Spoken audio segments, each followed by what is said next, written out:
It's a beautiful time to be an Alpha Male 2.0. It's not a beautiful time to live in the United States right now. But I move out of the country in about 3 weeks, so I don't fucking care. Can you hear that sound? Can you hear that? What's that sound? That's the sound of Caleb moving out of the collapsing USA in February. But before I go, I have some questions to answer from you guys. This is my latest and greatest Ask Me Anything AMA video. And I have approximately, literally, I'm looking at another screen here, by the way, 22 pages of questions you guys have sent in.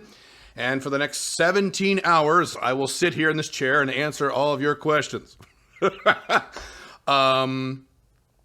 Yeah, so get a cup of coffee and get comfortable because we're going to be here a while. Holy shit. Last time I did this, I think it was 3.5 hours. I don't have no idea how long this video will be. I mean, you're probably watching the video now and you can see how long it is.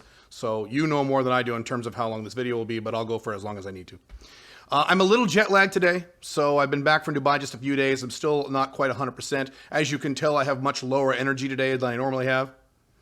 So if I'm off a little bit, that's why. I'm still not 100% yet. Let's cover the format first, and then I'll get into the questions. So, any coaching questions have been removed. Hey, Caleb, I had a girl who texted me and said this. What should I do? Those kinds of questions have been removed. This is an AMA, not a coaching session. If you need coaching, you need to go to joinsmic.com and give me money, and then I can coach you. I can't coach you for free. Sorry. Any questions that were comments have been removed. So a few of you sent in questions that were really not questions. They were just comments. So we've removed those. This is an AMA, ask me. You have to ask me a question. There were questions collected from our email, from Instagram, from YouTube, all the sources, and we have collated the big list here.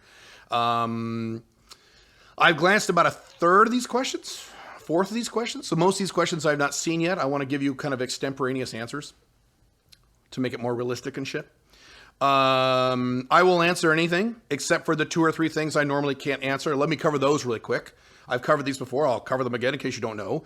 I cannot answer any specific numbers from my financial life. Caleb, how much money do you make? Caleb, what is your net worth? Caleb, where exactly are you invested? I cannot answer these questions for numerous reasons. I wrote an entire article about that about a year or 2 ago. You can look at my blog, and it's called something like Why I Don't Talk About Financial Numbers. So if you wonder why I can't answer those questions, go read that article. Another specific number I can't answer, it's the only number I can't answer from my woman life, because everything else in my woman life I'll tell you about, obviously, I talk about woman life all the time, is how many women have you fucked, Caleb? I'm not going to answer that question, because every time someone answers that question, it causes nonstop nitpick stupid arguments on the internet, so I'd rather not waste my time. If you really want to know that number, you're just going to have to guess. The number is 1 billion. I've had sex with 1 billion women. A third of all the women on the planet. That's my number. What else can't I answer? So this came up in the last AMA I did.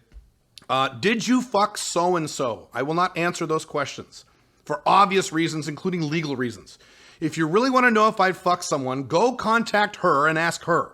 And if she answers you and answers yes, then I can comment. But I can't comment first. She has to comment first. Otherwise, sorry, I can't answer those questions. What else can I not answer? That's about it. Oh, any, detailed information about Pink Firefly's life. I can talk in generalities about Pink Firefly and some very specific things. But in terms of real details and specific personal details from her life, as I've talked about before, Pink Firefly never asked to become an online famous internet personality. So I can't answer detailed questions about her personal life. That's it. I'll answer pretty much everything else. As you guys know, I'm pretty open about this stuff. I tell you guys everything, So let me scroll down here. So what we've done is all the names have been removed from these questions. So you'll be anonymous. And that way I didn't want to know who you were. I wanted just to answer the question on its own. And the questions have all been randomized in a random order. So we had them, like I said, Instagram, email, what else? YouTube, various other places. So these all been randomized questions. And one last note here is that if any questions are super fucking long, I saw some of them that were, if you wrote like paragraphs and paragraphs in your question, dude, concise, okay? Concise questions. So I may have to skip over some of your question or not read it. So that's it. Okay. Are we ready? Are we ready to go? Snake Plissken is right there. He's protecting me, or he looks like he's trying to kill me. Little bastard. Okay. Let's see here. Let me get this shit together here. This video will have minimal editing or even no editing. I don't know. So it's going to be raw. If I make mistakes, I make mistakes, and that's just the way it goes, motherfucker. All right. Here we go. Question number 1. How do you see the Great Reset changing the global financial system, and how do you think it will affect gold/crypto ownership? From the research I've done on it so far, it appears to be a global debt restructuring scheme by the elites, as a lot of governments are in heavy debt. That's correct, more or less. I've also heard talk that the Great Reset, excuse me, will phase in central bank digital currencies. Okay, so 2 answers to that question. Number 1, digital currencies. Yes, what we're likely going to run into, and this is not a prediction, but this is a best guess, is in the next few years, you're going to run into a war between 3 digital currencies: Bitcoin, China coin, whatever that ends up being called, and the Fed coin, the American government digital currency. Bitcoin is here now. China coin is going to be here really soon, like really, really soon. Fed coin is going to be here down the road because, as usual, America is stupid and insane and slow, and China knows exactly what they're doing. So, as usual, China will beat America to this. I didn't say China is good. I didn't say China wasn't evil. I said China knows exactly what they're doing, and America doesn't. So the China coin is right around the corner, very quick. America will be lagging after that. But it's going to be a war between those 3 in terms of what becomes the crypto standard in the world. Most likely that'll happen. My hope is that that standard is Bitcoin, and the Bitcoin guys are going to say, yes, yes, yes, Bitcoin. That's probably not what's going to happen. What's likely going to happen is that China coin will be the standard, or maybe less of a possibility, the Fed coin will be a standard. And here's the reason. Bitcoin comes from companies and comes from individuals. These 2 things have profit and loss statements. We give a shit about how much money we make. Central banks don't have a P&L. They can do whatever the fuck they want. So, give you an example. Let's say you've got a company in South America that wants to borrow $500,000 or the equivalent. And so they can borrow it in Bitcoin, right? But if they borrow it from Bitcoin, they're going to be borrowing it from a bank, a commercial bank, or someone like me with Bitcoin. So let's say they borrow from me. I'm going to want them to pay me interest, 5%, 10%, whatever. Or they can go to China coin, and China can say, hey, we'll charge you 1%. And if you have any problems paying it back, we'll just bail you out. Because China can do that because it's a central bank. It's not a business. So who would you borrow your money from? You wouldn't borrow from me. You'd borrow from China. So it's decently possible that you will have a federal or government-backed cryptocurrency that will be the new standard. And that would be very, very bad. Very, very bad for a lot of us. Now, again, if you're Alpha 2.0, you'll be protected to a large degree, but it'll still be very, very bad. Yes. Second answer to this question you've got here is, y'all got to calm down about the fucking Great Reset. The Great Reset should really be called the Great Western Reset. Who are the countries that are really pumped about the Great Reset? If you look at it carefully, it is the usual suspects, the collapsing West. America, Canada, Western Europe, Australia, New Zealand. You think Belarus gives a fuck about the Great Reset? You think Colombia or Paraguay gives a shit about this? You think Tanzania gives a shit about the Great Reset? When these hoppy-poppy left-wing countries, these Western countries say everything should be electrical by 2030 or whatever, these countries laugh. So don't worry about this. It will be the big, stupid, collapsing countries that embrace this bullshit, and a lot of the smaller, more maneuverable countries are just going to give them the finger. Matter of fact, some of them already have. So don't fucking worry about it, number 1. Number 2, you shouldn't be surprised at big governments trying to become more left. Every government not every government, every large Western government on earth has become more authoritarian and more left every year, and that's been the case for the past 50 years, my lifetime. I don't know why you guys are surprised when suddenly these governments want to become more socialist. Where have you been? That's just the trend, so don't worry about it. All right. Next question. I'm a big fan of Colombia, and in your recent videos, you also praised its economic potential. I agree that it is a great country for investment / doing business. However, I do not think it would be a very good country to relocate to because taxes are too high. Do you agree or disagree? By the way, I hope your move to Singapore goes well at the beginning of 2021. Unlike Colombia, Singapore is a great country to move to for tax reasons. I am not moving to Singapore, but thank you. I can't tell you where I'm moving yet for legal reasons, but in 3 weeks I can. 3 weeks from the recording of this video. So you'll find out really quick. So Colombia, I don't remember. I was just having a discussion with the Focus program guys yesterday.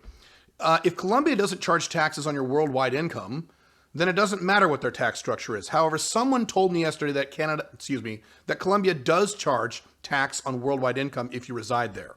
So if that's the case, you're right. That's not good. I'm sure there are ways around that if you are not a resident or if you are not a citizen.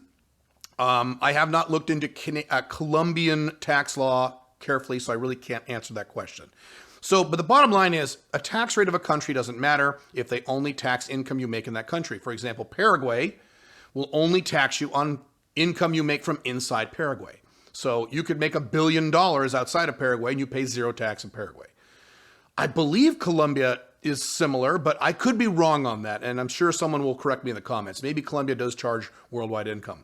This is one of the reasons, by the way, I did not move to Australia or New Zealand. Australia specifically. They wanted to tax me worldwide income even if I was there for a month a year.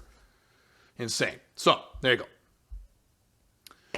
You mentioned in your videos you are quite used to watching movies, but it's something you do not do. But it's not something you do anymore. Why is that? I wrote an article about 2 years ago at my blogs. You can go look at it. It's still there. I think it was the late 2017. Why I no longer see movies. We're in a state of cultural collapse as well as economic collapse. Hollywood can't make good movies anymore. Have you seen these new Star Wars movies? Did you see the last Terminator movie? Did you see the last Predator movie? Are you fucking kidding me? These movies are terrible. So I stopped watching movies. Yes, it is now very rare I see movies. So last year, 2020, with these movie theaters being shut down, it really didn't bother me at all. We just watched the latest Wonder Woman movie here at home. Pink Firefly and I. It was a tub of shit. Hollywood can't make movies anymore. Good movies. With the exception of the Marvel movies, and even those are starting to falter. But that's the one exception, though. That's why. It's sad. I love movies. It's a big part of my life, big part of my childhood. In the 80s and 90s, movies were great. In the early 2000s, they were great. Now they're shit. Sucks. So that's why. And I wrote a whole article about this. You can go look it up. Something like Movies I Give Up or something like that. You currently describe yourself to be in, quote, high six figures income. When are you forecasted to hit 1 million plus per year in income? How do you know I'm not there now? I never told you how much money I make. But sorry, pal, can't answer that question. I cannot talk about my income. You're just going to have to guess. How is your annual income percentage-wise divided currently among your 3 companies? So that fluctuates and changes all the time. There's no standard way of doing it. There's no standard set percentage. I have not looked at the numbers for the specific year-end numbers yet for 2020. So my best guess in terms of right this second, right now, which will change 6 months from now and was different 6 months prior, I would say that my Alpha Male 2.0 company is probably about 40%. Marketing company is about 40%. Consulting is about 20%. I am backing off on the consulting stuff because I'm making too much money other places. Matter of fact, your next question here, is your Alpha Male 2.0 Caleb Jones business your current focus at the moment? How much time are you spending on it versus your 2 other businesses? How is this likely to look in the future? And your next question is, because it all kind of relates to my answer here, do you currently do much business consulting still? So here's the answer to all those questions. I will summarize the answer because it's pretty complicated. My Alpha 2.0 company, I am now scaling. I'm not optimizing it anymore. I'm scaling it. And so I'm just managing the scaling process through other people we're going to hire. We're going to do things like hire salespeople this year for the first time. We're going to do things this year for the first time to do multiple joint ventures. I'm just scaling that business. So that's going to take less of my time, but still takes some of my time. I am revamping my marketing. I'm making several changes in all 3 of my companies for 3 reasons. Number one, I'm going to be out of the country in a few weeks. So now I am finally unshackled from the American tax system. Not 100%, but mostly. So there's things I can do now in my business life that were difficult to do before moving out, before executing my 5 flags. So that's reason number 1. Reason number 2 is I'm coming up with the second phase of my life, starting when I'm 53 in about 4 years. And so that's necessitating, is that a great word? Necessitating some changes. And number 3, COVID has changed some things, so I'm adjusting for COVID changes. Hang on a second. I think I'm getting a text. Let's see what's going on here. Pink Firefly has just sent me a text. Let's see what it says. House will proceed impeachment of Trump. Yeah. Pink Firefly is keeping up on all the Trump shit. Obviously, I don't give a fuck. Let me put my phone down so I can't see that anymore. Where was I? So my marketing company, I'm completely revamping that into something else because that was selling online or is selling online IT services. I am revamping that into something completely different that is radically different from something I've ever done before. It will actually violate 1 or 2 Alpha Male 2.0 tenets, but there's so much money involved. Hi, Pink Firefly. Hang on, I'm going to pause the video. Hang on a second. Okay, sorry about that. Pig Firefly had to show me a new outfit. She's laughing over there. I have a rough life. So anyway, that new business is something I've never done before. It involves some big dollars. It involves me doing business with some other people, into business with some other people. I don't really want to talk about what it is yet, because if I do, I'm going to get bombarded with questions, and I don't like to answer questions about things I have not done yet. So maybe in 6 months, I'll talk about what I'm doing with that business. And then yes, the consulting, I've backed way down on that stuff since that's selling hours for dollars. Not quite the way I do it with value-based pricing, but I'm just making too much money in other scalable ways beyond that. And consulting is something I've done for 25, 26 years. So I think I'm good. So by the end of 2021, I will be doing no consulting unless something very weird happens. There's an exception to every rule sometimes. If something very strange happens, if someone comes along and offers to drop a big mountain of money on my head, maybe I'll say yes. But other than that bizarre scenario, I will be doing no consulting by the end of the year. So I will be down to 2 companies instead of 3, but that's okay because Alpha 2.0 business model necessitates 2 to 4 businesses. So instead of 3, I'll have 2. So there you go. I think Firefly's clanking around up there. Let's see, where was I? To what degree, for you, Five Flags is a commercial decision versus your dream to live an international lifestyle? 0%, because I could live an international lifestyle without doing Five Flags. I could not do Five Flags and just travel and even live abroad. So one has nothing to do with the other. Five Flags is purely 100% a business financial decision for me, primarily taxes and banking and investment opportunities. That's primarily why I'm doing it. Now, there's 14 other reasons why I'm doing it. I can't stand living in the United States. But that's probably reason number 4, number 5, and number 6. Reason number 1 is taxes and things like that. So there you go. What do you think you will do when you need to make the decision later this year on whether to sacrifice growth potential in your company or violate your own Alpha 2.0 business principles? So I mentioned this earlier. I will not be violating that, I think, in my Alpha Male 2.0 company. In my new business venture, I will be violating 1.5 out of the 8. So there's 8 requirements for an Alpha Male 2.0 business. You can read The Unchained Man to see what they are. And this new company I am starting right now, which will be my primary focus, now and will be for the next few months, is, let's see, what's the big one? Oh, one requirement is you have to own 100% of your own business. And that will not be the case in this company. I will own 60 to 70% of it, probably 60. The other 40% will be owned by a board of directors and various other people. So that violates that tenet. And then one of them is it cannot be paperwork intensive. Unfortunately, this new business is going to be very paperwork intensive, which I fucking hate, but it's enough money where I don't care. Not a lot. I mean, I'm going to outsource all that stuff, but it's still, so I'm saying maybe 50% violation of that rule. All the rest, it's still Alpha 2.0. It is location independent. There's some travel required, but not much. But you can still be location independent with some travel in there. It's fine. Every other aspect of Alpha 2.0, it follows. Trying to think of any of it. Yeah, I mean, there's employees involved, but they're not my employees. I know that's complicated. Maybe I'll explain later. But anyway, so that's it. I don't plan on violating that model set for my Alpha Male 2.0 company this year. Maybe next year. Who knows what happens? But so far, I haven't needed to do that. All right, moving on. Let's see here.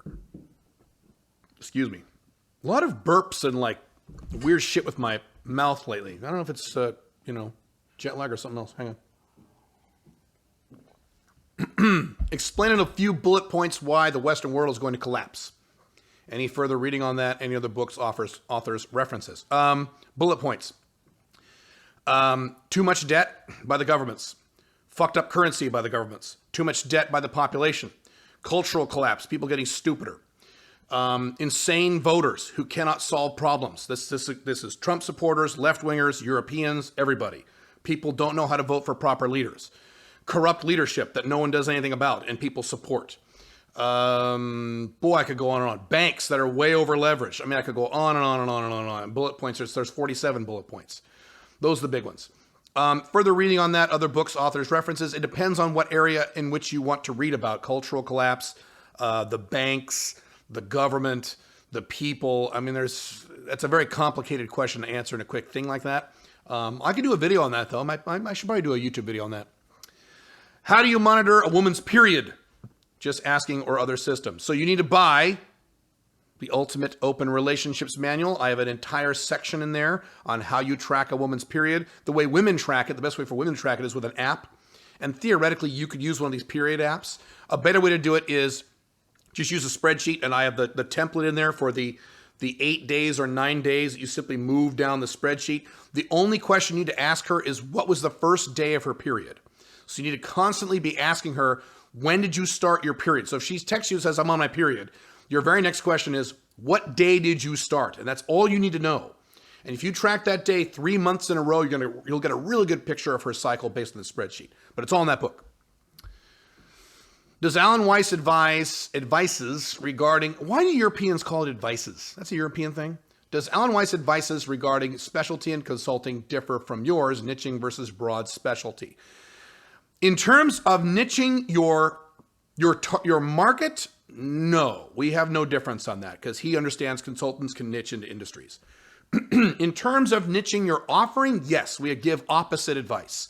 He says you should go to a company and say, what's your problem? And no matter what they say, you say, I'll fix it. And so his thing is, I'll fix any problem in your company other than technical IT stuff. I'll fix any problem in your company. My advice is to set focus and niche your offering, niche your market and niche your offering. I think it's better for new consultants to get from zero to the money as quickly as possible. Now, Alan Weiss is not a new consultant. He's been consulting for longer than most of us have been alive. He makes millions of dollars a year doing this stuff. So he can walk into a business, and I've done this too. Guys who have been consulting for decades, like me and Alan, can walk into a new company and say, what's your problem? All right, I'll help you fix it. But new consultants probably shouldn't. Intermediate consultants probably shouldn't do that, in my opinion. All right. Caleb, you say to guys, learn how to bring to orgasm extremely well to keep them coming back, but you give no information to guys on how to very proficiently do that. Incorrect. I have an entire chapter in the Ultimate Open Relationships Manual at haveopenrelationships.com on sexual techniques. It is the largest, I believe, the largest section in that book. I go through all the 4 different types of methods and specific ways on how to do that, so that's incorrect. I do talk about that. Publicly, I don't talk about that. Although I've written articles about vibrators and things like that. Let's see, he goes on, that's okay, you can't be an expert in everything, but it doesn't help consider. Well, you're wrong. I have told people how to give sexual techniques. It's in my books. So yes, he goes on, and he wants me to interview guys on sexual techniques, but I don't really interview people on my channel. So there you go. If sales phone closers are not required in your dating business versus others selling courses who have sales guys on phone, English must be your second language. Sales training / high ticket closer if some customers on sidelines would buy more courses if talked to live person. So yes, the rule of thumb with online sales is that if you sell a course or an online product for under about $2,000 to $3,000, the consensus is around $2,000 to $3,000. Anything under that, you can sell online. If you want to sell something that is more expensive than $2,000 to $3,000, you need a phone call and someone needs to close that person. Yes, this year I am hiring a sales staff to actually sell something I haven't released yet. It's called Alpha Male 2.0 Maximus. I haven't announced that yet, so if you ask me what that is, I can't tell you. So that's coming very, very, very shortly. And yes, I am hiring a sales staff to sell that, getting online leads and then closing over the phone. I'm doing that this year. Until then, no, I haven't needed to do that because none of my courses are more than $2,000. So that's kind of the cutoff, is $2,000 to $3,000 for you online guys. BD, I struggle sometimes with significance and being important. That is outcome dependence. You shouldn't give a fuck. Like, for instance, being a profession that's respectful, like a scientist, doctor, etc. How can I remove the feeling to be important and respected? That is outcome dependence. The Alpha Male 2.0 does not give a rat fuck what other people think about what he does for a living. Do you think my mom likes it that I talk about how to bang girls on the internet? Do you think my mom or dad like it that I have an open marriage? Do you think they like that I talk about this stuff? No. Do you think I care? No, I don't give a fuck. So you got to stop caring about what other people think. Now, I know it's easier said than done. I understand that. You probably built up a habit pattern of worrying about that. I also have a feeling, this is my guess, I would maybe bet $100 on this, that you are Asian or Indian. And if you're hyper concerned about what people think about you do for a living, you're probably Asian or Indian or something like that. That is cultural societal programming. Look inward. What do you want for your life? What do you want to do? Stop giving a shit about what your family, I have a feeling you're talking about your family here, what your family thinks you do for a living. I don't give a rat fuck about what my family thinks. I don't give a rat fuck what my friends think. What you guys think. I don't even care what you guys think. Honestly, I don't. I don't care. And by me not caring, I get business and people buy my stuff. See how this all works? If I was really, really terrified about what you guys might think or my mom might think, you wouldn't subscribe to this YouTube channel. So let's just stop giving a fuck. At least reduce it by 20%. Your life belongs to you. It doesn't belong to your parents. It doesn't belong to your friends. It doesn't belong to people on the internet. Your life belongs to you. You make money any way you want to make money.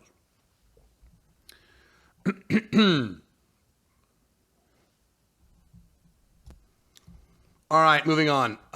Exactly word for word, what is your mission statement? How has this evolved over the years? So I gave my mission a few years ago. I will tell it to you now. Please do not copy it. The problem with me giving things out like this is guys copy it. If you copy my mission, you're a fucking moron. Your mission is radically different than mine. So please don't copy my mission statement. Use your own, make up your own. I give you many, many templates and many examples in the Unchained Man. You don't need to copy mine. And if you copy mine, you're going to fuck up your life. One of the reasons I fucked up my life in my 20s is because I was copying the missions and goals and lifestyle structures from other men, and they weren't what I wanted. So, matter of fact, I've got it right here. Hang on. I know most of it by heart, but here's my mission statement. As a man who is the ideal example of long-term masculine happiness, financially, in business, with physical health, and with relationships, I will continue to help 1 million men achieve and maintain a life of long-term consistent happiness. From this and from businesses that help both men and companies, I have functionally unlimited wealth to do whatever I want and explore the entire world. That is my mission. Well, that's it, baby. How has this statement evolved over the years? It's evolved a little bit. So I established it when in my early 30s. I'm almost 50 now. I just tweaked it a little bit. It didn't radically change. I just tweaked it. I couldn't tell you exactly what I tweaked. Because notice I don't have Alpha Male 2.0 in there. I didn't have that term back when I wrote that mission statement. So it evolved a little bit, but not much. If you're radically changing your mission all the time, it probably wasn't your real mission to begin with. So there you go.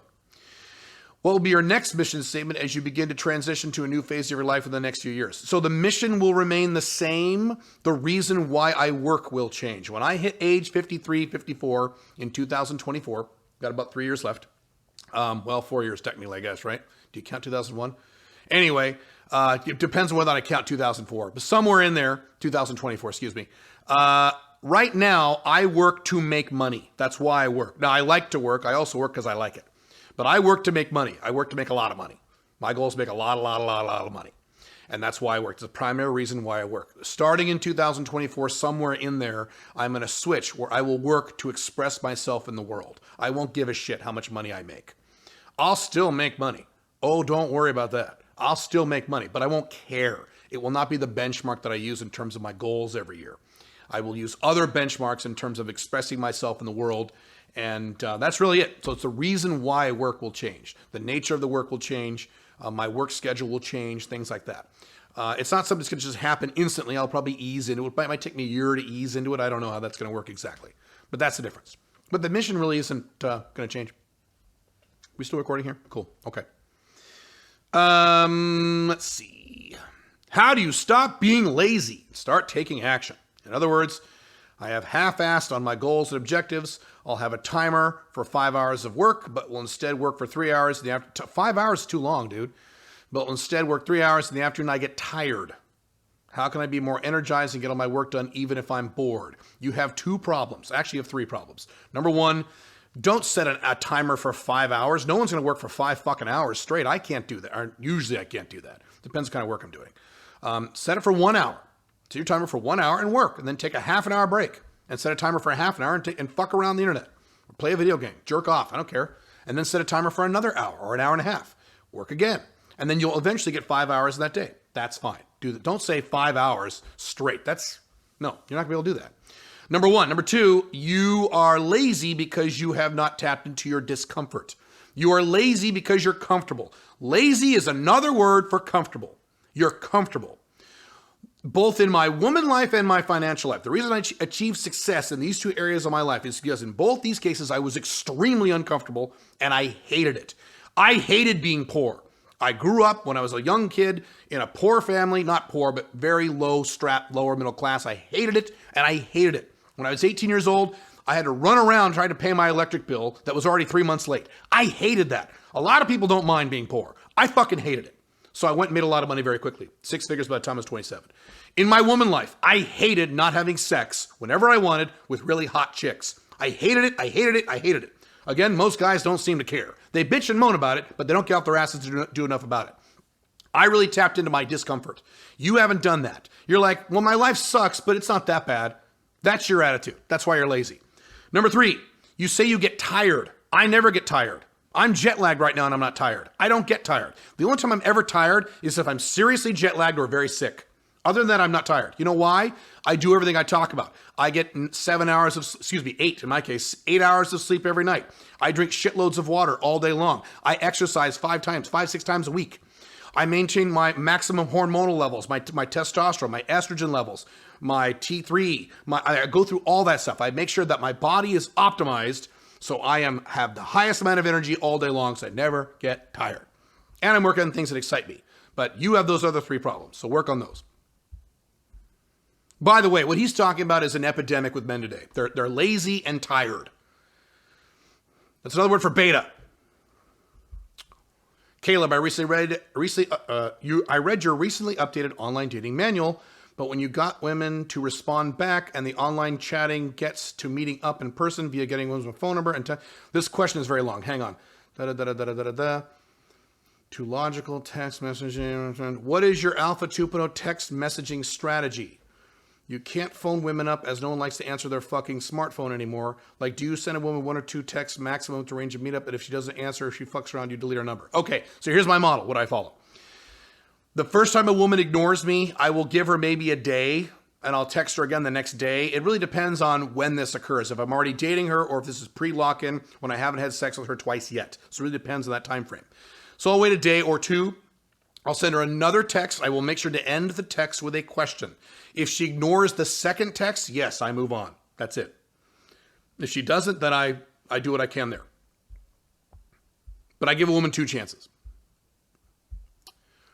Do you communicate about seeing your FBs with your OLTR wife or not? And how do you handle it either way? The answer is yes. This has changed over the evolution of Pink Fireflies and my relationship. We've been together for 6 years now, and we've been serious for about, 4.5 years. So initially we started getting very serious. She was very uncomfortable about not knowing about my FBs.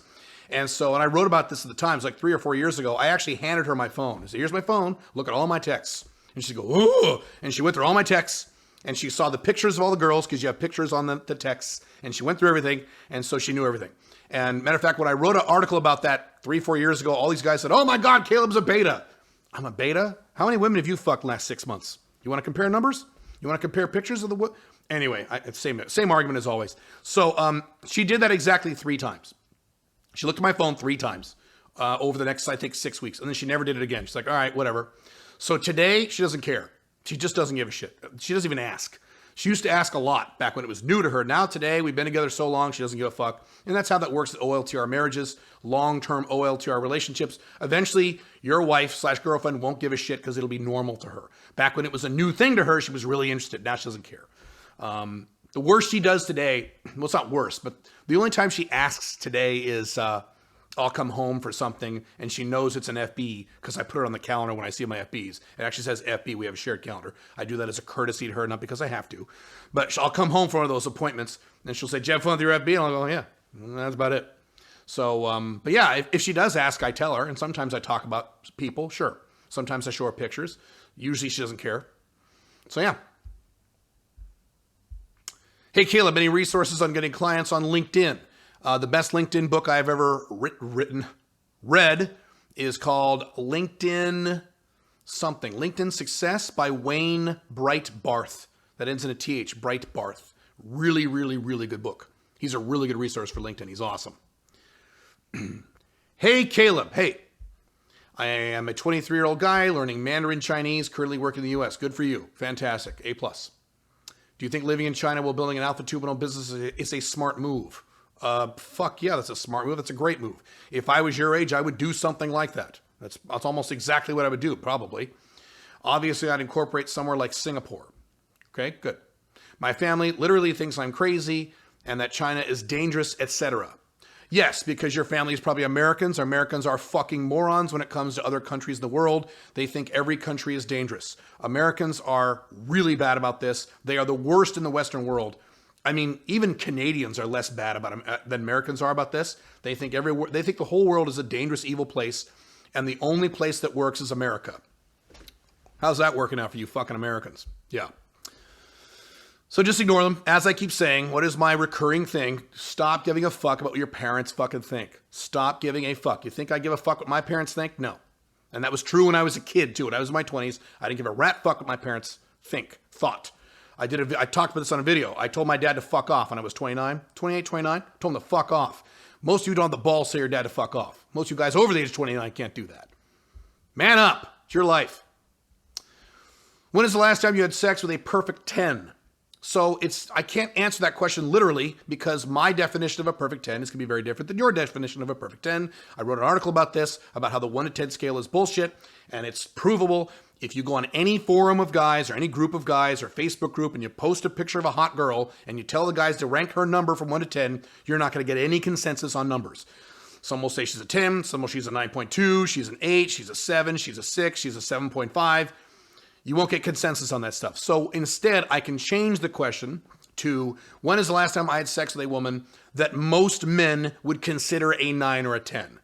That's a little better question. And the answer is very, very, very recently.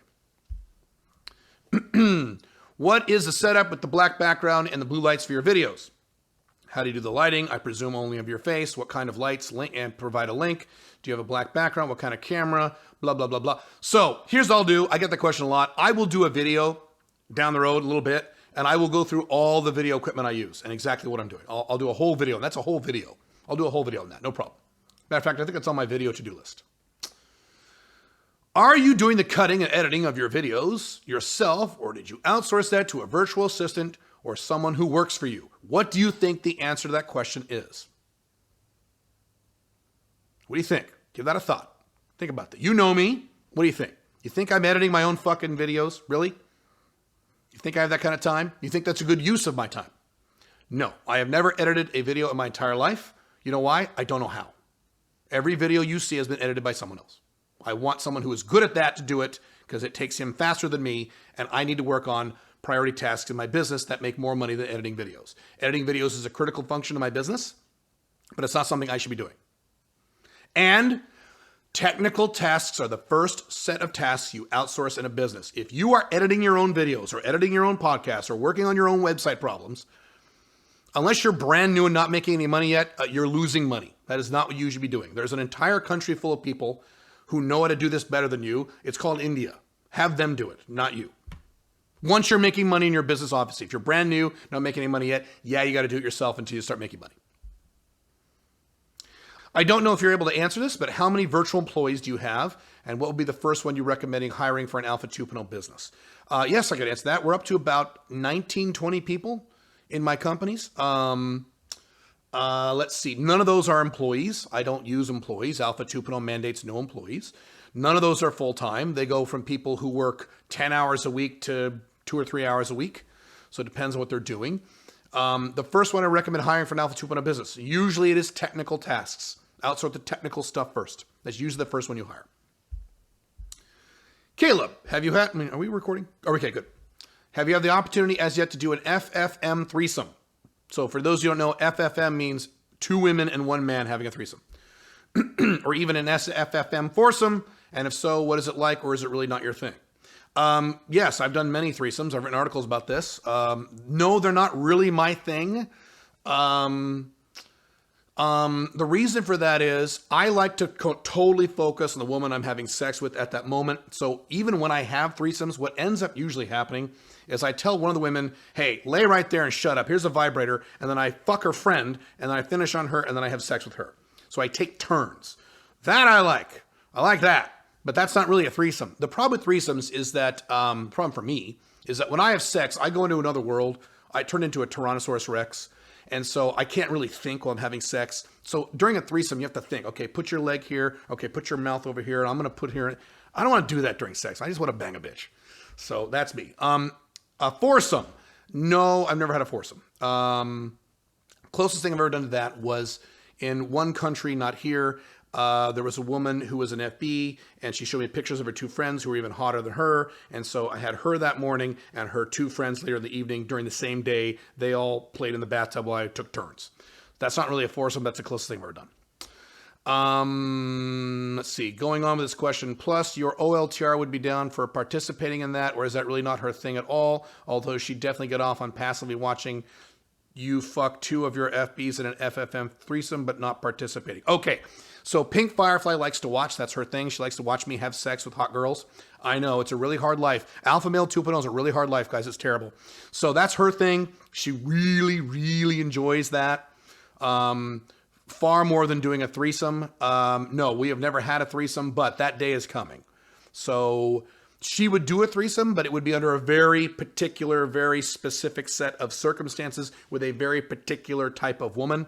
That day is coming. I don't know when that day is going to happen, but that day is coming. But no, that is not her thing. Her thing is watching, which is fine with me. She's like, but they have to be really hot. Oh, darn. What is your view on the recent Trump supporter riot in D.C.? I just thought I would ask. It's nothing new. It's, as I've talked about before, Trump supporters have become the left. They're now using the tactics of the left. They bitch and scream about Antifa, breaking into buildings and shit, and then they do the same thing. I could go on and on about that, and I already have. I have nothing new to say about this. There are three groups of left-wingers who control the United States narrative. All three of them are left-wing in terms of big government. There are the corporate leftists, people like Joe Biden, Hillary Clinton, Barack Obama. There are the progressive left, people like Bernie Sanders, Young Turks, a lot of guys on the internet. And then there are the Trump supporters, the former right, who are now left-wingers. They don't mind at all when Trump spends trillions and trillions and trillions and trillions of dollars. So they're all left. They're just different flavors of left, which is basically what Europe is. America has become an odd, weird, bastardized version of Europe in terms of politics. Europe has always been a bunch of left-wingers arguing about how to be left. That's kind of what America is now. I don't care. In 3 weeks, I'm out of here. I don't give a fuck. I just don't care. Obviously, Pink Firefly still cares. She keeps me updated on all this Trump shit. I don't care. I don't give a fuck. Let's see. I'll give you the bottom line, by the way, of what the Trump people are saying. I've already talked about this in prior videos. Yes, there was a lot of fraud in the election. Any left-winger who says there's no fraud is a fucking moron. There was lots of voter fraud because there's always lots of voter fraud. There was a shitload of voter fraud. Yes. Was there enough voter fraud to swing the election? That would be, my understanding is 7 or 8 million votes in 5 different states. No. There's no evidence for that. There's evidence of a lot of fraud, but not millions upon millions upon millions of votes in 5 different states. I love it when these Trump supporters said, but Caleb, what about Bush v. Gore? Bush v. Gore was about 600 votes in 1 state. That's easy. You guys had to prove there were millions of fake votes across 5 different states. And for some reason, all these Republican judges didn't agree with you, including the Republican Supreme Court with people appointed by Donald Trump. So yes, there was massive fraud. Was there enough fraud to actually swing the election by millions and millions and millions of votes? Very unlikely. Not that I care. America's burning either way. America will burn if Trump is president. It will burn with Biden. America's death warrant was written a long time ago, guys. Your country's going down. Either move out of the United States or do the 6 things I recommend if you're going to stay in the United States. Move out of the cities, get your Alpha 2.0 location-independent income going, pay off your debt, blah, blah, blah, blah, blah. Okay. I'm interested to understand for your mindset for taking your niche's money, if you could please help me understand. Okay, sure. I think it would make a great video too. But you have mentioned a few times on your videos where you say something like, I want to take as much of my niche's money as possible. Correct, I do. Or something along those lines. Sounds like a good mindset to have, but I don't fully understand. Can you further elaborate on what you mean when you say and the mindset behind it? Yes. My mindset is, and it has always been this way in all of my companies, not just this company. Hang on, I need a drink. This is not vodka, I promise. It's water. That's all I drink. Hang on.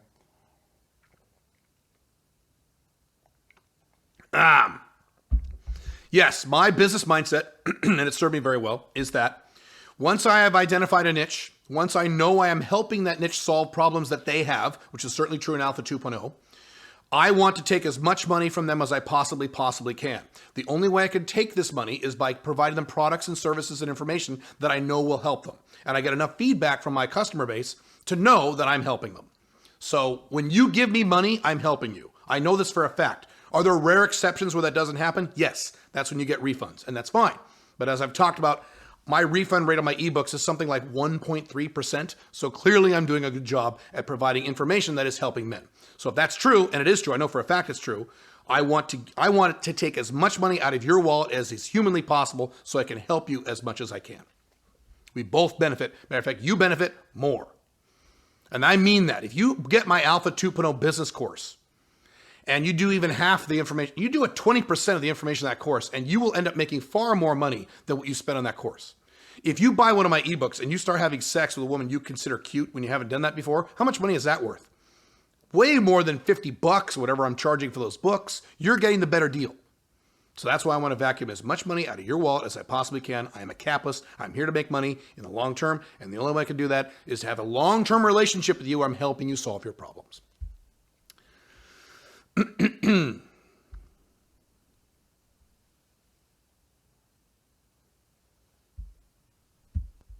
Okay, sorry to pause the video again there. Hang on. How do you prepare to give a YouTube video talk? You might be surprised. I don't. But here's why I don't. I have 20 years or so of public speaking experience. So I don't need to sit down and figure out what I'm going to say. One of my natural talents is I can get up and just talk about a topic that I know well. You could give me one sentence on any topic that I know of, even peripherally, and I can talk for 15 minutes extemporaneously. That's one of my skill sets. The very first time I gave a speech in a business environment, the very first time in my life, this is back in the 90s when I was in my 20s, I think, or early 30s, I forget. It was a speech on the Stephen Covey 4-quadrant time management system. I gave this speech at Toastmasters. It's about 7 minutes long. First speech I ever gave. And I sat down, and in Toastmasters, a guy comes up and speaks after you and critiques your speech. And he gets up, and the very first thing he says, this is the first speech I've ever given, very first thing he ever said was, well, obviously, Caleb, you've given this speech many times before. And I went, yeah. So that's just my natural talent. On podcasts, in the SMIC program, which are more audio trainings and podcasts, I do have an outline for those, but I'm charging money for those. But on podcasts, my free podcasts, my YouTube videos, no, you can give me a sentence and I can talk for 20 minutes on it. That's my natural talent. If you don't have that natural talent, here's what you should do. You get a Word document or something like that and just bullet point out your points, at least 3 main points, and then be sub-points under those points. That's perfectly fine. I think that's valuable for most people. Eventually, you'll get to the point where you don't need to do that because I'm there now. It's not because I have YouTube experience, obviously. It's because I have speaking experience. I've been doing this for years. Has your ex-wife tried to hook up with you since your alpha transformation? No, she has not. And I would be horrified if she tried. So no. I have a 94% return rate, but that is once I became Alpha Male 2.0. So no, nor would I want her. To be honest, she is not, she's still single. We've been divorced now for 14 years, 15 years. My understanding is we don't talk, but my understanding from my kids is she was dating a guy a few years ago, and that's about it. So she's still alone. Kind of interesting. So it's probably a good thing we got divorced.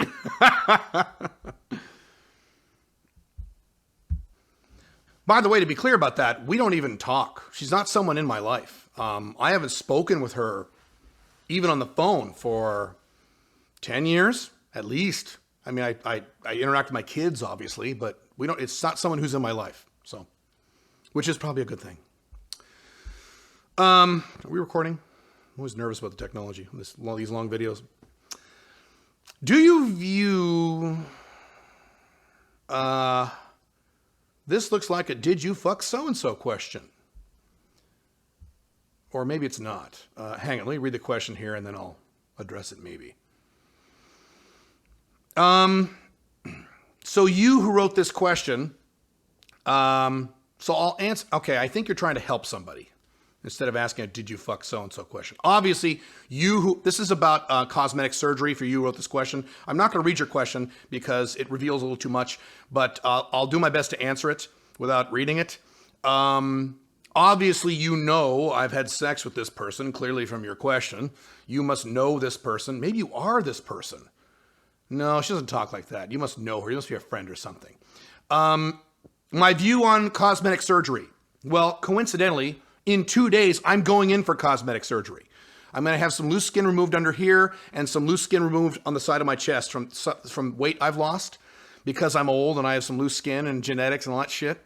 So if you have seen my wife, obviously you know I'm a big fan of cosmetic surgery if it's done correctly and it looks good. You know I've had sex with this individual person. Clearly you know that I find that attractive. And she's on... Now, to your point, and I agree with you, there is a point at which men don't usually do this, it's usually women who do this, where women get too many procedures done, and there is a point at which, if they go too far, they start looking like aliens. An example would be like Joan Rivers before she died. She looked like a fucking alien. So yes, if a woman looks like this, and she gets some procedures done and looks like this, she usually ends up looking better. Yes, in my opinion, yes.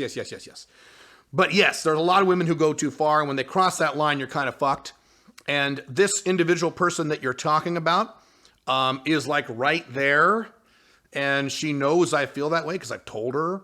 So, yeah. Now, do I think she'll stop and not go over that line? Probably not. She'll probably continue to go over that line because, as you know, this person makes a decent amount of money based on how she looks. So she is probably linked up. I have to get these procedures done so I can make more money doing what I do. So hopefully not, but maybe. And she knows I feel that way because I've talked about that. Matter of fact, I've got another person in my life who is rapidly approaching this line. She's had a few procedures done, and I have a feeling, and she's younger than this person you're talking about, I have a feeling she's going to cross over to that too. So yeah, that's my view on it. I think it's good up until a point. I've heard that the rule of thumb for cosmetic procedures, on actual procedures, not like getting Botox, that's not a procedure, that's not permanent. Actually getting physical alterations to your face, the limit is 2. I've heard that. Just do 2 and then stop. That sounds good to me. You know, if you have a fucked up nose, get a nose job and then stop. Something like that. Yeah. Sorry. Say hi to her for me. Smart ass. Why did you want children? I don't know. Why did I want children? I don't know. I just can tell you that I wanted them. Probably biological, some of it maybe. There might be some societal programming in there. I don't know. I didn't. Now, this was a long time ago. I wanted children. This is 30 years ago. My son's almost 30. So fuck. Although he didn't become my son when he was born. So 25 years ago, I wanted a boy and a girl. And that's exactly what I got. And I really can't answer why. I'd have to really think about that. It's a very good question. This is back in my early to mid 20s. So there you go. How has children affected you? How has having children affected you? It really hasn't affected me very much. Me living with Pink Firefly has affected me more. Me being married to my first wife, that probably affected me more than having kids. Living with a woman will certainly affect you, either negatively in the case of my first marriage or positively in the case of my second marriage. But having kids, I don't think has really affected me. Maybe it has, I'm not aware of it. That'd be a good question for my kids. By the way, I plan on doing videos with my kids. An entire video with my son, an entire video with my daughter, so you guys can see these people. So yeah. This whole year, when you were meeting up with women in 2020, weren't you concerned about getting coronavirus? No. 2% rule, 2% rule, 2% rule, 2% rule. Go read the 2% rule at my blogs. 2% rule. If something is less than 2% chance of occurring, just proceed. What are the odds of you dying from the coronavirus? A fraction less than 2% if you're under the age of, fucking 60. No, I did not give a fuck. I did not change my behavior in that respect in any one iota. When you ask a typical person, do you want to be happy? They might say, well, yes, of course. Then why can't they figure it out? Smart people, courageous people, people with direction, people who crave sex, rich people, etc., etc. Why can't they work that shit out? It is because they are mixing up long-term happiness with short-term happiness. Why do people get married? There's one reason people get married. It makes them happy now. Matter of fact, I've had people say this to me. Caleb, fuck you, man. I'm happy now. Why are you bitching at me that something that might happen 6 years from now? Who cares about 6 years from now? I'm happy now. So these people are mixing up short-term happiness with long-term happiness. That's number one. Number two, long-term happiness is complicated. Short-term happiness is very easy. If you want to be short-term happy, no problem. Go eat a donut. Eat a donut, get a monogamous girlfriend, get married, vote for Democrats or Republicans. That's easy, okay? Long-term happiness, long-term consistent happiness that I talk about is a little more complicated, right? So if you're an alpha male 2.0, you don't just date a girl and make her your girlfriend. It's a little more complicated. You have FBs, MLTRs, OLTR. She has to qualify for OLTR. Takes 6 months. You have the cardinal rules. It's a little more complicated. Now, it's worth it because if you do these things, you'll be happy long-term, forever, or at least until age 79, which is when alpha male 2.0 works. Alpha male 2.0 is from age 18 to age 79. It's worth it, but it's more complicated. And people don't like complicated, especially today when they're getting stupider in terms of civilizational Western collapse. So those are the two answers. That's a very big topic. That's my summary answer. Were you unhappy as a younger guy? How unhappy? As a younger man, no, but I was very touchy as a younger man. I've talked about this before. Like many men in their 20s, when I was in my 20s, I had a big touchy temper, and I would get really mad about all kinds of little things. God damn it! And this is what happens when you're young. Guys in their 20s get really mad about really little stuff. Matter of fact, I'm at the point now, I've talked about this, where I can read a comment on the internet of a guy who's really, really mad, and he's just going off. He's just going crazy about how mad he is. I'm like, that's a guy in his 20s. There you go. That's a guy in his 40s wouldn't be that mad about something that little. So I was like that. I wasn't unhappy. I was just touchy and easily pissed off about stuff. Today I don't give a fuck. I'm outcome independent. Younger men are very outcome dependent, and that makes you more angry. Similar to people in politics. They're very outcome dependent, so they're always mad all the time. I was unhappy. I went through a very unhappy phase when I was about, 7th grade. So that was what? Age 13? Yeah. I went through a dark phase, age 12 and 13. About 2 years, I was very unhappy. That was just a phase I had to go through. Matter of fact, my daughter went through that phase in the last few years. Not now, but a few years ago, she went through that phase in her, when she was 19, 20, 21, somewhere in there. So sometimes you just go through these unhappy phases when you're young, but that was a long fucking time. I was a kid, not an adult. What are we doing here? Here we go. For men, it's freedom in business life and women life, plus confidence, OI, a life mission, and not letting small things bother you. Do you have any ideas on what it takes an ideal life if you're a woman? The concept of an ideal life for a woman is very different than a man because, as I've talked about before, women cannot be long-term happy. That's not the way they're wired. You could take a woman, a normal woman who's intelligent and normal and not a creepy, weird woman, but a normal woman. You could wave a magic wand, give her literally everything she wants, give her the perfect life, and within a few weeks, at the most, she'll start being unhappy about something. She'll start bitching about something or being frustrated about something. She'll get bored with her perfect husband or bored with her perfect job or bored with her perfect kids or something. She'll find something to be upset about because that's how women are wired. So a woman can't make an ideal life. And what you can do as a woman is you can get to the point where your unhappiness is minimized. Pink Firefly is on that journey. She's almost there. She might even be there where she has minimized, with my help, minimized the amount of time she's frustrated and unhappy. But she's still going to be frustrated and unhappy on a semi-regular basis for the rest of her fucking life because she's a girl. That's how it works. That's why you can't be an alpha female 2.0. You're going to run into unhappiness. I mean, I guess you could, but it would be a very different thing. What's your favorite objection you've gotten from a man who genuinely wanted to have a beta personality? I've gotten so many. My favorite objection. I'm trying to think. I've gotten a few. Hang on. Let's see. There's like 3 or 4 in my head. Okay. The best one, my favorite is probably, hey Caleb. I was talking about monogamy to a guy. Guy was hardcore beta was defending monogamy and how great it was. Long-term monogamy. He's like, Caleb, you know what your problem is? You haven't learned the joys of masturbation. Betas. Personally, what don't you like about day game? Take too much work. So day game takes work. I like day game. I'm not saying anything wrong with day game. Day game is great. You day game guys are awesome. I love you guys. Takes too much work. Going out there and looking for chicks. That's my big problem. Last time I tried day game, I was actually with somebody. We were fucking around. I was looking around for women who are hot enough, and it took fucking forever. Whereas online dating, my light just went out. Hang on a second. Okay, sorry about that. Change the lighting around a little bit. Matter of fact, let me fix this 1 second. Okay, are we recording? Yeah, I love these raw videos. So I had this light. I have these lights. I have lots of different types of lights. The light I was just using earlier was on a battery, and apparently 1 hour, that's how long I've been going or so, is the limit to that fully charged battery. So this is a plug-in light. The lighting may not be the same. I look okay. So fuck it, we'll proceed. Sorry about that. So anyway, what I was saying was, day game's a lot of work. You gotta go outside, look around, talk to women, blah, blah. It takes hours and hours. Online dating, you just do this. Is this a lot of work? Is this hard work? No, that's easy. I didn't say it's easy.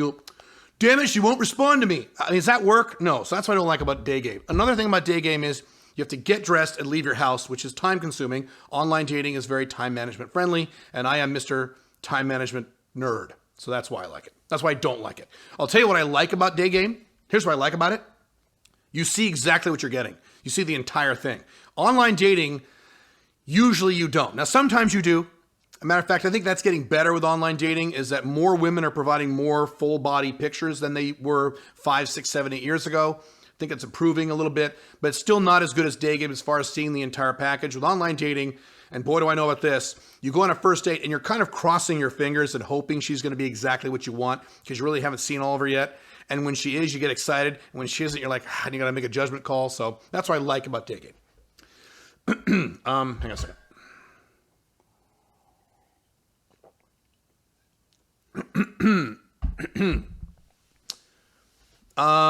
This is a question I can't answer. You mentioned in your materials you have plans to blank, blank, blank, blank, and you're asking about that. That is information only for people, excuse me, in the SMIC program, which you're probably a member of, or the Focus program. So I cannot answer that publicly. That is something I will talk. He's asking about the new business I'm working on right now. 6 months from now, I may be talking about that. Maybe. Even then, I probably don't want to. I just don't want to get a bunch of questions about this new company when I haven't done it yet. So, sorry. Ask me if you're in SMIC, by the time you watch this video, ask me in our regular conferences there and I'll tell you. I'll tell you there. I can't tell you here. What is the absolute earliest and latest age would you say it's best for guys to have kids? First of all, most men in the modern era in the Western world today should not have kids because, as I've talked about in prior videos, having kids in the collapsing Western world is only something for very high income men. If you don't make a 6-figure income and you have very low or little or zero debt, you shouldn't even think about having kids. You will not be able to afford it.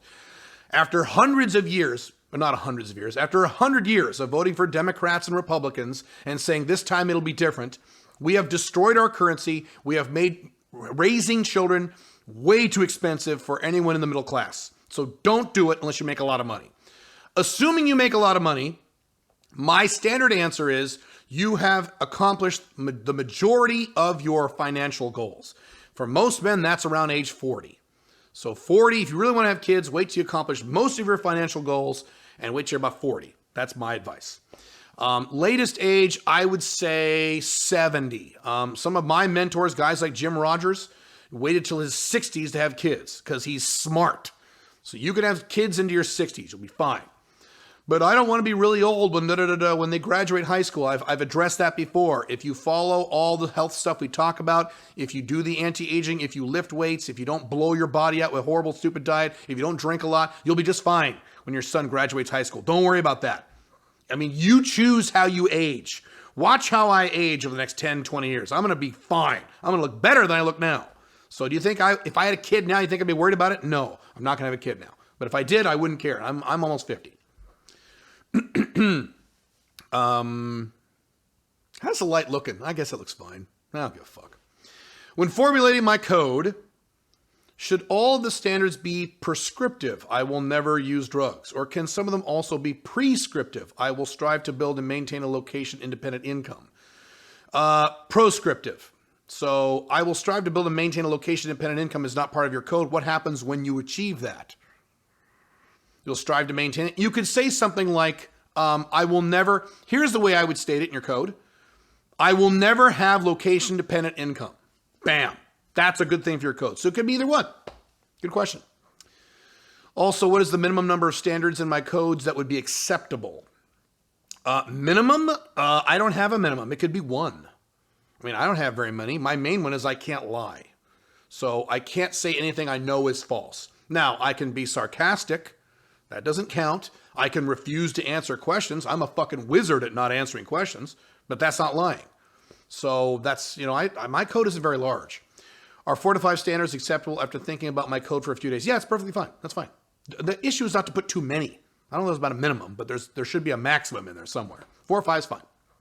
Assuming that those standards cover all the SLAs, which are at a satisfaction level of less than 9 out of 10. Yeah, that's perfectly fine. You're on the right track. 4 or 5 is fine. I wouldn't go past 5. Caleb, why don't you believe in your Savior and Lord, Jesus Christ? It's obvious the life you're living now is because he has blessed you to spread the word of God through Alpha 2.0 by being happy. This is going to be fun. God is proud of you, but why are you sinning?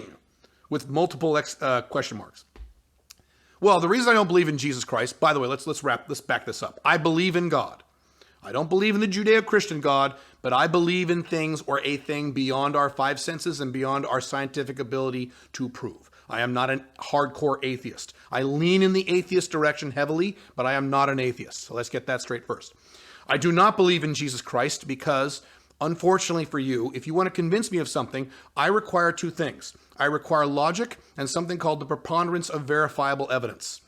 You cannot provide that. And if you say, well, we have a book called the Bible, if that's all you've got, one book that was written thousands of years ago that has been edited literally hundreds of times by numerous elites over the past several thousand years, and that's all the evidence you have, that's not verifiable evidence. You need a lot more of this stuff. You will notice that hardcore right-wing guys, should I talk about this? Yeah, I'll talk about this, whatever. You asked, you open the door. You'll notice these hardcore right-wing guys like Steven Crowder and guys like Gavin McInnes. They're very confident when they're talking about socialism and free speech and feminists and socialists. You ask them about Jesus, all of a sudden they do this. They cower. They go, oh, I don't want to talk about that. Can we talk about feminists again? Guys have asked, if you've seen this like Joe Rogan podcast, they'll say, do you really believe he fucking raised people from the dead? And I've had that experience too when I talk to hardcore Christians. Do you really think, honestly, he walked on the water? He walked out on the lake to the boat? Do you really think he went up on the mountain with the poor people and waved his magical hand and beamed in loaves of bread and dead fish like Star Trek to feed? You really believe that actually happened? And these Christians, they do one of 2 things. They go, I don't want to talk about that. Can we talk about socialism again? Or they get mad. Hey man, fuck you. That's my belief. So in both cases, you're not losing facts or logic. And those are the 2 things I need for you to convince me to your viewpoint. So whenever you have some logic and a preponderance of verifiable facts, you let me know and maybe I'll change my mind. I'm not betting on it.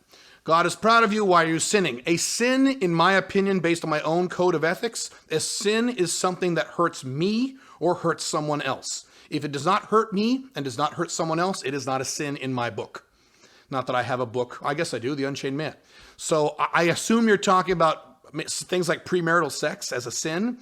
To use that as an example, if I am wearing a condom and having 100% consensual sex with a woman who enjoys it, who I'm not married to, which I do all the fucking time, multiple times a week with multiple women, that doesn't harm her, that doesn't harm me. As a matter of fact, women in my life, currently and now, and in my past 13 years of me doing this, the vast majority, 95% plus, will tell you that I was a good influence on their lives, not a bad one. So not only that I'm not hurting people, I'm actually contributing in a positive way to people, and they are contributing in a positive way to me. What do you consider the difference between trying to form a habit and implement a goal to be? They're similar, but they are different. Are there different techniques you try to motivate yourself to achieve compliance success when attempting to form a habit versus working toward a goal? So the difference is a habit is a long-term thing you're going to do, theoretically, the rest of your life. A goal is you do it, then you stop, and you work on the next goal. So there's a difference. So if your habit is, I want to run every morning, that's something you're going to do every morning or 5 times a week for the rest of your life.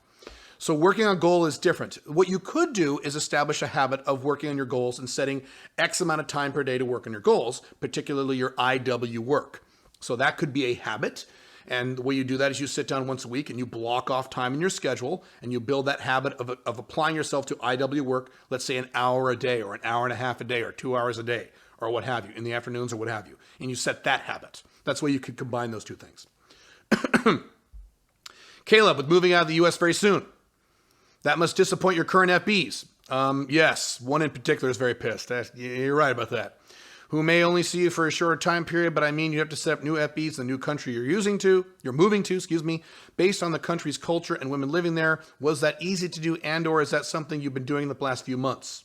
So you've already have a few FBs set up in your new country that you have fucked. Plus, how will you have sex with them if you don't? Okay, there's 2 questions. Let me answer the first one. Yes, I have FBs all over the planet, and I have countries where I have multiple FBs per country. And this country I moved to, yes, I have not a lot of FBs, but a few.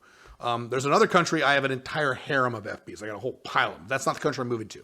So in this country, yes, I have set up FBs there. Not very many, but the answer is yes. I wouldn't just move there and then try to figure out how to set up FBs. That doesn't make a lot of sense to me. So you're moving on with your question. Plus, how will you have sex with them if you don't like fucking where you and your OLTR will live? Like, will you have to rent out an office? That'd be a bedroom set up in it. So that's what I have now. I have an office with a bedroom set up for FBs on the side. Yes, I will do something similar to that in my new location. I have not decided on exactly how I'm going to do that. It's a little different because Pink Firefly will not be with me 100% of the time in that new location. She can go back to the United States whenever she wants, whereas as of right now, I am limited to the number of days I could spend in the U.S. What I'll probably end up doing is getting a studio apartment, an actual real apartment in the new location, but it could be an office like I have now. I really haven't decided. I'm not really concerned about it. It's one or the other, and it's something I'll set up when I get there. Not really concerned. But yeah, I will do something like that. The one concession I made about that in terms of my sex life was I will not bring women over to our home without her permission, but I can have sex with women whenever I want outside of the home, and I do. You tell guys to have 2 women on rotation, but what if one leaves and based on your definition, we then have de facto monogamy? Isn't it better to advocate and sell your audience that having 3 women should be the minimum, not 2? I've addressed that. I have said that for me, my minimum is always 3 women. Always, always, always, always. Never in the last 14 years have I had less than 3 women, other than when I was first getting started. So once I got started with this in 2007, 8, I've always had a minimum of 3 women for that exact reason. If one leaves, I don't want to be monogamous. I don't want to scramble to find another one. So yes, that is best. I'm just saying that technically, if you have 2 women, you're okay because you're not monogamous. That means 2 women. Here's the alpha male 2.0 minimum for your sex life. 2 women you've had sex with at least once every 6 weeks who you consider at least cute. And I follow the attractiveness scale of ugly, average, cute, hot. They need to be at least cute.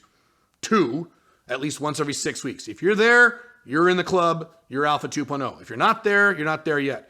Now, is that a safe thing to do? No. Because if when one of those women leave, you're right, you're going to have to scramble and find someone else. Now, you can do that if you have a large roster, which I do. So if you have a large roster already built up, and it only takes you 2 or 3 texts to bring in that second woman again, then 2 would be okay. I don't even want to worry about that. I'm super paranoid about this, so I have 3, plus a large roster. So that's how I do it. But your point is valid. Hi, Caleb. Hi. I hope you're doing great. I am. Thank you. I would really like to know how to become a worthy partner for my boyfriend. Oh, you're a girl. Cool. 5 years relationship. I am 28 years old and I make $24K before taxes. I live in Mexico. And I never know how to answer when the "what do you bring to the table" question pops. Interesting. Well, you're not going to like my answer, and you're not the first woman who's asked me this. We don't give a fuck how much money you make. I know that's horrible. I know you just fainted. But we don't give a shit about how much money you make. We really don't care. By and large, there are rare exceptions. I don't give a rat fuck what a woman makes, and most alpha males also do not need this and don't even care. We care about how hot you are, We care about how nice you are.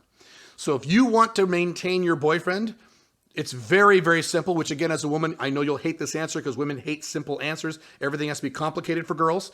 But here is the answer. It's very simple. If you want to maintain the man you're with, you need to do two things. Be nice and have sex. That's it. Have sex a lot, even when you're not feeling like it's in the mood, even when you feel like it's not your job. Have sex with him a lot. Keep his balls drained and be nice. Don't be a bitch. Don't give him drama. When you have a bad day, take a deep breath and leave the room. Don't yell at him. It's not his fault. That's it. You do those two things, you will keep a man. He will cheat. Men will cheat. You're in Mexico. He has definitely cheated on you probably already. If he's Hispanic and Mexican, that'll happen. There's nothing you can do about that. Monogamy doesn't work, but he will stay if you do those two things. By the way, if your boyfriend is saying, so what do you bring to the table? He's got some skills. He's probably an alpha male, so good for him. Hi, BD. Hi. These days I see so many guys in their 20s making six figures or driving a Lambo. Okay, this is an example of a guy who's been poisoned by social media. You have been completely poisoned by social media. You are living in a fantasy world that doesn't exist. How many fucking guys in their 20s make six-figure incomes and drive Lamborghinis? How many guys do you know personally? How many guys in the world as a percentage? You're living in a fantasy world. Stop it. This makes me feel like a failure. You're right, because you live in a fucking fantasy world that doesn't exist. I would feel like a failure too if I lived in a fantasy world that didn't exist. As a 25-year-old who only makes $42K a year, oh my God. Instead of motivating me, it makes me feel discouraged. Get off Instagram. I'm always comparing myself to other dudes my age who are more successful. Well, that's good. That's fine to a degree. How do I stop caring and refocus? Get off fucking Instagram and get some logic. How many men in their 20s have six-figure incomes and drive Lamborghinis as a percentage of men in their 20s? I got news for you, men. I got news for you, dude. I can't talk. Guys in their 20s are fucking losers today. Go read the real statistics. Women in their 20s make more money than men in their 20s today. That's how beta men in their 20s are. Men in their 20s are the worst they've ever been in my lifetime, and I'm almost 50. Men in their 20s suck balls today. So you are not only wrong, you are diametrically opposed to the truth. So just get some fucking logic. God damn. And get off Instagram. Jesus Christ. It's the same guy. I'm always worried about my age. I feel immense pressure to make a considerable amount of money before I'm 30. Well, that's good. It stresses me out too much. Well, then get to work. Take action. What are you doing? I have 5 years left. How do I deal with that? Take action. I felt that same pressure. There's a reason I made a six-figure income by the time I was 27, which is statistically very rare for 27-year-olds. I was unusual. Even back in the 90s when I did it, I was still unusual. Now it's even more unusual because I got to work. I used that stress as a motivating factor for me to get to work. Instead of saying, oh no, I got to work. Get your ass to work. Build your Alpha 2.0 location independent business. Find a niche, find a problem, find a product, service, or information that helps alleviate that problem, and then market. Even if you do it wrong, which you will. That's okay. Get to work. He's going on and he's bitching about his crappy apartment. And since I only make $42K a year and I live in a crappy apartment, I do not feel good enough to be dating girls at the moment. Dude, as I've talked about, most of the time I have been dating girls. I lived in a shitty lower middle class house with no furniture. The next door neighbor had like 20 Mexicans living in it. My grass was this tall. I drove an 8-year-old car. It looked like shit, and I did just fine. Just stop with this shit, dude. God damn. He's just complaining more and more about this. I got to move on, dude. You got to get some perspective and get some logic and get some statistics and get to work. I mean, it's just question after question about freaking out about this stuff. Okay, here's a question he's asking that's not insane. What do you think about doing freelance copywriting if English is not my mother tongue? It's great. Would clients trust me? Why would they not trust you? I have a good command of the English language, but it's just that I have an accent. That's fine. As long as you're understandable, it's okay. I work with people in my company who have thick accents. I don't give a shit what your accent is, as long as you can do the work I want you to do. I don't give a fuck. If you're a man, woman, old, young, what nationality, I don't care about it. It's a race. I don't give a fuck about this stuff. Can you get the work I want done in my business? Great, you're hired. I feel... I'm not going to answer that question, dude. You got to just stop being negative. I got to move on. Jesus Christ. You're making me depressed with your fantasy land that doesn't exist. All right, moving on. Caleb, it's totally fine if he says he's a private person and doesn't want to speak on camera. But if your adopted African-American son lives an Alpha 2.0 lifestyle and he wants to keep living in the U.S., he doesn't live in the U.S., can you have him on your YouTube to interview him and not on your audio podcast? Yes. As I said earlier, I'm going to have him on a YouTube video and I'm going to have my daughter on a separate video. So yes. My son, yes, he is black. He is 28 years old. He is a digital nomad, so he doesn't really have a home. He was in Thailand for a long time. I believe he just went to Tokyo, Japan. He's in Japan now. And he's Alpha 2.0. He's location dependent, non-monogamous. He does the whole thing. In terms of him, okay, he's listing a bunch of things he wants my son to talk about. All right, well, I'll keep that handy. In case your son isn't being non-monogamous, is he currently with a serious girlfriend? So my son's history is monogamous. So for most of his adult life, he was a monogamy guy. He would have long-term monogamous girlfriends. I think he's had 2 or 3 multi-year-long girlfriend relationships up until a few years ago when he stopped doing that. Good for him. Now, I didn't tell him to do that. To be clear, I'm an alpha male 2.0 father. I don't tell my kids what to do or how to live. They do whatever they want. My daughter is monogamous, and she's location dependent. So they can do whatever they want. So he did this on his own. So yes. How do you see the Great Reset, COVID-19 changing international travel in the future? What I said earlier, the Great Reset is really the Great Western Reset. So speaking very generally, the Western nations and the big, stupid authoritarian nations are going to be more troublesome. Big, stupid authoritarian nations would be the US, China, India, Russia, all of whom are moving toward authoritarianism. Brazil to a degree or to a lesser degree. They're going to be problematic and it's going to be harder to travel to and from these countries. The smaller countries are actually doing better. So one thing I have talked about, I've mentioned before, is that while the Western world is collapsing, and while the big nations are moving toward authoritarianism, a lot of the smaller countries are actually getting more free. They're actually doing much better. So in terms of the smaller nations, they're actually going to be just fine. But it's the big nations that are going to be problems, yes. So what does that tell you? What do you think that trend line is indicating? Stop fucking around with the big nations. I am moving out of the big nations. In 3 weeks, I'm moving to a very small country, and I can't fucking wait. And I'm moving most of my business operations, it's going to take me a few years, and most of my target audience away from the big countries. I have said before that I want the US, Canada, and Europe, all of Europe, not just West Europe, all of Europe to only represent a maximum of 40% of my income. For that reason, because I don't want to rely on these big, stupid, collapsing nations. I want to rely on small, maneuverable countries. That's what I'm after. Let's see here. My butt's getting tired in this chair. Is being within an hour radius of the hottest woman better than being closer to half of the hottest women? What? Is being within an hour radius of the hottest women better than being closer to half of the hottest women? I don't understand the question, and your math is confusing me.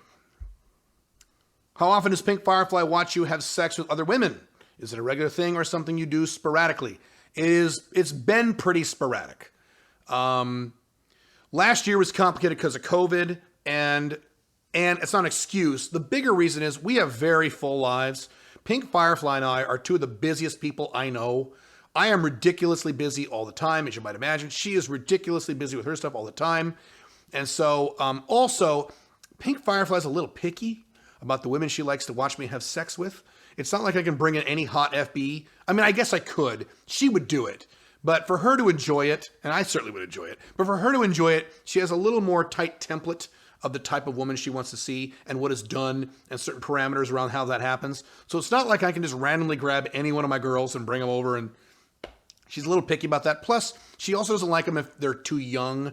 So if it's an 18 or 19-year-old, that would gross her out. She wants them a little older than that because she's 41. Yeah. So we just did it though. We just did it a week or 2 ago when we were in Dubai with one of my Dubai FPs. Had a great time. Hello, Caleb. Hello. As a businesswoman, another woman, I am thinking of investing in Monaco for both residential and business opportunities. But since you have stated that Europe is collapsing and Monaco is part of Western Europe, will Monaco weather the upcoming collapse a bit better, managing that it considering that it is a very small country and easier to manage. Smaller countries are much better, abso-fucking-lutely, but no, Monaco's in deep shit. Monaco is going to collapse just like the rest of the Western world. Yes, Western Europe, certainly. Yes, Monaco's fucked. I would not invest in Monaco. The reason you want to invest there is because you probably like living there. So what you could do is Five Flags and live in Monaco, but don't invest there. Don't start a business there. Don't do any of that shit, but just live there and get your business externally from Monaco. I don't know Monaco's tax laws. You need to figure that out. But the reason you want to do that is because you like Monaco, not because Monaco is a great investment opportunity, which I don't think it is. But certainly a great place to live. I mean, it's expensive. I hope you have a higher income, but sure. How are we doing on recording here? Okay, we're good. What are the top 3 to 5 female celebrities you find attractive and really hot? And do you think you can get with them?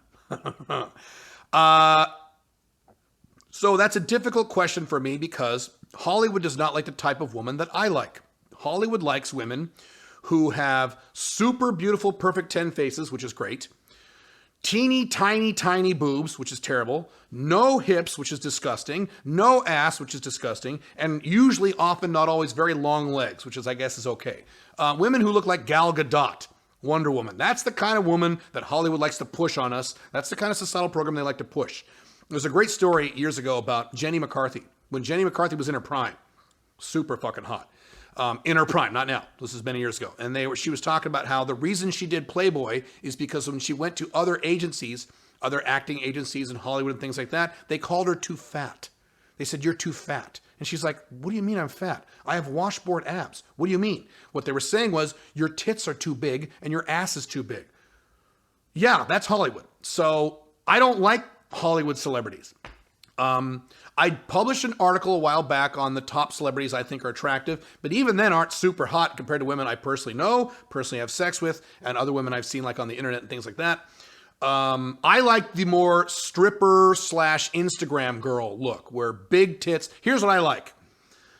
Teeny tiny little body, ideally short, big giant boobs, teeny tiny little waist, big hips, big ass. That's what daddy likes. How many mainstream Hollywood leading ladies do you know who have that style? None. And if you have that woman in a movie, she's going to be a side character.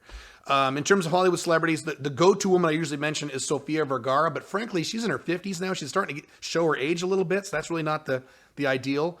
Yeah, I mean, I don't know what to tell you. I can think about it, but yeah. Do I think I could get with them? So I'm going to break your question out into 2 different pieces. Could you pick a Hollywood A-list celebrity and say, "Caleb, go fuck her"? Could I do that? No, of course not. Could you say to me, "Caleb, you need to go fuck an A-list Hollywood celebrity," any one of them, females, who are A-list celebrities right now? Could I do that? Yes. Yes, I could do that. If I decided to go to LA for 6 months, never would do that. But if I decided to do that, yes. I have the outcome independence, I have the confidence, I have the game, and I have the income, because I'm sure that'll be a factor.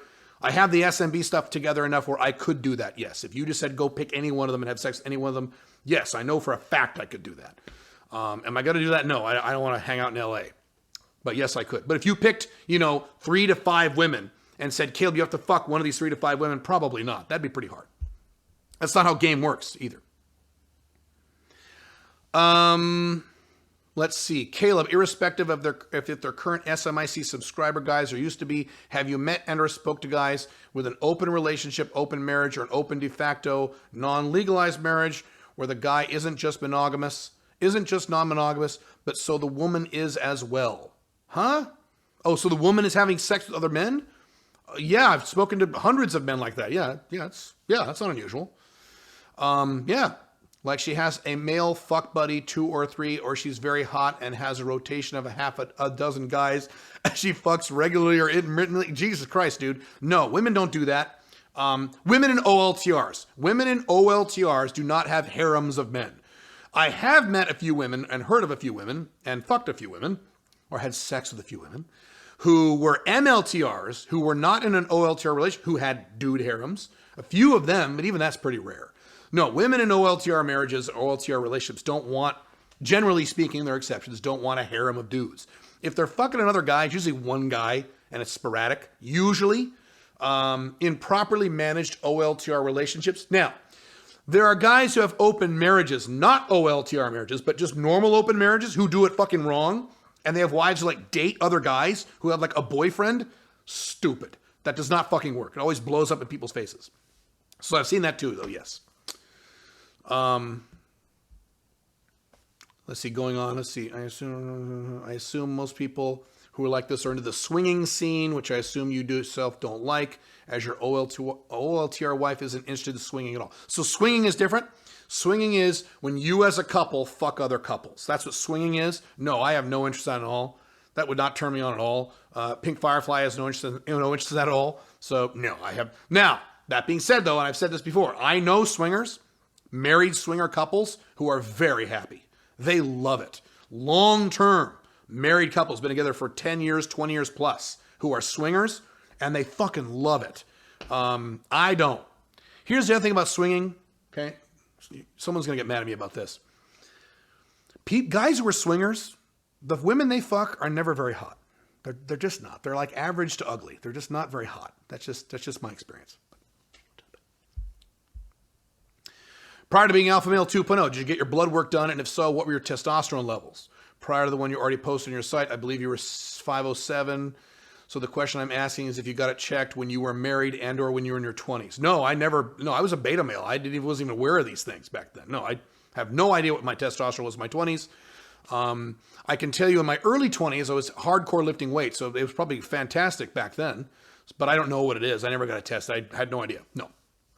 Do you think the majority of beta males have low testosterone? I don't think I know. And yes, most men in the Western world have low testosterone. We drink out of plastic bottles and shit. So yeah, that's the low T is the norm now. That's why it's so great to be an alpha male 2.0 or 1.0 on testosterone. That's better than being a beta. Do you believe this determines the traits that they accumulate? It is a strong factor. It doesn't determine it. There are many factors in terms of why men are more beta today. There are physical factors. Testosterone is one. There are cultural factors, which is very big. There's two factors that play there. But that is a strong factor, yes. Caleb, I know you regularly talk about starting 2 to 3 location-independent businesses. That'll help a guy attain financial independence, and that's all cool. Okay. What if you aspire to making tens of millions or even hundreds of millions of dollars as you're more ambitious and you want to do something that would be like a startup? So it's a long, Jesus Christ, dude, your question's huge. Have you met So basically, I had that question or similar question in the last AMA. Here's the answer. If you want to make hundreds of millions of dollars, that means you're gonna violate Alpha 2.0 models immediately. The Alpha Male 2.0 business model is that you have a business that maintains whatever income you want on 30 hours a week or less. You can work more than 30 hours a week if you choose. I choose, but I don't have to. So you can, but you don't have to. If you want to make hundreds of millions of dollars, you're going to be busting your ass like Elon Musk 15 hours a day for 25 years straight, which means you're not going to be free. You will not be free building that income. You could even argue when you hit that income. Now, if your answer is, I don't care, I'll sacrifice 25 years of freedom to maybe make hundreds of millions of dollars, then great, go ahead and do that. We have no disagreement, but you're not Alpha 2.0, but you don't care. That's fine. If your answer is, oh shit, I don't want to not be free for 25 years, then you're going to have to adopt something like Alpha Male 2.0. How do you move out if you can't find a job that pays enough? It's hard during COVID, but I don't want to make excuses and be a bitch. Well, that's good. Good for you for not being a bitch. How do you move out if you can't find a job that pays enough? Move out with roommates. That's my only answer I can think of off the top of my head. Move out with roommates. I didn't have to do that. When I moved out when I was 18, I moved out when I was 18 years old with no experience, no high school diploma, no college degree, virtually no experience, no people skills, no contacts in a down economy. The early 1990s. We were right in the middle of a recession. It was the outsourcing recession back then. It was bad.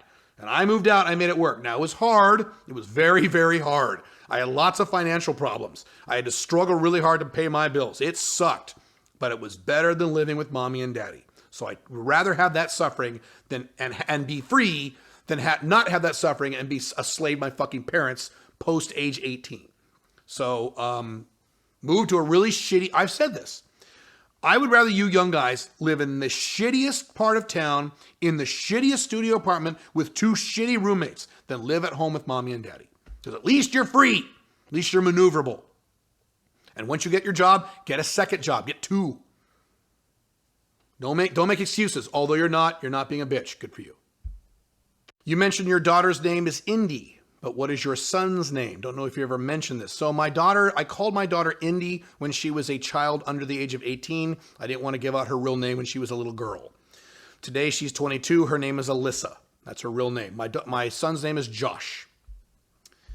Let's see. If you were being objective, I'm always objective. At least I try. At least I make a hard effort to be objective. Would you say your model, the Alpha Male 2.0 lifestyle, is bar none the absolute best? He's capitalizing best for a man to live. Outside of being super rich for the typical man, in the modern era right now in the 2020s, yes. The Alpha Male 2.0 lifestyle is the best lifestyle for the typical man, achievable by the typical man in the current collapsing Western world today, right now, outside of being super rich. If you're comparing it to guys who make, who have $500 million and live in a castle and have homes and yachts and can do whatever they want, obviously, that'd be better, of course. But if you exclude that very rare exception to the rule, yes. I can't think of any other lifestyle outside of that is better in terms of freedom and long-term consistent happiness than the Alpha Male 2.0. Now, here's the response or objection to that. Well, not all men want that. Correct. They're called betas. They don't have to want it. They won't be as happy as me. They will never be as free as me. That's fine. And let me say this again. I've said this 1,000 times. Alpha Male 2.0 only applies to about 10% of men. 90% of men who have access to this content will either dislike it immediately or will like it and nod their heads in agreement and then never do it because they're pussies. It's only for 10% of men. And that's good. I don't think I want to live in a world full of Alpha Male 2.0s. I don't want that competition. But I would like 10% of men out there to be Alpha Male 2.0s. Fuck yeah, it's part of my mission. Let's see. Caleb, when you're fucking an older or younger woman, how often do you vary between using wild and rough sex and slow, passionate sex? Like how you know which sexual style to utilize, or do you utilize both? Or is it about having excellent sexual intelligence and being able to read a girl? I fuck women the way I like to fuck, period. I don't modify my approach. I don't care how old she is. I don't give a fuck. I have sex with women the way I want to have sex. And you should too. Fuck women the way you like to have sex. If they hate it, they will leave you and go date someone else who is more sexually compatible with them. And the women who like the way you have sex will stick with you and go, this guy's fucking great. So I don't modify my approach at all. Now, here's the one exception. And this is kind of funny. The one exception is I am very intense during sex. And I can scare people. I can scare women. It's happened. So when I have sex with a woman the first time, I have to kind of back off a little bit, and I have to kind of focus on not being too much of a Tyrannosaurus and scaring the fuck out of her. So the first time, second time, I'm a little easier than subsequent times when I really go fucking crazy. So I do that because I don't want to scare chicks. Matter of fact, and this is really interesting, Pink Firefly, and she didn't tell me this till 2-3 years into our relationships. I didn't know this for years. The very first time I had sex with Pink Firefly, after we were done and she went back home, she strongly considered never seeing me again. And she was like, I like this guy. He's great. But oh my God, during sex, I've never seen that before. That's just way too much. And she strongly considered whether or not to see me again because of the way I had sex with her the first time. Apparently, I did not back things off the first time we had sex. She's really hot, so maybe I got excited. Fortunately, she got over that and she kept seeing me and now she's good with it. But anyway, but other than that, no. I have sex the way I want to have sex. And if a woman really doesn't... Now, I also make sure I make women come. That's a key component of the cardinal rules. You have to make women orgasm every time you have sex in order to keep them around. Make sure your retention is long and keep retention high and keeping your return rates high. Very, very important. So I do take the time to do that. But outside of that, I do what I want. And if she doesn't like it, she could leave and go date someone else. Go date a beta who has sex like this. Oh, baby. Oh, yeah. Oh, you're so pretty. Oh, yeah. Yeah, that's great. You once said it's possible to get to an Alpha Male 2.0 lifestyle if one is starting from scratch in 1 year. And to achieve that, it will require busting your ass. Yeah, that sounds like something I would have said. That's about right. You could do it in a year, but you have to work really hard, I guess. What does busting your ass mean to you, since we are all different? Well, if you want to get to Alpha Male 2.0 in 1 year, and you're starting from zero in both respects, financially and with women, you're starting from zero, that means you're going to be working on your Alpha 2.0 business and your woman life 10, 12, 13 hours a day combined, 6, 7 days a week for an entire year. And you can work on nothing else. No more hanging out with friends. No more going to the gym for 3 hours a day or 2 hours a day. You can exercise a little bit in the morning. That's about it. No more playing video games. No more watching Netflix. No, none of that shit. You're going to be working on building your business and building your woman life. And that's all you're going to be doing for about a year. I hope you don't have any kids. You probably don't. So that's what that means. Are most men going to do that? No. That's why I say 3 to 5 years for most men. Because most men are not going to blow their brains out for 12 months to get all that shit done. Although if you have, there have been a few guys in my audience who have pulled this shit off in a year or less. It's happened, but it's not typical. Results may not be typical, as they say in the legal aspects of this stuff. Caleb, I'll be going to art school to become an actor. Uh-oh. Nothing wrong with being an actor, but I'll explain my uh-oh in a minute. I know you say school is not the place to go. That's correct. But I really feel like acting is a dream passion in my life. Okay. No, that's all right. That's valid. My question is, can't I start an Alpha 2.0 business while going to college and becoming an actor? Certainly you could do that. You could do that. That'd be fine. Yeah, that's fine. That's exactly what I would do if I were to be an actor. Side note, when I was in high school, I had 2 different high school teachers recommend me to be an actor. They said, Caleb, with your projecting voice and your facial expressions and your movements and your confidence and you need to be an actor. And I said, actors don't make any fucking money, so no thanks. But that happened in high school, yes. Also, why do you think college is bad? Oh, dude, let me count the ways. Number 1, it takes what is called prime time of your life, that time between 18 and about 25 in a man's life where he has no children, he does not have a wife, he doesn't have a lot of debt yet, and he does not live at home with his parents. That is a very short period in a man's life. It takes that period of life and destroys it. It takes it and just sucks it into a black hole because you're busy at college all day and doing fucking homework all day. Number 1. Number 2, you will have to deprogram yourself from all the bullshit you learn in college because what you learn in college is not accurate to the real world. At least not anymore. I just saw Jim Rogers talk about this. He said, please don't get an MBA. If you get an MBA, it will take you 20 years to deprogram yourself, to take that shit out of your head, to actually implement things that work in the real world. There's a reason that I went from 0 to a 6-figure income by the time I was 27, and none of my friends who I had at the time went to high school and then went to college were anywhere near that when they were 27. And none of them even got anywhere near that far ever, even to this day, and except for 1 or 2.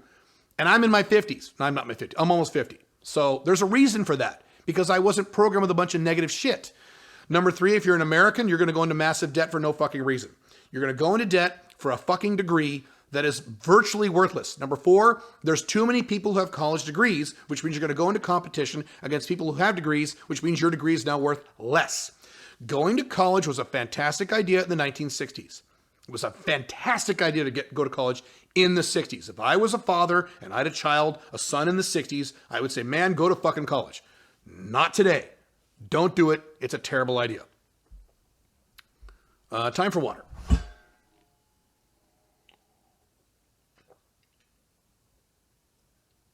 I love water so much.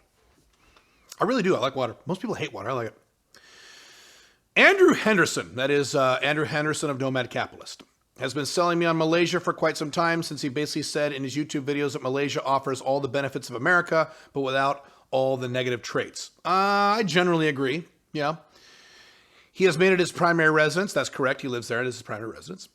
That is a part of his 5 flags plan, and has stated he doesn't exactly do 5 flags. Not exactly, but close enough. And stated that Malaysia offers low taxes and buying services and amenities for a fraction of the cost you would pay in America. Generally speaking, yes, there are exceptions. According to him, Malaysia is a rising nation. That is absolutely true. Every nation, with the possible exception of the Philippines, in Southeast Asia is on the rise. Yes. And definitely Malaysia is a rising nation. It's not rising as fast as places like Vietnam or Cambodia, but it's certainly rising. Absolutely true. Based on this, do you agree or disagree with him on Malaysia becoming a rising nation? Yes, I agree 100%. It is a rising nation. That's not even in question. Yes, it is. And do you think it is worth investing in terms of residency and business opportunities? Well, those are two different things. Residency is up to you. Yeah, it's a good place to live. And business opportunities, yes, very much so. Side note, Andrew is a friend of mine, and he tried very hard to get me to move to Malaysia. And I said, no, I'm not moving to Malaysia because it's too fucking humid. I love Malaysia. I love Singapore. But goddamn, that fucking humidity, man. It's humidity plus heat. Heat I can handle. I don't mind heat. Heat's fine. Heat plus humidity, fuck no. And I'm like, dude, it's hot. He's like, well, yeah, it's hot here. I'm like, yeah, fuck that. He's like, well, yeah, it's hot. So what? Dude, I don't like heat. No. You know what's really funny is Andrew's wife is Russian. She's from Russia. So she went from Russia to Malaysia. God damn. Pretty hilarious. Caleb, you stated in an article that all the culture, art, and technology will be in Southeast Asia. Incorrect. I have never said that. I said that Southeast Asia is the only region, not only country, but only region in the world that will experience high growth rates for the next 20 to 30 years. The rest of the world is either going to stagnate or collapse. That's what I said. There will be countries outside of Southeast Asia that will be on the rise. But in terms of a region, that's what I said, Southeast Asia. It has nothing to do with art, culture, technology. No, I never said that, ever. Where do you specifically see the next Hollywood within Southeast Asia? I never said that. That is just incorrect. There's no Hollywood in Southeast Asia, and there won't be. Exporting movies to other countries is the last thing America does well, by the way. It's the only thing America does. We export our entertainment. It's the only thing we export. Yeah, it's kind of funny. Let's see. What other leverage skills rival the high ROI of effective time management? Daily physical energy. Maximizing your daily physical energy. I mentioned that early on in this AMA.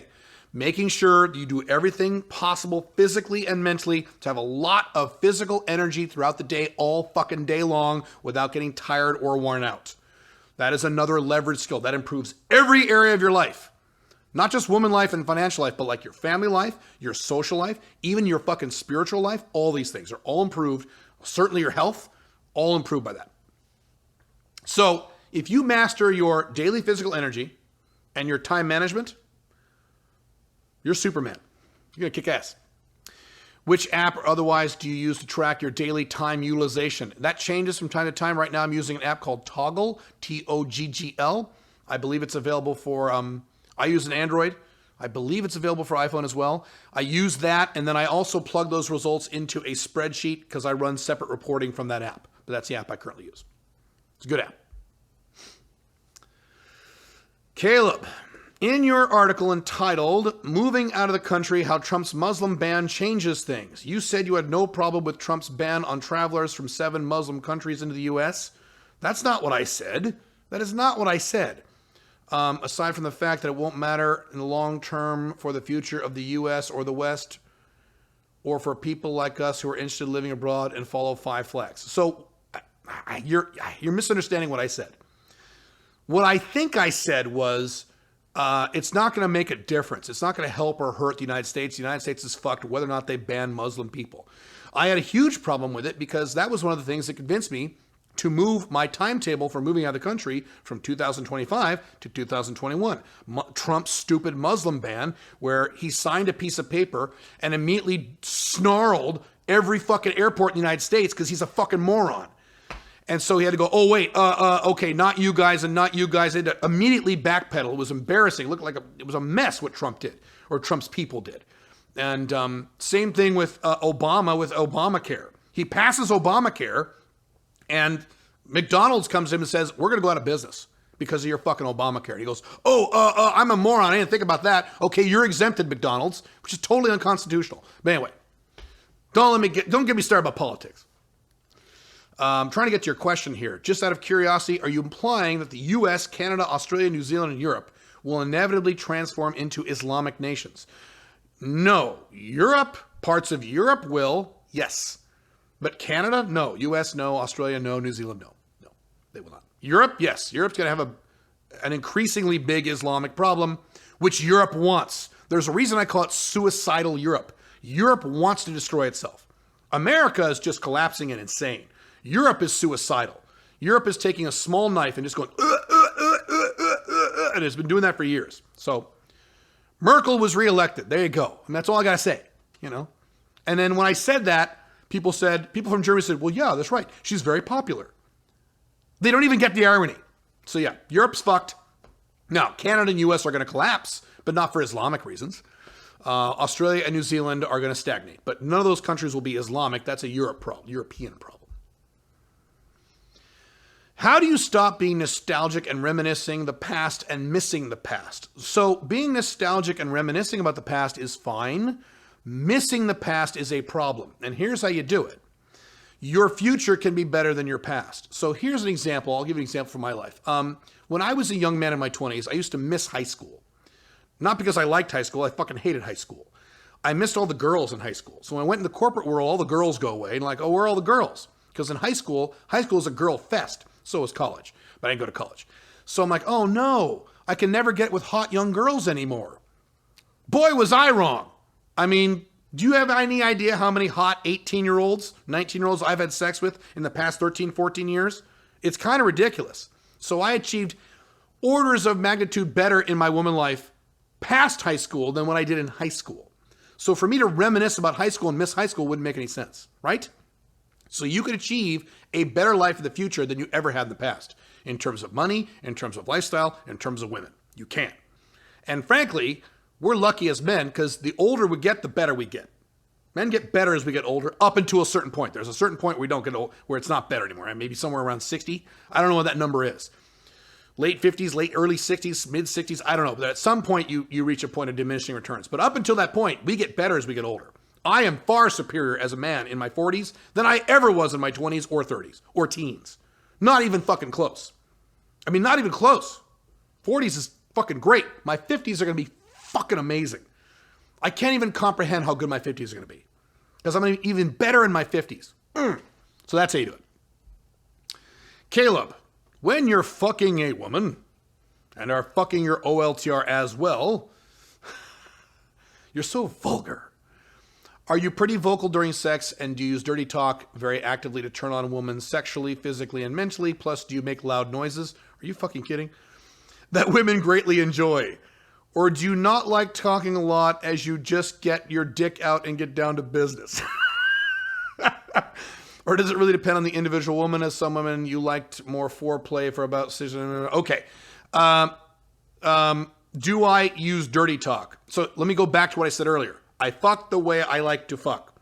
Do I say things during sex? Oh yeah, I say a lot of dirty shit. But it's stuff that I like to say, not stuff I give a shit what they like. I don't care what she likes. And if she doesn't like what I say, she can go fuck someone else. You see how this works? So I say all kinds of fucking shit, including to Pink Firefly. Oh yeah. Now what I say to Pink Firefly is different. There's a different dynamic there because I'm in love with her. She's my wife. She's my soulmate. She's not my soulmate. There's no such thing. But you know what I'm saying. So the nature of what I say is a little different between OLTR and my FBs, but I say all kinds of shit. Do I make loud noises?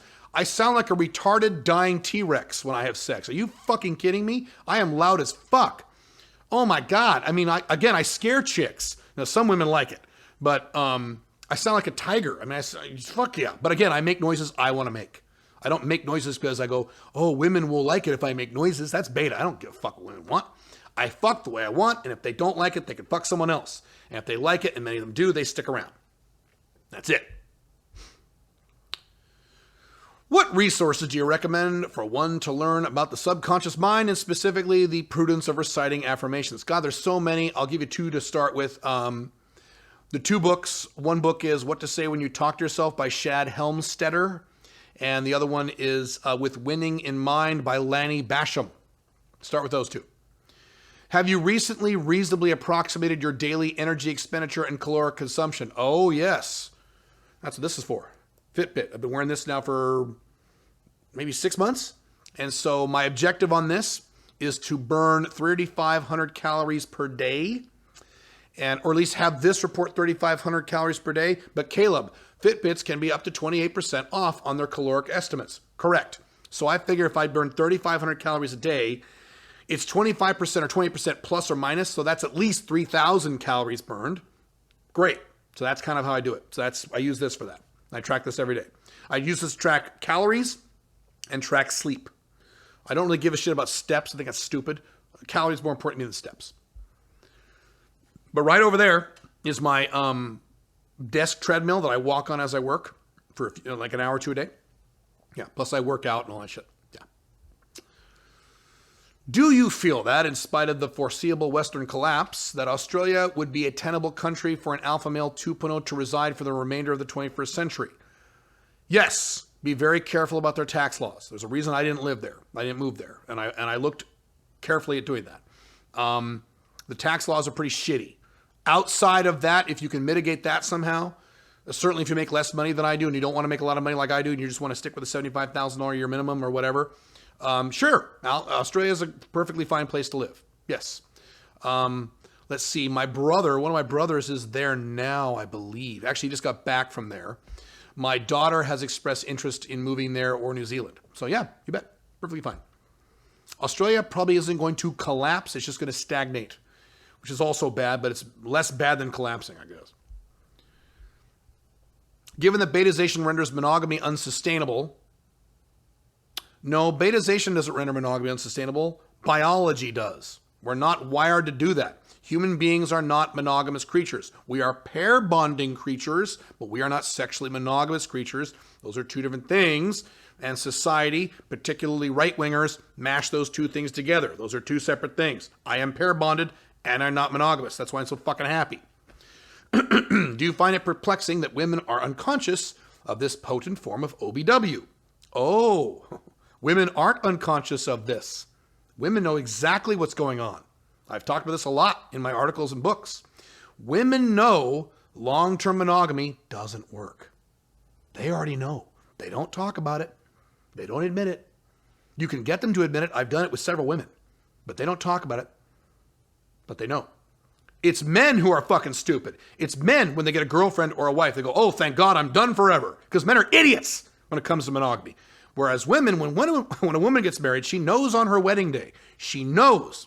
In most cases, there are rare exceptions, but in most cases, she knows in the back of her head, all right, this will be great for a while, and then I'll get bored, or he'll piss me off. So in 10 years, 7 years, 8 years, 20 years, I'll divorce this dumbass and go get a new guy. And you can get women to admit this. I've done studies on this on my blogs. I've talked about the 5 engaged woman experiment that you can run. Ask a woman. Get her a little alcohol in her when she's engaged and get her away from her friends and say, you're really going to be with this guy for the rest of your life? For real? And she'll go, well, you ask a guy that question. Of course. I'm going to be with her the rest of my life because I'm a good Christian man. Blah, blah, blah, blah, blah. You ask a woman that, they're like, well, we'll see what happens. Women know. Don't let women fool you. Women know what's up. That's why so many women, when PUA started coming out, pickup artist stuff, that's why so many women got so angry. Because for the first time, men were revealing women's shit. I remember listening to a audio teleconference that Neil Strauss did, Style, years ago when he was Style. This is back, 15 plus years ago or whatever, or something like that. And he was giving these guys all these pickup artist techniques. And the moderator on the call was a woman. And she would come on every once in a while and she'd say, the women in my office are hearing all this and they're really mad because you're telling all these guys all of our secrets. Exactly. Are high degrees of outcome independence more a rarity in a man than is confidence? I.e., does the former tend to also bring with it the latter, but the latter is less likely to bring with it the former? Correct. So if you're outcome independent, it does help your confidence. But if you are very confident, it does not necessarily help your outcome independence. That is the quintessential alpha male 1.0, the very confident man who is very outcome dependent. The perfect poster child for this, the extreme version of this, is Trump.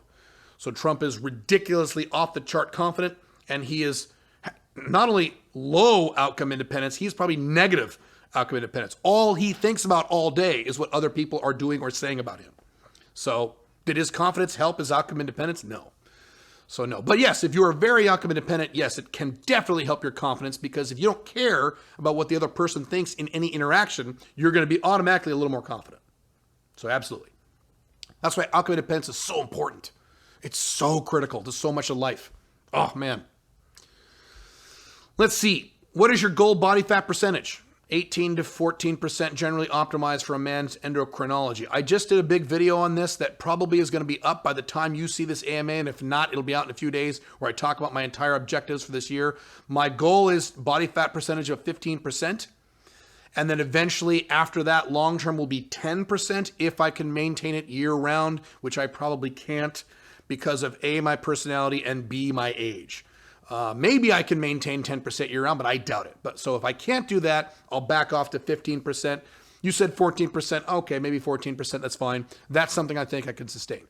I would be fucking tickled pink if I was 15% body fat. I have been 50% body fat since I was in high school. That'd be fucking great. I'd be very happy with that.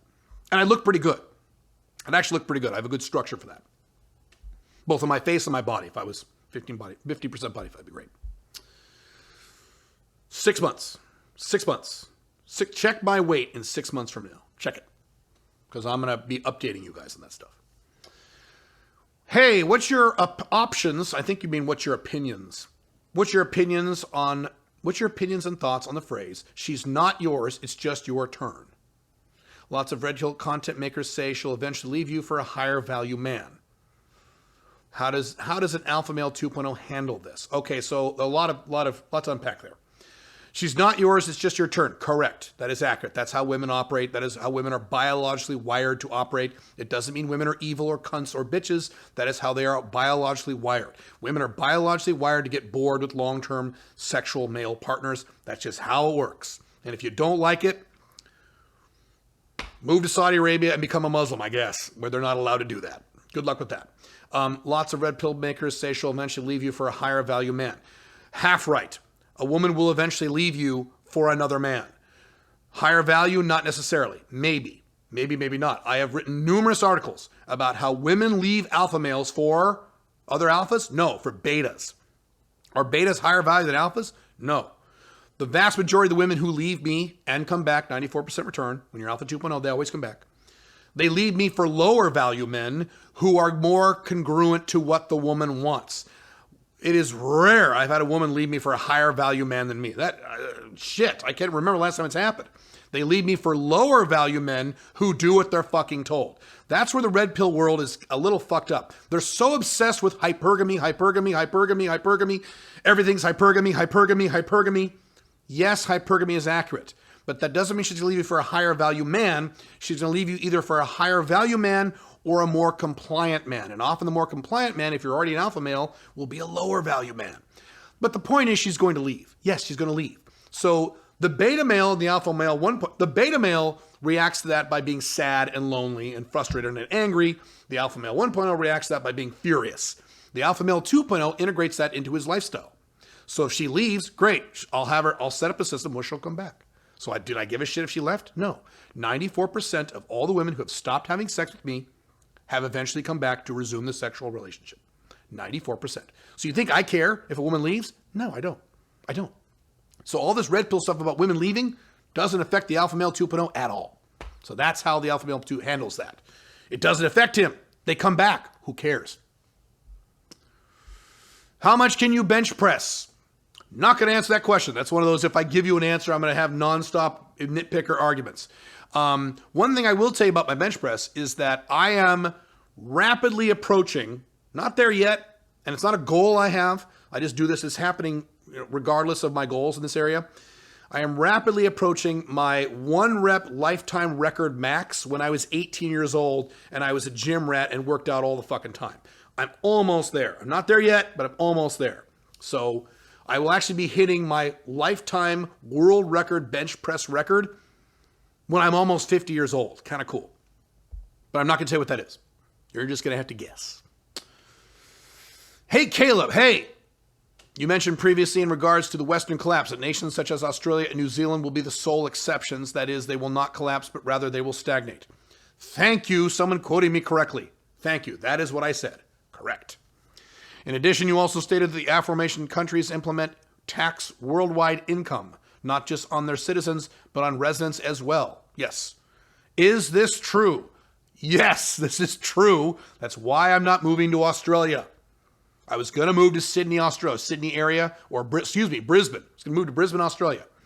I decided not to because those psycho Australians, their tax laws is such that if you fly into Australia once a year, even just once a year, and they see you're flying into the same city, they can, and they have, decided that you are a tax resident, and they will tax your worldwide income for the time you are there. So if you spend a month there, even if it's just a month, most countries do the 180 day thing, 183 days, 6 months, 1 month, 2 months. Now, you don't tax you worldwide for the entire year. They just tax you while you're there. And you won't get double taxed if you're an American because they have tax treaties and things like that. But whatever. Fuck that shit. Fuck that noise. Yes, it's true. Absolutely ridiculously insane. If so, it is so, why are Australia and New Zealand following America's bad example? Why do you think they're following America's bad example? Is it a bad example? It's a bad example for you and me. But for government, it's a great example. The United States, as I've mentioned before, is the largest government in the history of the human race, in the history of humanity. If you add up state, federal, and local governments, the United States government, not federal government, the entire government, spends $8 trillion a year. $8 trillion a year. The Roman Empire wasn't that big, even if you adjust for inflation and per capita. The British Empire wasn't that big. It's the biggest government in the history of mankind. And, as I've talked about before also, the typical American pays anywhere from 51 to 70% of his income in tax supporting this bullshit monstrosity. And most Americans, their viewpoint is the $8 trillion a year that America spends, their government spends, isn't enough. It should get bigger. They're called left-wingers. Then you have Trump supporters who don't care if it gets bigger. Trump added massive amounts, trillions of dollars to the deficit and debt. They didn't give a fuck. So, do you see Americans rioting in the streets saying, we pay too much taxes, lower our taxes, God damn it? No. They just keep paying these fucking taxes. And they go, okay. Now they bitch about it. They complain about it. This is bullshit. But then they pay it. It's a genius move by the elites of the United States. So New Zealand and Australia see this and go, oh my God. These Americans have figured out how, the American government has, the elites in America have figured out how to get their citizens, give them 70% of their fucking income and just hand it over. Well, fuck, we should do the same thing. So it's not a bad example. It's a great example if you're an elite in government. It's beautiful. If you're one of those people, it's bad for you and me. America is the most successful machine for sucking money out of the average citizen's wallet and having the average citizen go, this is bullshit. Here you go. Why do you think I'm leaving? Any particular aspects to game with tens? I know not to expect long-term commitment from tens who are in their 20s. Good for you. But any other frame mindset tips?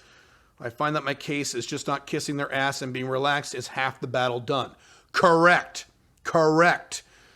So, if you just don't give a shit, if you're location dependent, if you're outcome independent, excuse me, sorry, I don't know what happened there. If you're outcome independent, probably like jet lag, if you're outcome independent and it is obvious that her beauty is not affecting you in any way, that's 40% of the battle. What do most guys do with tens? Oh, you're so hot. Oh, you're so beautiful. I know other men probably call you beautiful, but oh, baby. If you don't do any of that, it's 40% of the battle right there. That's really it. It's all the standard stuff with an extra amount of outcome independence. The only time you should neg, so the pickup artists talk about negging, and I say don't neg, but if a woman is a 10 and she knows she's a 10, because there's two types of 10s. There are 10s who know they're 10s, and there are 10s who haven't quite figured it out yet. So if she's a 10 who knows, by the way, the 10s who haven't figured it out yet are easier. A little easier. They're not easy, but they're easier. The 10s who know they're 10s, you can neg a little bit. You can neg because no one's done that before, unless she's very, very savvy and very experienced. And the younger she is, the less likely that is to be true. And that works to your advantage because most 10s tend to be very young girls, right? Right. Okay. Caleb, do you practice doing Kegels? No. All that tantric sex stuff and coming up your spine and semen retention and Kegels, and that is, in my opinion, for men who don't already have amazing sex lives. My sex life on a scale of 1 to 10 is a fucking 11. It is better. Not as good. It is better than my wildest fantasies. Better. It's better. So do I need to do, hey, Caleb, if you do semen retention for 40 days, your sex will be better. I don't care. I'm good. That stuff is for guys whose sex life is a 5 or a 6 and they're trying to get it to an 8. I'm already there, so I have no interest. I'm not saying they don't work. I'm not saying there isn't value in those things. It's just not for me. Caleb, if you're a guy who's very good at sex, why, thank you. Which I'm not, by the way. How do you deal with a woman who's sex mad and wants sex all the time? Deal with a woman? Those are great. What do you mean? I love those women. Those are the best women on earth. What are you talking about? I don't mean like an overweight fat chick. What? I'm not personally in this position. I realize that many guys would consider it a very good problem. Yeah, it's not a problem. It's great that they wish they had, but if you have shit to do, it doesn't seem sustainable for a fuck bunny relationship or even a serious relationship. You are wrong across the board. I have had long-term relationships with women who are like this, and it was wonderful. It's called time management, dude. You don't fuck them every day. You fuck them often when you want to have sex with them, and you put that in your schedule. That's it. And if she's really horny and you're not available, let her fuck someone else. HBM, who my Asian girlfriend before Pink Firefly, had a huge sex drive. We had sex all the fucking time. We were together for 5.5, 6 years. It was fine. You're just way off on that, dude. You have mentioned that some guys in the SMIC don't make courses or consult businesses, but just sell stuff in Amazon or something like that. Not just in SMIC, but guys I know in the Alpha 2.0 community, yes. That is not the norm, because most guys I have found like to do kind of what I'm doing, information stuff or services or consulting, which kind of isn't surprising because that's stuff I do. But no, there's a decent hunk of guys who sell hard products, yes. How does that work? Like they buy light object and then sell them on Amazon. Yeah, just do a Google search for Amazon FBA. You find a company that does drop shipping and you sell it on Amazon. Matter of fact, there's a guy who I know, what's his name? Drawing a blank. If you pay him $20,000, he'll set up your entire company for you and you'll make the $20,000 back within a few months. He's done it a bunch of times. He's great. He's based out of, shit, I'm drawing a blank again. Where is this guy? Fuck, I'll have to, if I remember his name, I'll do a video about him or something. But yes, that's really it. That's it. Pretty basic. I've been researching various, are we still recording? Yes. I've been researching various personality tests and found on the end of MBTI, in Enneagram, DISC, and various other variations on those three are basically derived from, strange enough, astrological systems and combination of archetypes. Oh, God, dude, here we go. Symbolism of planets, personality aspect. I do not believe in horoscopes. Sorry, that's all horseshit. Sorry. Again, just like with the Jesus guys, you need to give me facts, verifiable facts, lots of them, preponderance of the evidence, and logic. I find your communication style and whole approach to be really authentic. Well, thank you. So I would like to see as a fun experiment where your placements are on the natal chart. Okay. Can you give us your date, time of birth, place of birth, so we can compute your astrological, psychological, your astro-psychological profile? Why don't we just jerk off into a Coke can? How about that?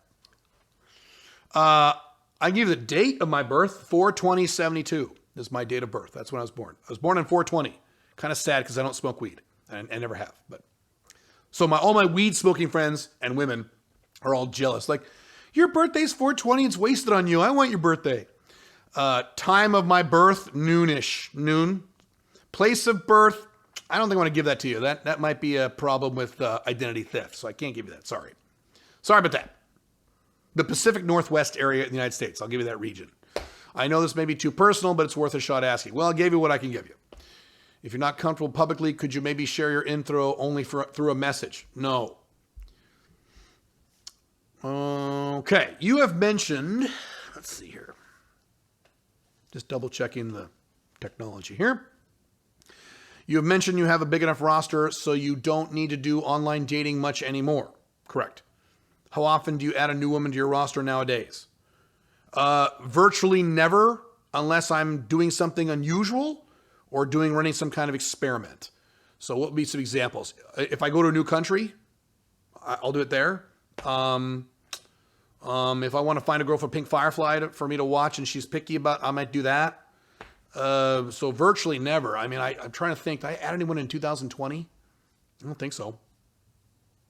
I don't think I had someone. Late 2019 I did. Do you use online dating to do it? Yes. I'm Black Dragon, so yes. Online dating or referral game.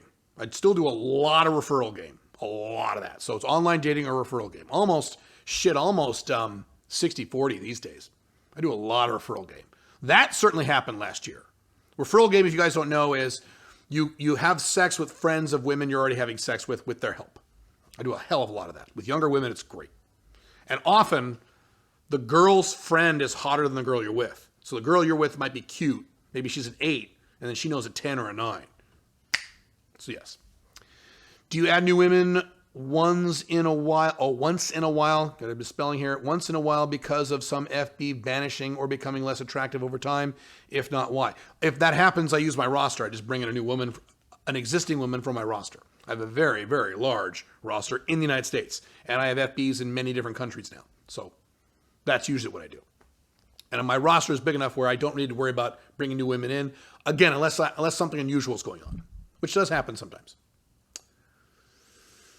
Caleb, you mentioned in an article on your site that you get emails all the time regarding men trying monogamy and it not working out for them. Yeah, all the time. Monogamy doesn't work for anybody. Long term. Shit, are you kidding? With rare exceptions. Yeah, of course. How many emails per month would you say you get regarding that? I don't know. I just had one the other day. I don't think there's an average amount. It's not like on an average we get 5 a month or 10 a month. Some months we may not get any, and some months I make it a bunch. My email is intercepted by my staff too, so I really couldn't answer that. But I just the other day I saw one, and let's see, the week before that I saw another one. Yeah, it happens all the time. Monogamy doesn't work, so of course guys complain about it. I hope you don't mean Alpha Male 2.0 is going back to monogamy. I don't think you mean that. I think you mean just guys who are getting burned by monogamy. Well, yeah. Are you kidding? Yeah. Get this up a little bit here. I'm going to make an adjustment with the microphone here. Hang on.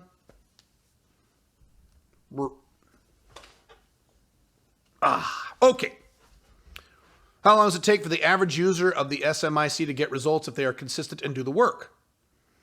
If a person puts in the work, what can they expect in general? I don't mean the fastest and uncommon success stories, but a more common results for your clients. If it helps, let's think of hours per week and so. So that's too general a question. Some guys join the SMIC program just for their business, and that's it. Some guys have plenty of money, and they join the SMIC program or do my coaching or whatever just for their woman life, and that's it. So it depends on the area that you're talking about. The majority of guys are not consistent, and that's with any content provider, me or anyone else, Gary Vee, Tony Robbins, it doesn't matter, name the guy. Most people who buy their stuff aren't consistent with their stuff, right? It's just human nature. So most guys aren't consistent, but you said if they are consistent, do the work. They get results within a few weeks, generally speaking, certainly in their women lives, within a few months in their business lives. Noticeable results if they're consistent, with a few months at the most. We had a guy in SMIC who started in SMIC and within, I want to say 4 months, did his first course launch and made $35,000 over a weekend. He was happy as fuck, but he did everything I talked about. He niched. He had a good informational product. It was very, very narrowly niched. It was great. It was just a great success story. So yeah. How many women do you need in your roster to regularly have sex with 3 to 4 women 3 or 4 times per week? So you're not referring to the roster, you're referring to active women. Roster is all the women you've had sex with more than twice in your entire life you can call upon who are currently inactive. You're talking about active women. Rule of thumb for that is add 2.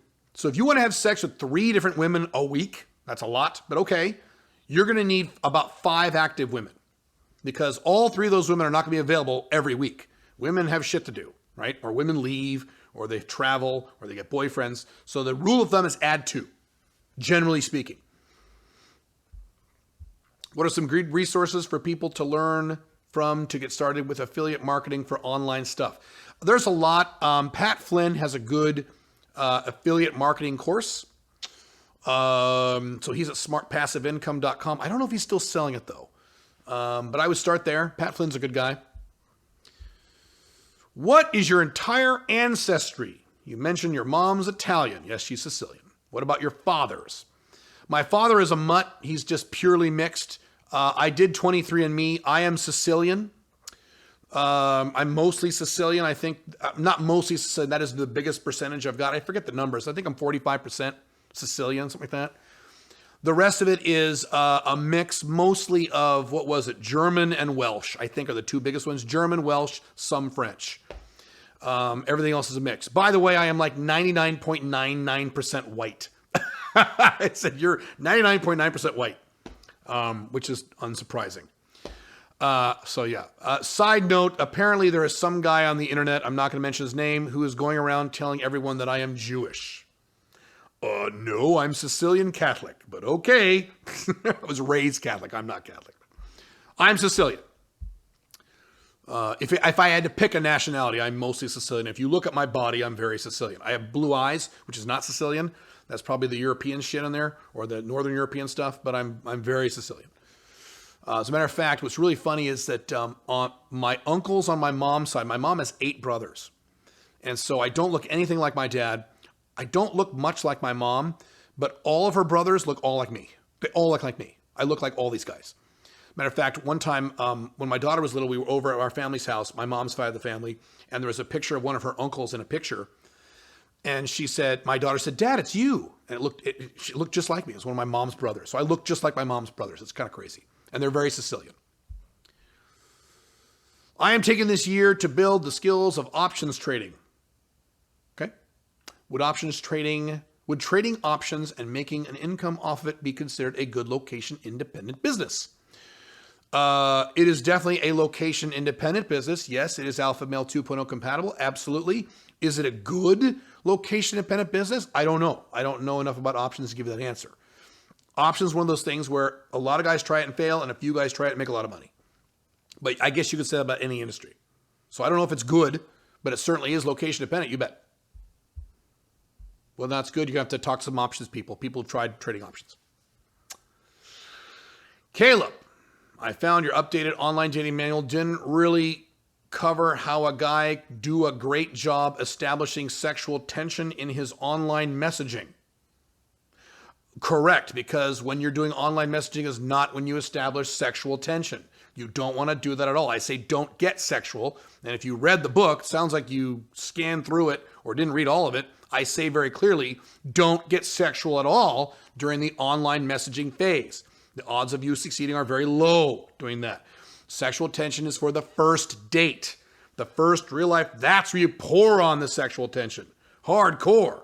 And I go through all that stuff and get to sex fast. We follow the 3-phase model, and you follow the fluff talk, then relationship talk. Then if you get to it, sex talk. You do a lot of kino. You do a lot of sexual vibing. You do not kiss her at the end. I go through all that stuff.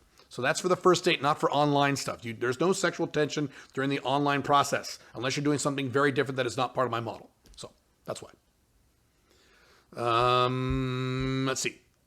Do you feel there are some racial parallels to Alpha Male 1.0, 2.0, and Beta? Some cultures seem to produce a significant amount, of either of these categories. Yes. Which would you say produces each time? An example is my observations are in the Black, particularly African, as it is very 1.0, same with some Hispanics. What is your take? Correct. Yes. Very accurate. Sure. Black cultures, Hispanic cultures, Russian culture certainly are more congruent to producing more Alpha Male 1.0s. Absolutely true. The Indian culture, the Japanese culture, cultures like that are much more conducive to producing beta males. Absolutely true. So yes, I don't think it's a racial thing so much as it is a cultural thing. Although I think, at least I feel, because I don't know this for sure, in terms of the Hispanic ethnicity, I think that's also racial to a degree. There's probably some biological aspects of that. But I think most of that stuff is cultural. Yeah. But I don't know. I'm not what's the word? The word escapes me, jet lag. I'm not an expert in this area. But yes, you're absolutely right. Certain races and certain cultures are more conducive to 1.0s versus beta males. Absolutely true. Absolutely true. I've mentioned this before. Sure. Do you think having a brand/social media presence is necessary going forward for business and game/women? Those are two very different things. So let's talk about business first. and I've mentioned this before, if your business is a personality branded business like me, then yes, you need to be on social media. You need to be all over fucking social media in a huge fucking way. Absolutely. If you just sell hard products, maybe you don't. As I mentioned before, if you bought from Amazon 20 years ago, 15 years ago, 10 years ago, even now, do you care who Jeff Bezos is? No. So if you're selling hard products, not really. You can, but you don't need to be. If you're selling a personality branded business, abso-fucking-lutely. Usually that means you're selling services or information. Yes. For women, no. I don't use social media very much in my game, but I'm in a different place in life than most of you, so maybe I'm not a good example. No, you don't need it. Does it help? Of course it helps. Being on Instagram absolutely helps. And I have said, and I think I'm right, that it's going to be almost, not literally a requirement, but almost a requirement to be very good with online dating. Instagram. Instagram is going to be a necessary component for a lot of dating going forward, particularly online dating, but not for all dating. I have mentioned before that I think guys who are really good at social circle game are doing really well right now. See, while everyone else is bitching and complaining, even during COVID, online dating guys are bitching and complaining. Day game guys are bitching and complaining. Night game guys are bitching and complaining. Social guys, social circle guys, I think are doing really well. I think they're very quietly doing very, very well. I think social game is the future. And as I mentioned before, my referral game, which is a form in a way of social circle game, has been fucking fantastic. Better now than it's ever been. So you don't need Instagram for that shit. So it depends what you're doing. Did you ever consider trying to have multiple live-in girls / OLTRs? Holy fuck, are you fucking kidding? No. I'm wondering what downsides you see there. Are you fucking insane? Having multiple wives in your house? Shoot me in the fucking head right now. I have no idea why men fantasize about this. That's not true. I do know why. Those are men who have never lived with a woman. Men who fantasize about having multiple wives, like that fucking Bill Paxton show. Oh, that'd be so great if I had 3 wives. That's a guy who's never lived with a woman. Live with a woman for 3 years. Then come back and tell me you want 2 more wives in your house. Are you fucking crazy? Well, Caleb, what you do is you get separate houses. You're fucking insane. No. So no, have I ever tried that? No. Now, what I have considered, I've never tried this. What I have considered is something very different. I've never tried this. This is just in theory, okay? Is having an OLTR wife, like Pink Firefly, and then having a live-in FB. She's an FB, though. She's not your wife. She's not your girlfriend. She's just your buddy who lives in a room in your house. Who is very separate. Separate bathroom, separate room. You don't sleep with her. You sleep with your wife, okay? You don't date her. You date your wife. Cool? But then the FB rotates out because maybe she's young. In 6 months, she'll move out or get a boyfriend or get married, and then you rotate a new one in. I've thought about that. Whether or not I try that, who knows? But I have thought about that. I've considered that. I could make something like that work.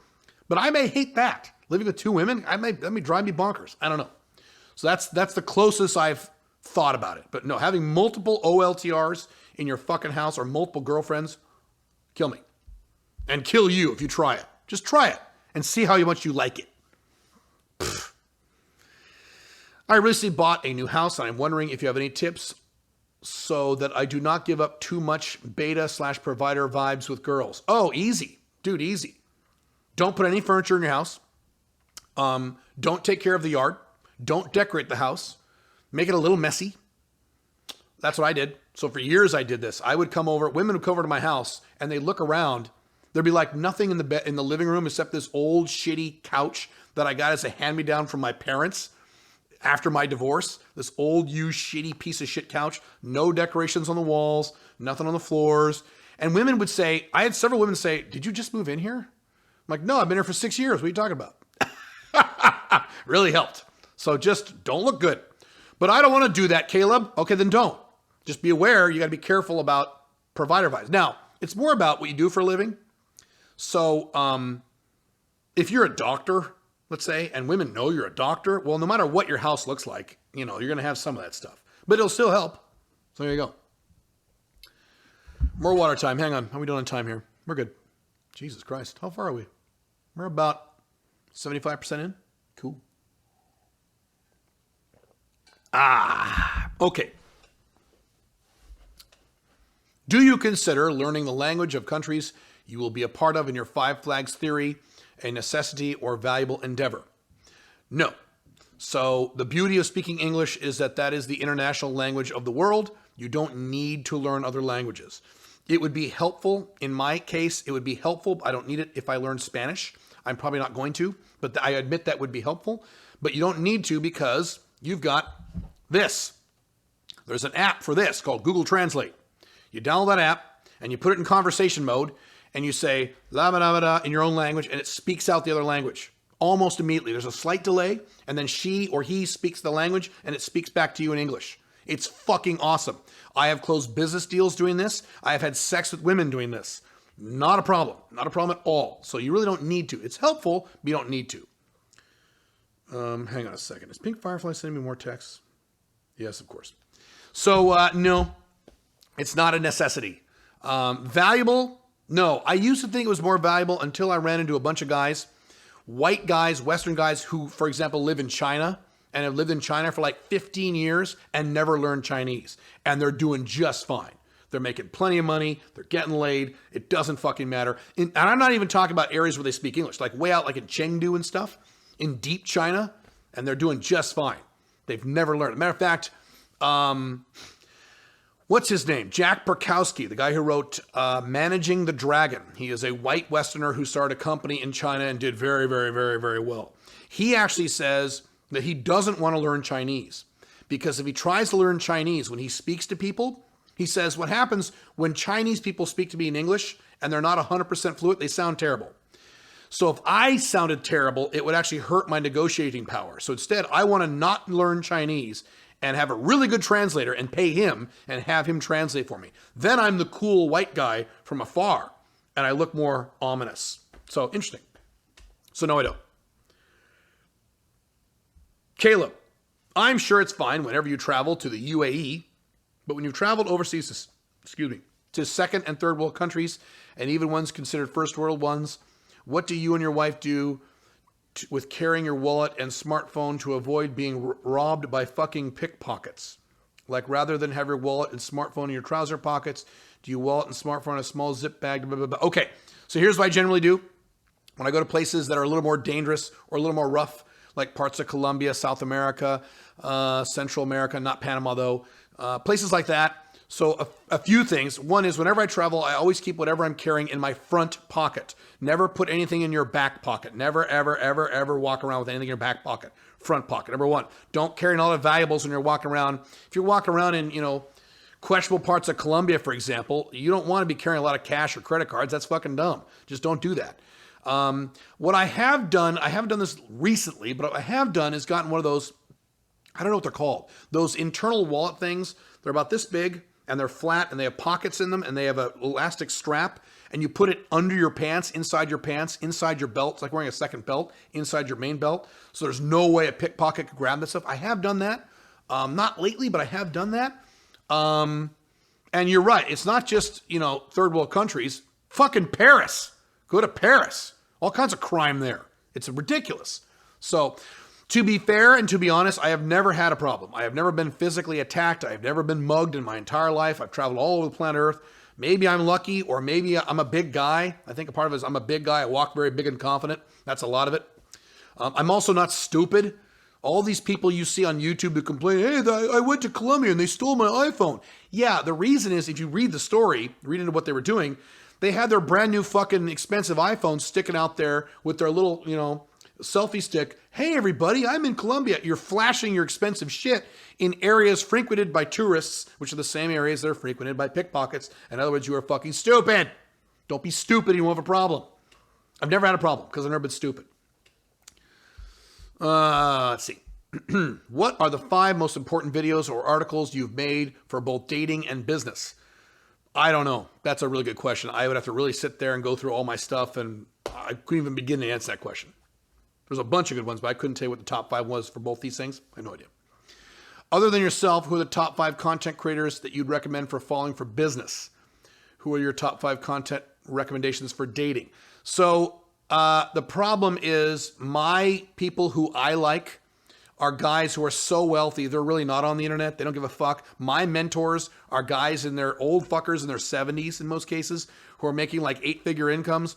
They don't give a shit about the internet. So it's not like you could subscribe to their channel. They usually don't have one. Those are the guys who I follow. I don't really follow. I just read their books and stuff or know them. Guys like Jim Rod. Well, who, Caleb? Well, guys like, like Jim Rogers, Dan Sullivan, guys you've never heard of, guys like that. I wish I could give a better answer. For dating, it depends what kind of dating. So day game, relationship, what are you talking about? Day game, Tom is my favorite. Tom Torero. He's my all-time favorite for day game. Love his stuff. Chris is good. That's Good Looking Loser. He's good. Those are the two off the top of my head. Wish I could give you one. Here's the deal. I run 3 companies. I'm very busy. I don't spend a lot of time reading other people's dating material. I really don't, especially anymore. Early on I did, but I just, not for a long time. I don't have time. Crack the back. Are you still bullish on China? Yes. Yes. Are you kidding? Yes. China will have lots of very serious problems as it rises to the top of the planet. COVID has really helped China and really hurt the rest of the West. China, as I said earlier in this AMA, always knows exactly what the fuck they're doing, even when they make mistakes, even when they have problems. Oh, we have this horrible virus in Wuhan. Okay, well, close down Wuhan and make sure no one flies out of Wuhan to any other of our Chinese cities like Shanghai, Shenzhen, Guangzhou. Make sure no one leaves Wuhan and flies to any of our other Chinese cities so this doesn't spread in China.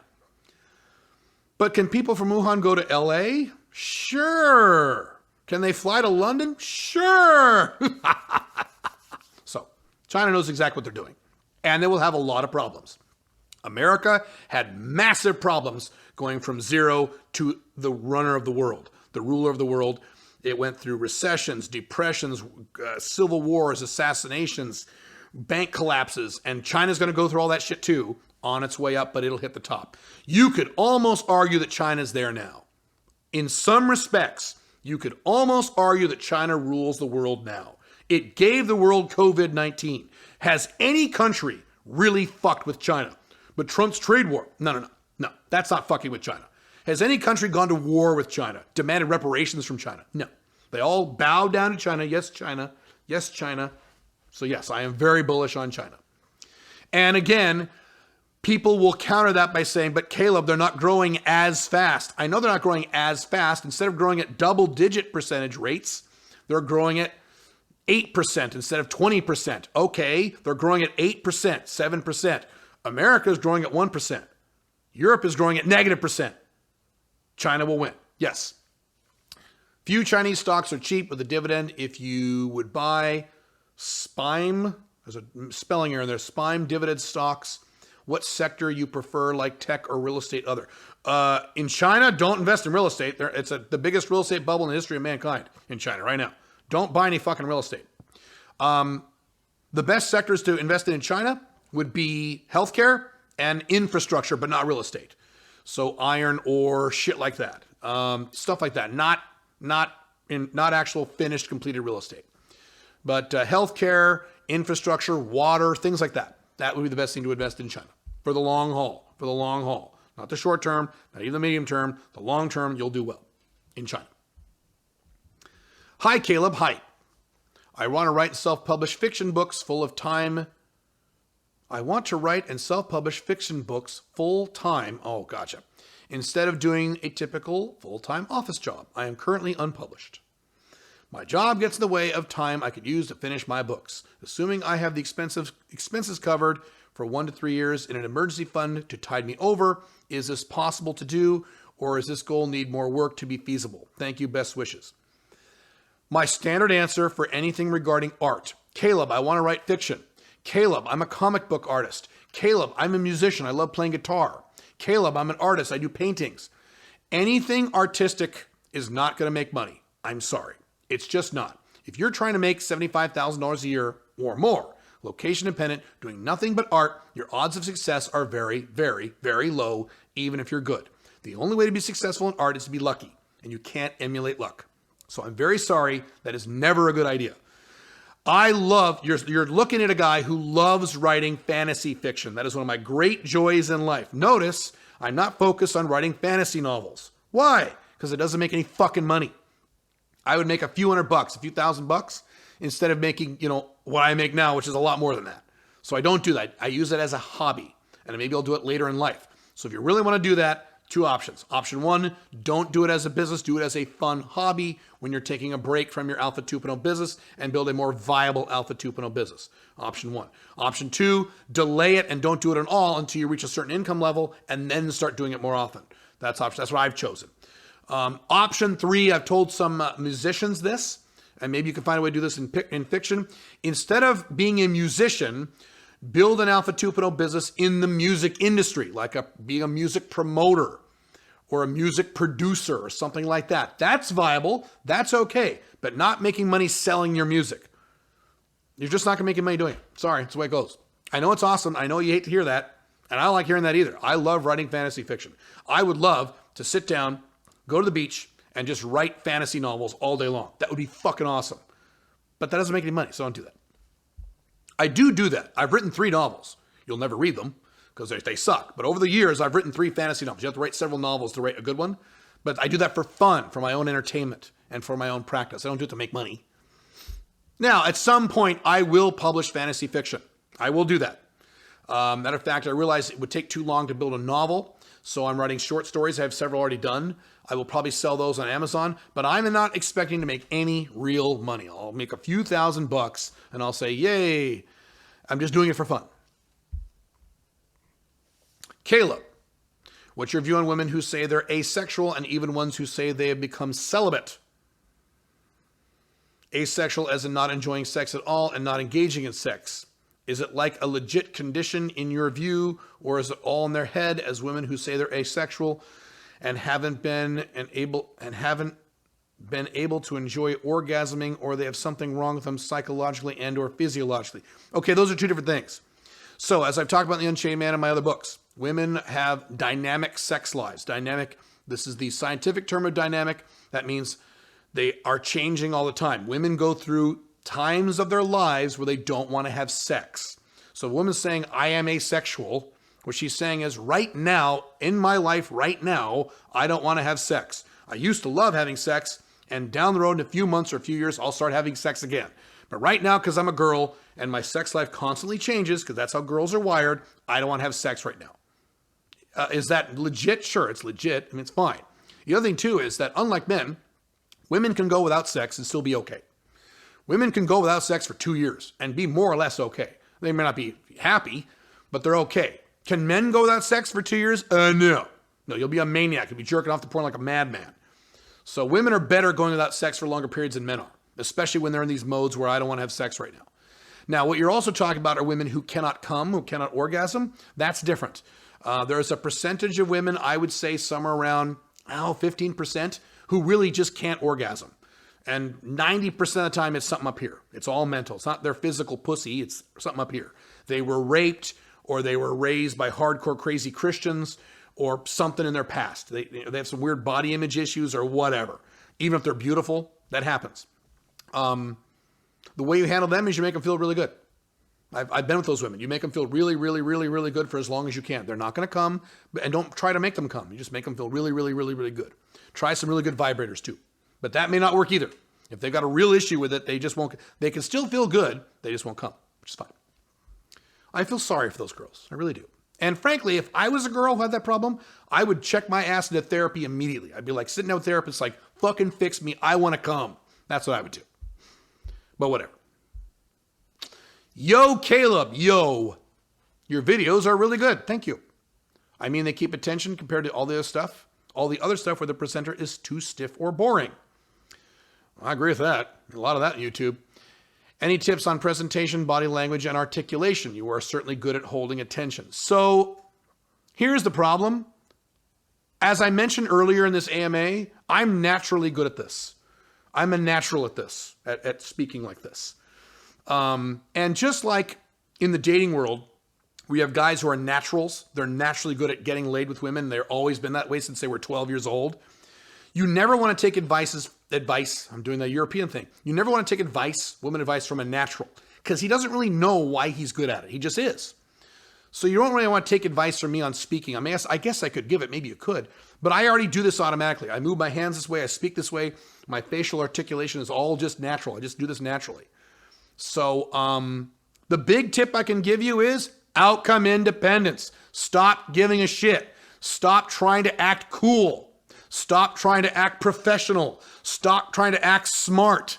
So many fucking, because you're right, man. So many YouTube videos, even videos where the guys are, I like the guys and the content is good. They're very stiff or they're trying to be cool, man. And they come off looking like dorks because they care. They give a shit about how you are interpreting them. I don't care what you think about me. So I can just relax and just do whatever I want, say whatever I want. It's kind of nice. But yeah, I mean, plus you also need to be congruent. So when you're outcome independent, you're more congruent to your own personality. So you're not going to try to act in a way that you're not. I mean, amazing. I mean, let me think a minute. In other words, don't try to be like me. Don't try to be like anybody else. Imagine if, I'm trying to think of an opposite example to me that you guys would know. Okay, Roosh.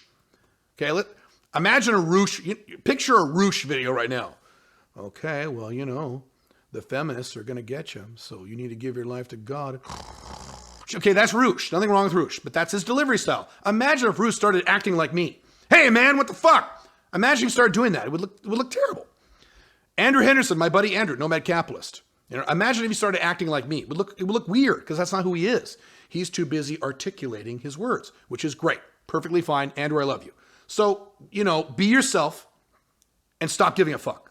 That's the advice I would give. But beyond that, I'm a natural. I really couldn't tell you. How's the weight loss going? I know this is a big goal of yours and curious if you found success. I just made a video when I was in Dubai, an entire video on that, on what I've been doing, what has been working, what has not been working, what I plan on doing in the next 6 months. That video should be up now by the time you see this AMA, and if not, it'll be up in the next few days. So watch that video. Water time, hang on.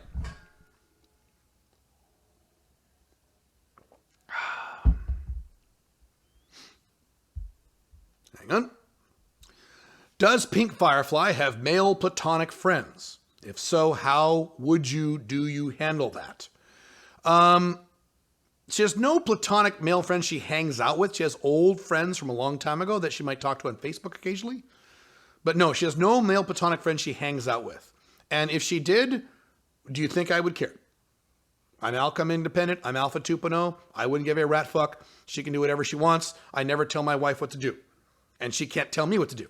That's what OLTR is all about. So she could have 14 platonic male friends. I would not give a shit. Sorry for that edit there. I had to take a bathroom break and drain the weasel. Stretch my legs. Hang on a second. Where are we here? Look at all your fucking questions. You guys are maniacs. Or I'm the maniac answering these questions for this long. That's all right. It's part of my job. 1 second here. What the fuck happened here? We're recording? Yeah, we are. Okay. What is your take on the whole Brexit situation, seeing as the UK have now left with a deal?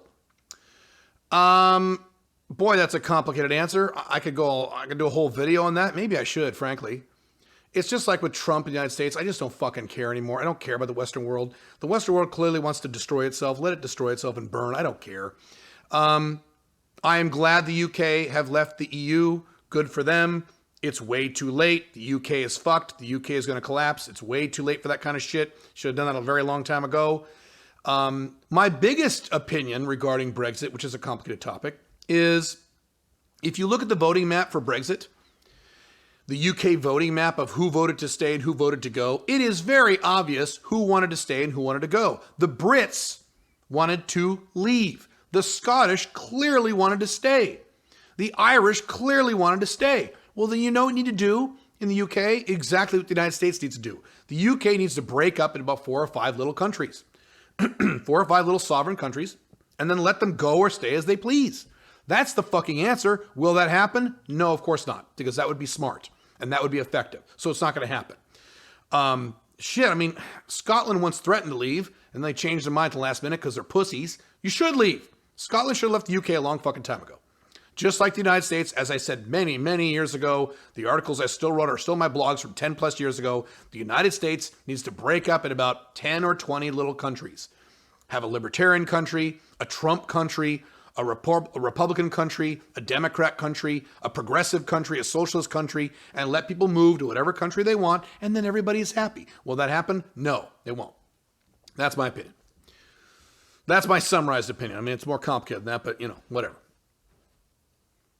Which specific countries do you think in Europe will collapse first? There's no way to know that. There's no way to predict that. I have no idea. Certainly the Western countries are going to collapse sooner than the Eastern countries. So Western Europe is much more leveraged for that kind of shit. France is the least bad off of the Western European countries. I mean, Germany is fucked. Germany's fucked. UK's fucked. France is fucked, but may not be fucked as bad as Germany. So I would imagine Germany will go well before France, but I could be wrong. It's just no way to tell for that kind of stuff. That's predicting the future accurately shit, which I can't do and no one can do. Which countries are good, popular, specifically for black guys who want to leave the West? Well, my son is black. He loves Mexico. He loves Thailand. Those are probably his two favorite. And I'll get him on a video one of these days and he can give his opinion. I'm pretty sure of all the countries he's been to. He's been in Spain. He's been in Japan.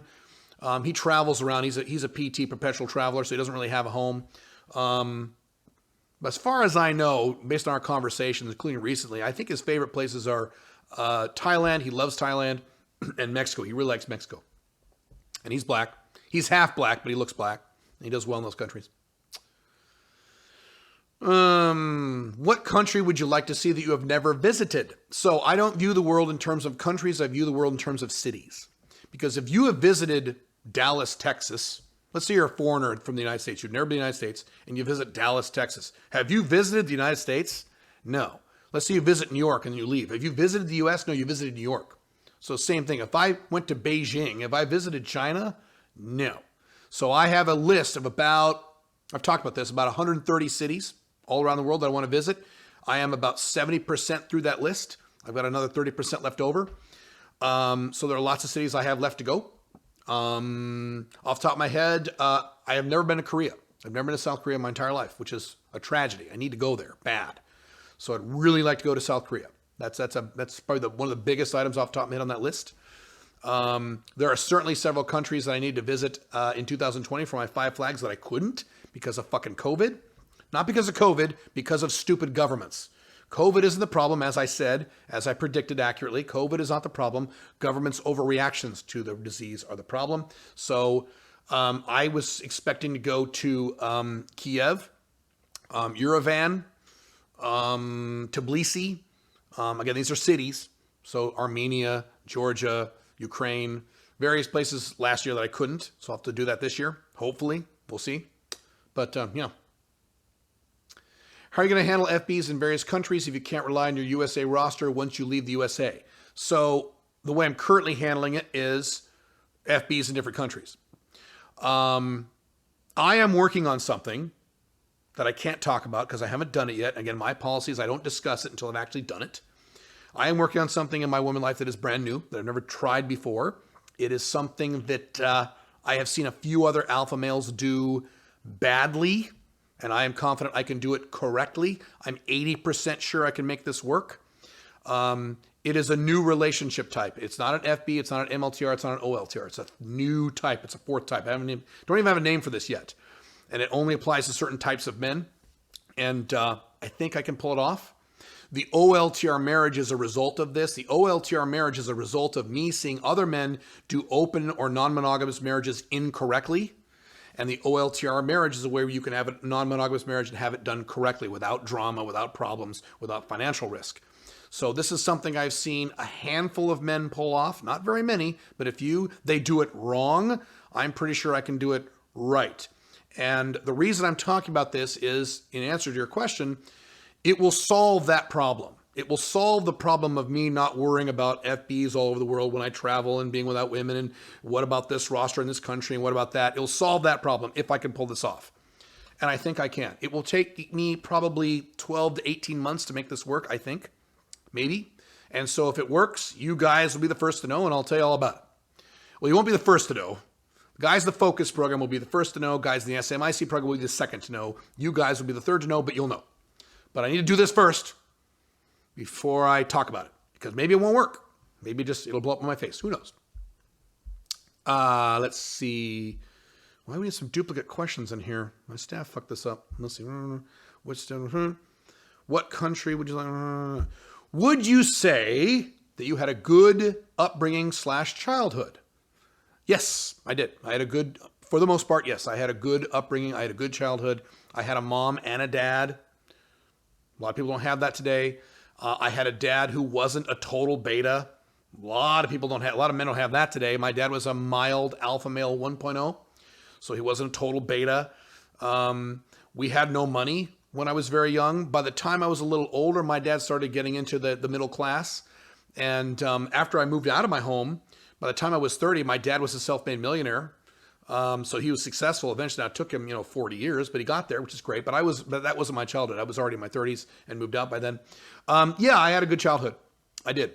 My parents argued. Monogamy doesn't work. They just got divorced a few years ago. So they would argue about shit. And I was very frustrated that my parents didn't have any money. I was really pissed off about that. Hey, Mom, Dad, why don't we make more money? Strangely, of the 5 children, I was one of 5 children that I was raised with. I have another brother who I wasn't raised with because my mom was my dad's second wife, because monogamy doesn't work. So what was I going to say? Of all my siblings I was raised with, I was the only one who had a problem with the fact we didn't have any money. My sisters and brothers didn't really care. They didn't really give a shit, and it really bothered me. But so that irritated me. I'm an introvert, and my siblings are very active, wild people. And so that pissed me off. That irritated me a little bit, but it was fine. So yes, I had a good childhood. I was lucky. I was put in a Catholic school, which I thought was bullshit. I didn't like that. So I had things I didn't like in my childhood, but I had an overall good upbringing. Yes, I did. Very, very blessed. Very, very lucky. I wish more of you had what I had. The charities that I give to every month are charities that help young boys who don't have that, because I want to make sure that other young boys have that, so they grow up to be functional men. That's one thing Pink Firefly and I have in common, is that we're both really into children, making sure children are raised right. So she's really into volunteer work with kids, and I'm into donating money to kid organizations. Hi, Caleb. You mentioned that most of your business income should be from outside of the Western world. Yes, that is my opinion. 60% in my opinion. But that's my opinion for me. I'm not projecting that on you. As this would mean having blogs, websites, and posts in a foreign language, do you find any issues? You presumably can't read what freelancers have posted. So I mentioned this earlier. You can have foreign companies in English. You can do that. It's okay. You can sell to people in countries that don't speak English or don't predominantly speak in English and use English. You can do that. If you don't want to do that, if you really want to narrow in on that international niche, then certainly, yes, you'll have to have people translate. If you're worried about having freelancers write what you can't read, you hire another freelancer to read it to you and verify what they do. Perfectly fine. So here's my example. These YouTube videos. I have a guy who edits my YouTube videos. I have another guy who edits my podcasts, okay? So I have all these editors, various editors doing various editing. I have another staffer in my company who double checks all the edits to make sure that these guys don't miss anything. Very simple. So just do that. It's fine. Something on the to-do list that has been on the to-do list for a long time that keeps getting pushed down. A project I have is Alpha Male 2.0. I've mentioned this before. Alpha Male 2.0 for the Chinese man. The Chinese man living in either China or a Chinese diaspora like Taiwan or Singapore or Hong Kong. And so I am definitely going to have that in Chinese. And I don't write Chinese. I can't read Chinese. I'm not concerned. What are some of the craziest things you've seen in your life, and what's the story? I.e. street fights, car crashes, accidents, seen or heard shots fired, etc. I really haven't seen that kind of stuff. Just like I said earlier, I've never been physically assaulted or mugged. I've never seen anything like, well, let's go through the list. Street fights. No, I've been in some fights when I was a young man. I was in full contact karate, and I had a few altercations when I was a young man. So not lately. I'm an old man now. But no, have I seen fight? Yeah, as a young man, but not in my adult life, no. Or at least post age 22 or whatever. Car crashes, no. Accidents, no, other than, fender benders and things. Seen or heard shots fired? No, I really don't have any cool stories for you. I wish I did. I know people personally who have seen these things and experienced these things. Yeah, but not me, no. I really haven't done that. My crazy stories are from my sex life. I have stories I could tell you from my sex life that are so wonderful and so extraordinary and so amazing, you wouldn't believe them. Even if you really like me and totally trust me, you'd be like, Caleb, come on. Why are you making that up? No. I have insane shit I could tell you. That's my crazy stuff. You wouldn't believe it. You just wouldn't. Like I said, a lot of stuff I want to brag about, I really can't. Either for legal reasons or other reasons, and or you wouldn't believe them. But that's from my sex life. That's not from like shots fired and shit like that. Caleb, what's your view on women who say that they're an alpha female? Would you say that you don't believe in it, or that's more a case of dominant women in daily life who need to take charge and do? You've said you've always done very well with business-oriented, successful corporate women. Yes, I have. Who I never have had luck with myself, as they've tended to see me as low status. Okay. He's going on and on. Your question is too long, dude. So, alpha females. There's 3 types of women. I've talked about this before. There's dominants, independents, and submissives. The woman who identifies or implies that she's an alpha female is usually a dominant. And yes, that's fine. That's the alpha male 1.0 of a female. What's my view on them? I think they're fine. They're wonderful people to work with. I have women in my company who are alpha females. At least 1, if not 2 women in my company who are almost alpha male 2.0 females, alpha female 2.0.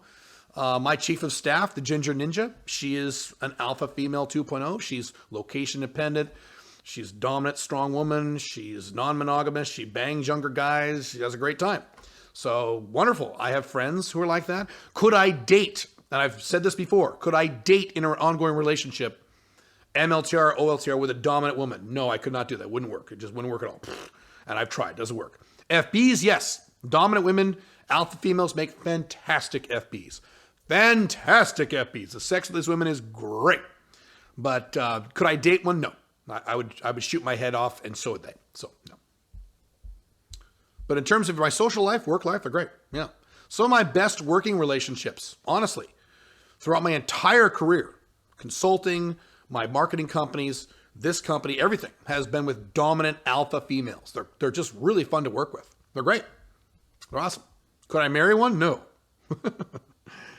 BD, can you share the story of how you became an IT consultant and left your corporate job? Go to my blog and search on my history of, let's see, what are they called? I have an entire series of articles where I go into detail about that. My history with business. Go search on that. Plus, I have another article about how I got my first job at age 18. I talk about exactly what I did. So read those. Did you have to learn new IT skills? Yeah, all the time. When you're in IT, you have to learn new skills all the fucking time. So absolutely I did, yes. Hardcore. Matter of fact, the first job I got, that job I talked about when I got at age 18, I had to take a DOS test. This is early 90s, so DOS, if you guys remember DOS. I had to take a DOS test and I failed it. So I'd take it again and I barely passed it.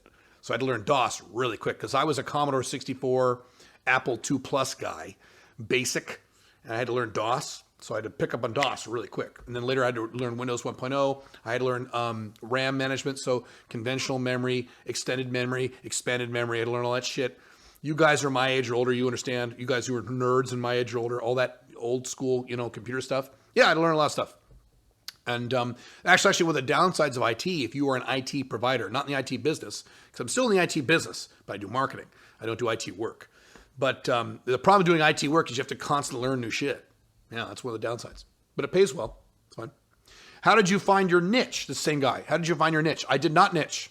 So when I started my IT business, I was a young beta male. I didn't have any idea about niching. I had no idea how to do that. That is one of the businesses I started that I didn't niche. And that was a huge mistake on my part. I could have made, oh man, it makes me so angry these days because this is a long time ago now, but it doesn't make me any anymore. It used to. I could have made triple what I made. And I made a lot of money. I could have made triple what I made had I niched. God damn, I left so much money on the table by not niching. It was so stupid. Hey BD, hey, do you think Tether is inflating Bitcoin's price and that Bitcoin will crash and burn as a result in the near future? No. Two answers to that. Number one, Tether is not increasing Bitcoin's price. It is a factor. The main reason Bitcoin has gone so crazy lately is because it's assumed a mainstream adoption, which is the first good reason why Bitcoin has skyrocketed.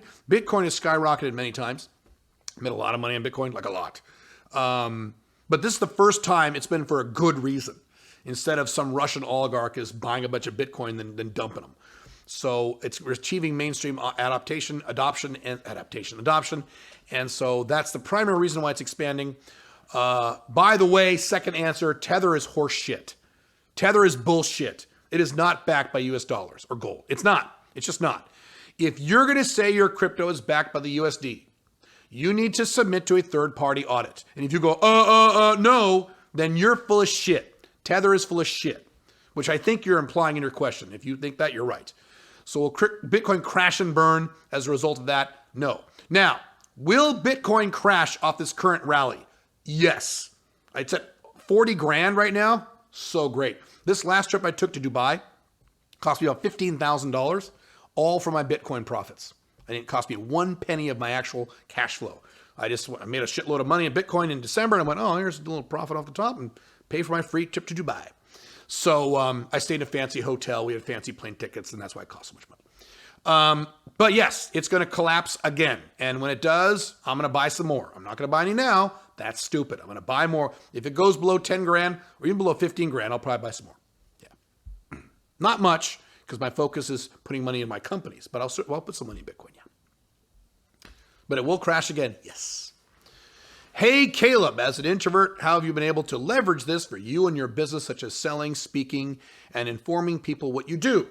Appreciate your work, philosophy, and achievements. Thank you. Have I been able to leverage? I don't think I've leveraged the fact that I'm an introvert. I have capitalized on what introverts do well. I don't think I've really leveraged it. So what is the advantage introverts have over extroverts? Generally speaking, and there are a lot of exceptions to this, generally speaking, an introvert can focus better than an extrovert can. Extroverts are all over the fucking place. They have ADD and they're jumping all over the place. An introvert can sit down and focus. So I'm very good at focusing. Very, very, very good at this. So I've used that. But I haven't really leveraged my extroverted skills to do anything. No, I'm just introverted, excuse me. I'm just an introvert. Yeah. I am what they call a high-functioning introvert. If you met me, you would not know I'm an introvert. By the way, I've said this before, I think. If you are an introvert, that is your objective. Your objective is to get to the point where you can meet new people and they think you're an extrovert. Okay, that's your objective if you're an introvert, because you want both. If you're an extrovert, your objective is to be able to learn how to focus like an introvert. The reason Arnold Schwarzenegger was so successful, Arnold Schwarzenegger arguably is the most successful man in modern history in terms of all the areas he was successful in. He's an extreme extrovert who knows how to focus. Those are pretty rare, because usually extroverts are all over the fucking place. Don't be like that. Water time, hang on.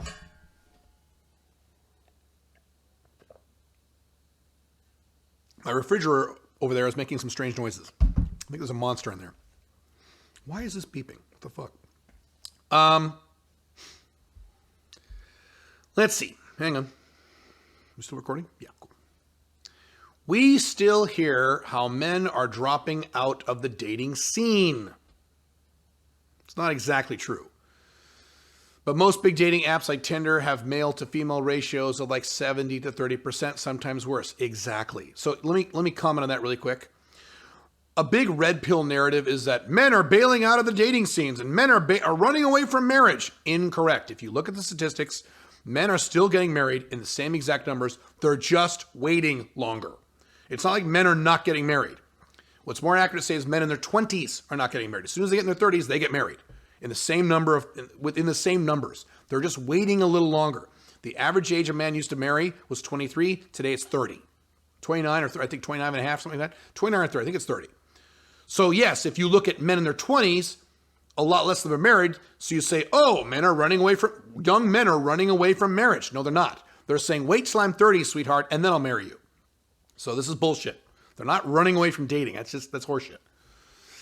Why ratio remains still so bad for us? In a situation, is it worth to use dating sites as a man? You know the answer. Women are nature's sexual choosers. Women don't have to try to get laid, right? Men have to try to get laid. Women don't. Women can just say, someone fuck me, and there's a line of men lined up outside their door, even if she's ugly and even if she's fat. So that's why you have the ratio problem. That is nothing new. That's not unusual. It was like that 10 years ago when I was hardcore online dating. It was like that 10 years before that, 10 years before that, 10 years. It's always been like that, dude. So that's why. Women's problem is bitching about quality of the guys they fuck, not getting laid. So Tinder is about what? Getting laid. So more men are going to be on there than women. That's always been the case. So is it worth it? Of course it's worth it. It was worth it. It's always been worth it because we've always had that problem. Just because there's a 70-30 ratio doesn't mean you can't get laid. I have had sex with, I'm not going to give you the number, a huge amount of women online with those kinds of ratios. You just have to do things correctly and put in the time and effort. If you don't want to put in the time and effort, pay hookers. It's fine. It's fine for certain men. That's a different topic. I know most guys who follow you either don't have good enough or advanced game and or don't yet have their shit together enough to regularly fuck women who most people would agree are in the 9, 9.5, or 10 range. Nevertheless, how does a guy meet these women, especially since a lot of these women in this range don't use online dating, but do use Instagram? You just answered your own question. Instagram. I'm telling you guys, Instagram game, I think, is the future of online dating. I think that's where it's going to be, at least for now, until they invent something new, which they will. But many make their Insta account private to stop being hassled by horny guys. Right. You don't just, you can still friend request someone and not look like a horny guy. He's going on and on. So I don't know what the question that you're asking. How does a guy meet these women? So the 10s that I have met were via online or referral game. I have met a decent number of 10s via referral game, as I've mentioned earlier, kind of a recurring theme for this AMA. Where, matter of fact, she wasn't the first 10 I ever had sex with. I think was she? No. One of the first 10s I ever had sex with was via referral game. I was dating someone who was really hot, and she had a friend who was a fucking 10. I'm like, oh my fucking God. Maybe she just takes really good photos. And I met her in real life. She was a fucking 10. And we had sex. We were having sex. Her and I and this 10 were having sex within 30 minutes of meeting each other. Because it was a referral game. That's stuff you can pull off with referral game. It was a threesome with that girl and her, and then that girl went away and I focused on her, as I mentioned earlier. So that's one way to do it. Another way to do it is Instagram game. Beef up your Instagram game. No, that doesn't mean you need to drive a fucking Lamborghini. That's not what that means. No, that doesn't mean you have six-pack abs. You think I have six-pack abs? You think I drive a Lamborghini? No. Okay? No. And as I mentioned earlier, social circle game. So a combination or variation of those three things. Social circle game, I think, is much more powerful. You don't hear much about this on the internet, about social circle game. And I think social circle game guys like it that way. I think they don't want people to know how well they're doing. So those three things. Hey, Caleb, I love your material. Big respect. Thank you. I wanted to know how you're going to deal with not being able to see your family and friends so easily or frequently when you move out of the USA. Do you already have a social group where you are moving to? So here's the deal. I'm an introvert. So I don't really have friends outside of my family life, my business life, and my woman life. I really don't have friends that are outside of those areas. So it's really not an issue for me. I don't have an active social life in that respect. I just don't care. Now, my family, I don't really give a fuck about my family with the exception of my 2 children. One of my kids has already moved out of the United States. Good for him. My daughter is still here, and she has expressed interest to be out of the United States, which is great, maybe down the road. When I move out of the country, I will fly my kids to come see me on a sporadic basis. I already told them they could do that. So I'm cool with my kids. Plus, my kids are grown up. They're adults. It's not that they're little. Some of you guys forget, my kids are old. My kids are in their 20s. My son's almost 30. So it's not like I got to hang out with my kids all the time. They're grown and gone. The only other people I care about really in my family, I don't care about my siblings. I love my siblings. I don't care about them. They can do whatever they want. Are my parents. And my parents are both settled. They're fine. They're elderly. It's not, again, I don't need to hang out with my parents all the time. Now, for Pink Firefly, different story. She's an extrovert. She needs friends. So in terms of having a social group, We have a battle plan for creating a new social group in the new country, as well as in our United States flag, which is going to be Scottsdale, Arizona. So we have a battle plan for creating a social group there. I have a few ideas. Unfortunately, this is not an area I'm good at because I'm a fucking introvert. I don't care. I'm doing this for my wife. So we'll be talking to couples out there, and I'll be plugging her into various social networks and things like that. What's really weird about Pink Firefly is that she is an extrovert, but she's very shy. Yes. So the way that works is she's not going to come up and talk to you in a social setting. She'll be shy and scared. But if you talk to her, she'll talk your fucking ear off for 5 hours and she won't stop because she's an extrovert. I am the opposite. So I think I mentioned this in the last AMA. I am an introvert and I'm not shy at all, right? So I'll talk to anybody, but I don't want to because I'm an introvert. So there you go. What numbers do you track daily, weekly, monthly, per year, like sales, net worth, etc.? I have an entire thing called a scorecard, and my staff puts together the key numbers in my actually in all my businesses. I have 3 scorecards, one for each business. My staff puts the one together for this business, the Alpha 2.0 company, and I track about, 15 different numbers, and I look at it every week. Every Wednesday is when they track that. Maybe I'll do a video on what those numbers are. Those numbers wouldn't apply to you because every scorecard in every business is different. So my scorecard in my marketing company is very different than my scorecard in my Alpha 2.0 business. So there you go. In terms of monthly numbers, I run a P&L every month. Every month I look at that P&L, profit and loss, very, very carefully. And I have an extrapolated version of that P&L where I look at what I call real income versus bookkeeping income. That's a very complicated topic. I could talk about another time. I talk about that in the SMIC program. So in other words, it's a very complicated question, and I gave you a very summarized answer. Traffic sources for your sales. If you get sales from TikTok traffic, new signups, if YouTube or Facebook is your number one traffic, stop for other traffic sources. Am I getting a lot of traffic from my TikTok? No, because I don't have a lot of followers on TikTok yet, but I'm building that up. I have to build up all relevant social media platforms. Matter of fact, I'm adding about 5 more social media platforms to my regular social media feed. But Caleb, what if TikTok becomes illegal because of China? Then it does. But until then, I have to focus on that because maybe it won't. Maybe TikTok will be huge or huger. YouTube is a pretty good source. Facebook is a pretty good source. In terms of the best traffic in terms of social media right now, probably YouTube and maybe secondary Facebook, but that's because I've been on those platforms longer. I used to be on Twitter a lot. I just don't fuck with Twitter anymore because it's kind of a cesspool these days. But anyway, I could go on and on about that. But yeah. Plus my blog is a big traffic source, much bigger than any social media. That's always been my main traffic source. Yeah. Who are your mentors? Well, as I mentioned earlier, my mentors tend to be old fuckers in their 70s who are very physically fit, usually, who are very active and very happy and make 7- and 8-figure incomes.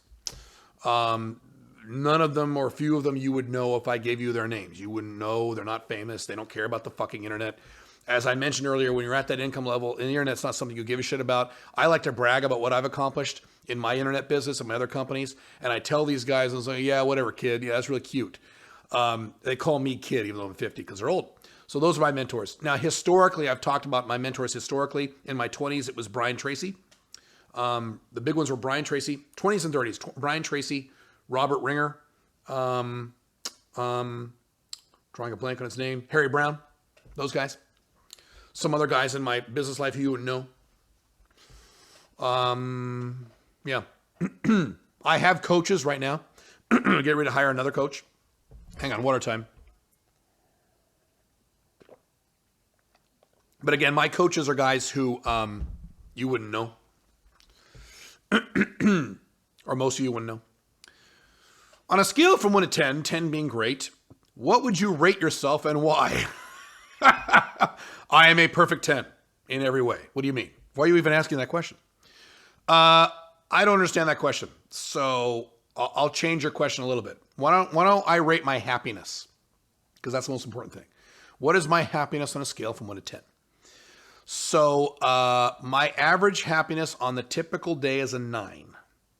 You can't have 10 every day because that's not possible. But 10s are relatively common. Days I have that are 10s are, not infrequent. Days I have where my happiness is less than an 8 are rare. It's very unusual for me to have a day that is less than a 7. Matter of fact, I can't remember the last time that has happened. I'm sure it's happened at some point last year. I don't remember. I'm trying to think of a day where my happiness was a 7 or lower. I can't think of one. So my worst days are 8s, which is fucking awesome. 9s are typical. So I live a really, really, really, really good life. With the exception of my body fat, my life is amazing on all levels and beyond all of my expectations in all areas of my SLA. Pretty good. That are relevant to me. But I've been at this to be fair, I've been at this for a while. I'm an old man, at least compared to most of you. And I've been doing the right things for a long time. I've been doing Alpha Male 2.0 for, I'm in year 14 now. So that's what you can do too. You spend 14 years in Alpha Male 2.0, man, you're going to be kicking ass. It's a good life, dude.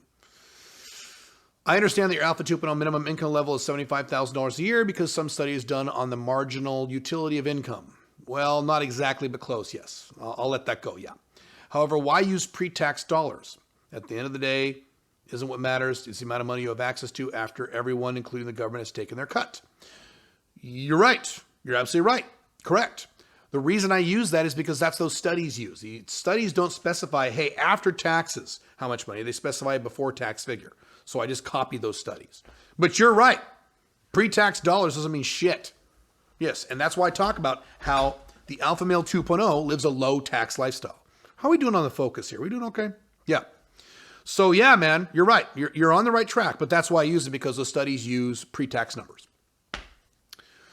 Also, cost of living can vary wildly by region or country. Yes, I've addressed that too. What geographical area was the $75,000 per year income level calculated for? The Western world, mostly Europe and the United States. But where in the United States, Caleb? It was across the board. I'm asking because I'd be interested in calculating after-tax income and in taking into account my local cost of living. As I've said before, I cannot give you a table of every city on the planet. Some guys seem to want this. I don't think you're asking for this, but maybe you're implying it.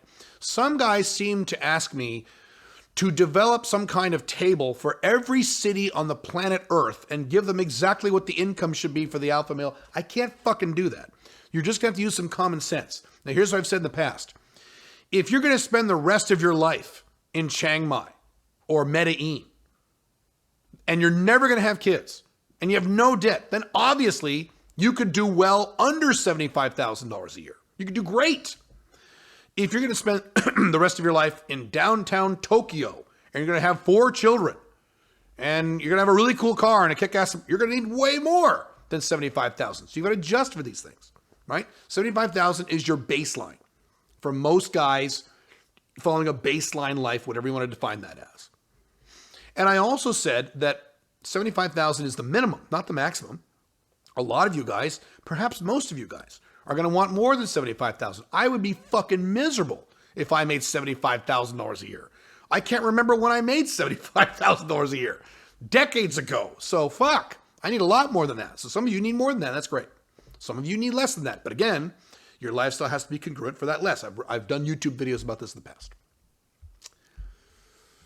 Are there downsides? Hang on, more water. My throat is starting to go. Oh, we're getting to the end. Okay, good. Yeah. The sun has gone down. It's nighttime now. It's very cozy up here. I can see the city from a distance. It's nice. See, I'm going to lose this view when I move out of the country, so I have to replace it with an equivalent or better view. And I'm going to. Are there downsides of sleeping with too many girls, in your opinion? By this, I mean certain guys who have slept with over 1,000 women. There are individuals who have done this. Yes, I know. I wonder if you think there are downsides like this. It makes you more apathetic about women or something.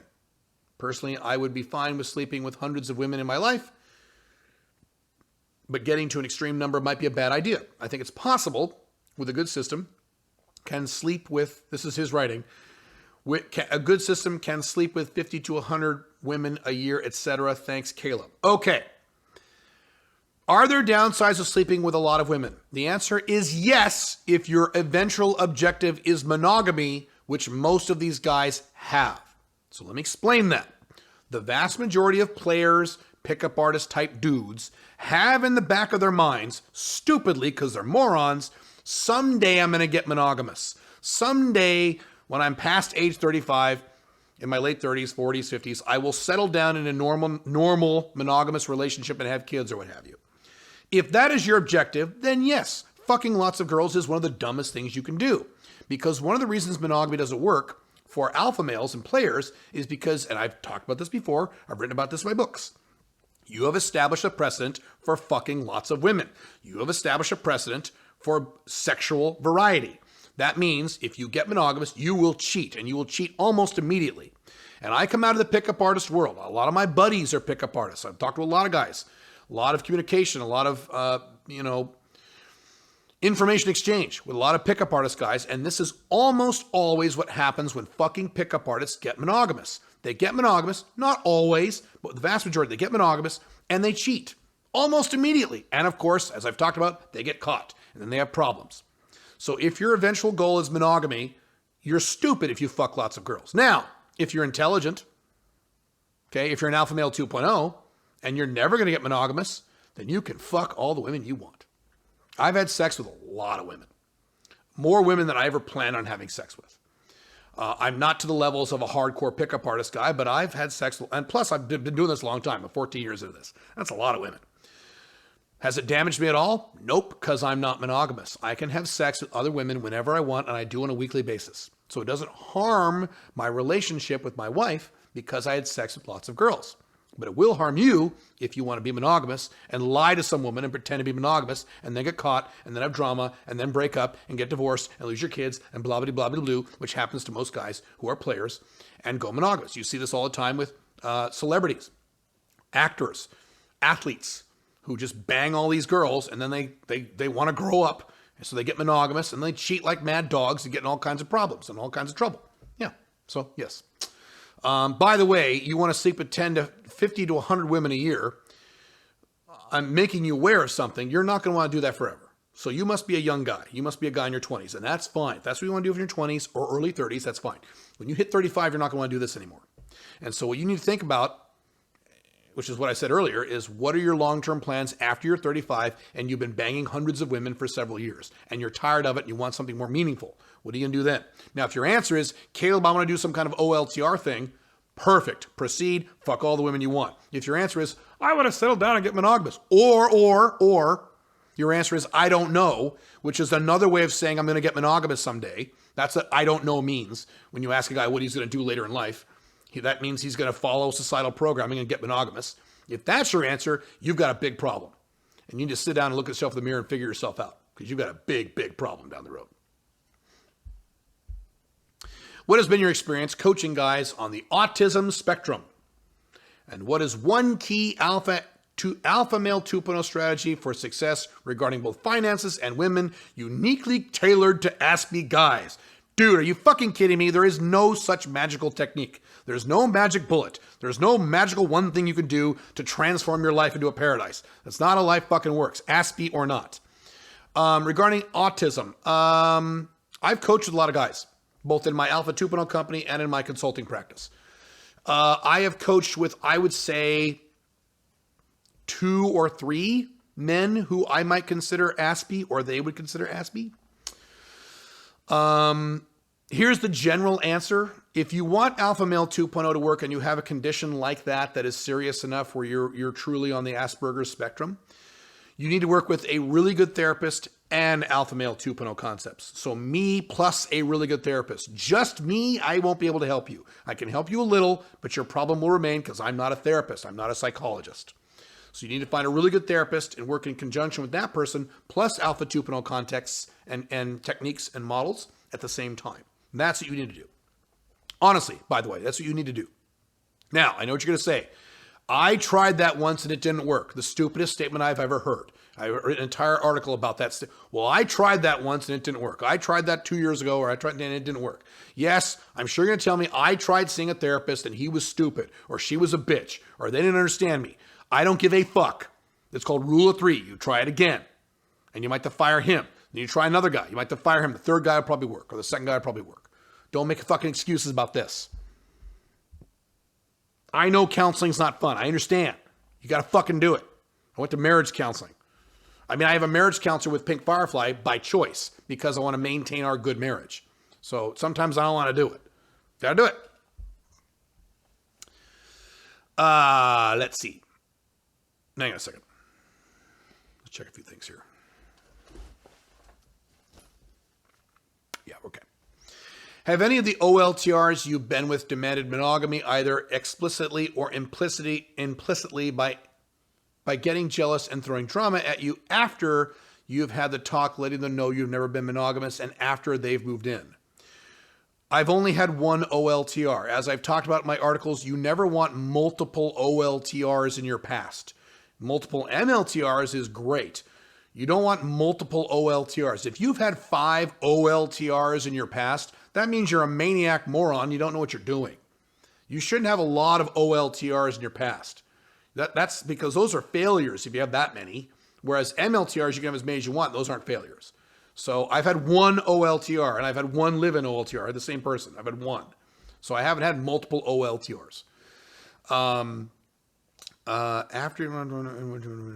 So I didn't have that problem with Pink Firefly. We had the OLTR talk, which is different than the talk, and she survived that just fine. And we moved in about a year and a half after that. We were going to move in 6 months, and I delayed it because I was nervous. I want to make absolutely fucking sure, and I haven't had any problems. But I did everything correctly, and I took things very, very, very slowly. Most guys and most women, frankly, who have problems and live in relationships moved too quickly. You fell in love too fast. You made her your girlfriend way too fast. You moved in with her way too fast. Pink Firefly was an FB for a year. Then I didn't see her for an entire another year or other year. Then she was an MLTR for about 6 months. Then she became an OLTR. Not an OLTR wife, just an OLTR as a girlfriend. Then she was that OLTR for a year and a half, another year and a half. So how many years is that? 3, 4 years before she moved in? That's how you want to do this. That's why my marriage is so awesome, because I took it fucking slow. I didn't rush into this shit. So there you go. Going on to this question, how did you deal with this? Never had that problem. It's difficult to soft next when they live at your place. Correction, it is impossible to soft next a woman if you live with her full time. I've discussed this before. That is what you give up. That weapon is what you give up when you move in with a woman. Instead, you have to use what's called the drama corrective procedure. I talk about that in the Open Marriage Manual at open-marriage.com. There's an entire chapter on how to handle drama when you can't soft next a woman because she lives with you full time. Any suggestions on quickly and easily getting out of the house with the least amount of drama and BS if they won't get with the program? Well, if you're following all the OLTR models, only one of you is on the lease. So it's either your house or her house, not both your homes. Or you're on the lease or she's on the lease, and that's it. Or she could be a tenant in common or what have you. So you just, and you've done the research, and I talk about this in the book, you've done the research in your city on the laws regarding landlords and you being able to kick out roommates. And all that's on your side. So you just kick her out. If she owns the house or she's on the lease, guess what? You pack your shit and you move out. It's even better. So you just do it. If she won't leave and you got to call the cops, then call the cops and do that. And then look at yourself in the mirror and ask yourself why you were so fucking stupid to let a woman move into your house who was so insane she wouldn't leave when you told her to leave. Probably again because you rushed into it. Caleb, do you ever plan to renounce your U.S. citizenship? Plan is a strong word. Maybe. I want the option to do so. Right now, I don't even have the option because right now, at this moment, I only have one passport, a U.S. passport, which means I can't renounce. If I were to renounce now, I would strand myself in the United States forever, and I can't think of a worse hell than that. So I need to have 2 extra passports in addition to my American passport. Then I will have the option of renouncing, and at some point, the answer is probably yes. It'll be down the road, but probably yes. But Caleb, don't you realize there's an exit tax? Thank you very much. I know these numbers better than you do. Thank you very much. I've done all this research. I know exactly what's involved. Probably. Now, Pink Firefly will not. So Pink Firefly will always remain a legal American, which will be really beneficial to me to be married to an American, even if I'm no longer an American. So, but do I plan on it? I mean, no, but it's likely. Yeah. What websites or services do you use to find overseas virtual assistance programmers, web designers overseas, people to go do cold calls, etc.? Upwork. Just start with Upwork. That's the biggest one. They bought out all the rest. Just start with Upwork. and you can find anything you want in Upwork. Upwork is not ideal. I don't like how the website's laid out, but frankly, I have someone on my staff now who does all my Upwork for me, so I don't have to do it anymore. But Upwork.com. With negative yielding bonds, an all-time inflated stock market, and an inflated real estate bubble, what conservative investments would you recommend in general terms, not being specific, for preserving your wealth long-term and for your old age? Well, you can still, if you were buying bonds. If you're buying bonds now, that'd be okay. You can buy bonds now. Yeah, they'll be low, but so what? It's in a bubble, but so what? You'll still get paid if it's a big government. So you can do bonds if you really want to. Stocks, definitely not, although you could buy stocks in terms of a global stock index fund. Those are okay. Those are fine. In terms of conservative investments, those are really it. Also cash. I mean, a chunk of your investment should be in cash anyway. But Caleb, what about the dollar collapsing? Right. So what you do is you hedge your cash with gold. I have numerous articles about this in my blogs. So 30 to 50% of the cash that you hold should be the form of gold coins that you physically own. So I have a lot of cash. I got a lot. So let's see, last time I checked it was 32%. Is that right? Yeah, I think it was 32% of the cash that I have in gold. So if there's a problem with the cash collapsing, my gold will protect me and it'll be fine. You can also do multiple currencies in multiple countries, especially if you have a lot of cash. If you have a lot of cash, you'll be leveraged in terms of a backup of gold, and then you want to have other currencies. So multiple currencies, cash backed by gold, bonds, and if you really want a worldwide stock index fund. That's the least bad you can do right now in terms of this. In terms of conservative investments, you could also do real estate if you're careful. Real estate could be considered a conservative investment if you're careful, if you're not doing anything stupid. Not commercial real estate, not the cool house with 5 bedrooms up on the hill. That's not conservative. Normal real estate, boring real estate. That's okay too. Very big topic too. I'm butchering this topic because it's just a question I could answer in an AMA like this, but that's my best way I could give it to you in a combined format like this. Can you provide any insight on Pink Firefly's FB life? How often does she see other men? What are the logistics? Where do they hang out? Blah, blah, blah, blah. Okay, so as I mentioned earlier, I can't give you details on her personal life, but what I have said, what I can tell you is she has no interest in that stuff. I mean, she just doesn't. She's a 41-year-old woman with high ASD, with a lot of Disney. As I've said before, do you really think she wants to spend her time going on Tinder and banging dudes or going out to bars and banging dudes? No, I mean, she didn't do that when she was single. She's very conservative that way, at least that way. In other ways, she's not conservative. But in that way, she just has no interest. So, I can't go into detail about it, but she has no interest. She just doesn't. Same guy. Is the goal of the Alpha Male 2.0 to achieve non-verbalized polygamy? You mean polyamory? In which you don't tell your OLTR she can't have sex with other men, but because you're so alpha, she chooses not to. The reason I ask is because you almost never talk about Pink Firefly having any FBs. Well, right. She has no interest and I do it. The answer is no, because you still give a shit whether or not she fucks other guys, and you shouldn't care. Outcome independence. So if you're saying, I'm not going to tell her that she can't fuck other guys, but I hope she doesn't, you're outcome independent. You give a shit. You still have that neediness inside you. That beta male / alpha male 1.0 neediness. That, oh no, I hope she doesn't touch another guy's dick because then my fragile ego won't be able to handle it and my head will explode. I don't care. If Pink Firefly went out and fucked another guy wearing a condom, I don't give a fuck. I just don't care. Plus, I have a lot of experience having sex with girls who were having sex with other men. These men are all betas. All these fucking men are betas. They are not competition to you. Within a few times, these guys start slobbering all over these girls, and the girls go, oh, fuck these guys, and they go right back to you. It's happened numerous times in my past with numerous women. Don't worry about other men. They are not competition to the Alpha Male 2.0. It doesn't fucking matter. And you shouldn't fucking care. I don't fucking care what Pink Firefly does. If she were to fuck another guy, as long as he was wearing a condom, I don't give a shit. Now, if she wanted to date another guy, now we have a problem and the marriage is probably over. But that's different. We're talking about sex here. I think that's what you're asking about. So, no, that is not the goal of the Alpha Male 2.0. The goal of the Alpha Male 2.0 is to be very happy and not give a fuck what his women do when he's not around, including his OLTR, including his OLTR wife. That's a recurring theme here at Alpha Male 2.0. You should not give a fuck what your women do when you're not around. You should be focusing on your own life, your own mission, your businesses, fucking your other women. Focus on that, not what some girl is doing in her personal time when you're not around. That's her deal. Who cares? Fuck. Hi, Caleb. Hi. I plan to invest in high-yield dividend stocks and bonds in the next few years. Okay. My portfolio will be diversified in different countries and asset allocations. Wonderful. Very good.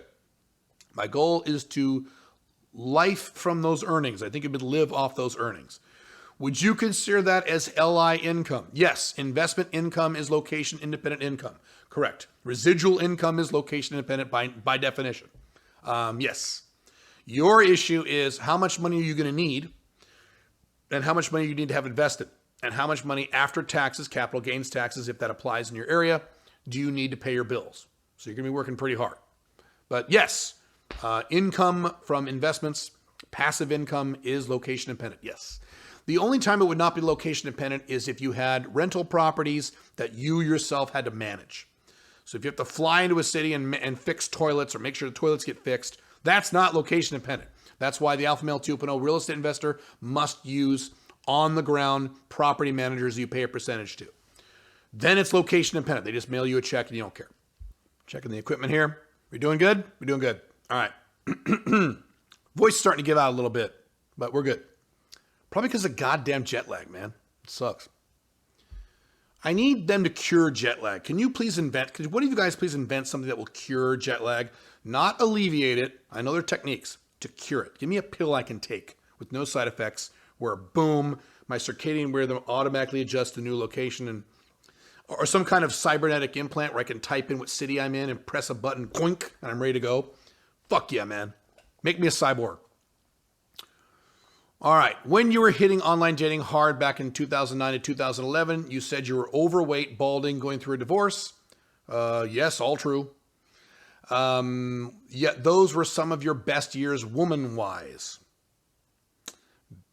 They weren't my best year. Well, so I said, you say some of my best years. Yeah, that was the time where there was the most amount of women in a combined period of time where I was dating literally 7 and 8 women at once.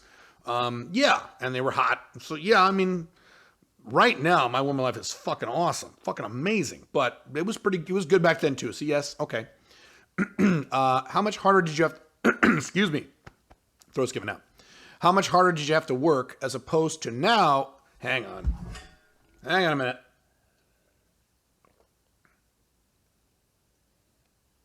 Actually, hang on a second. I'm gonna go get some throat spray. I'll be right back. Hang on. Great, it's not working. Fucking hell, man.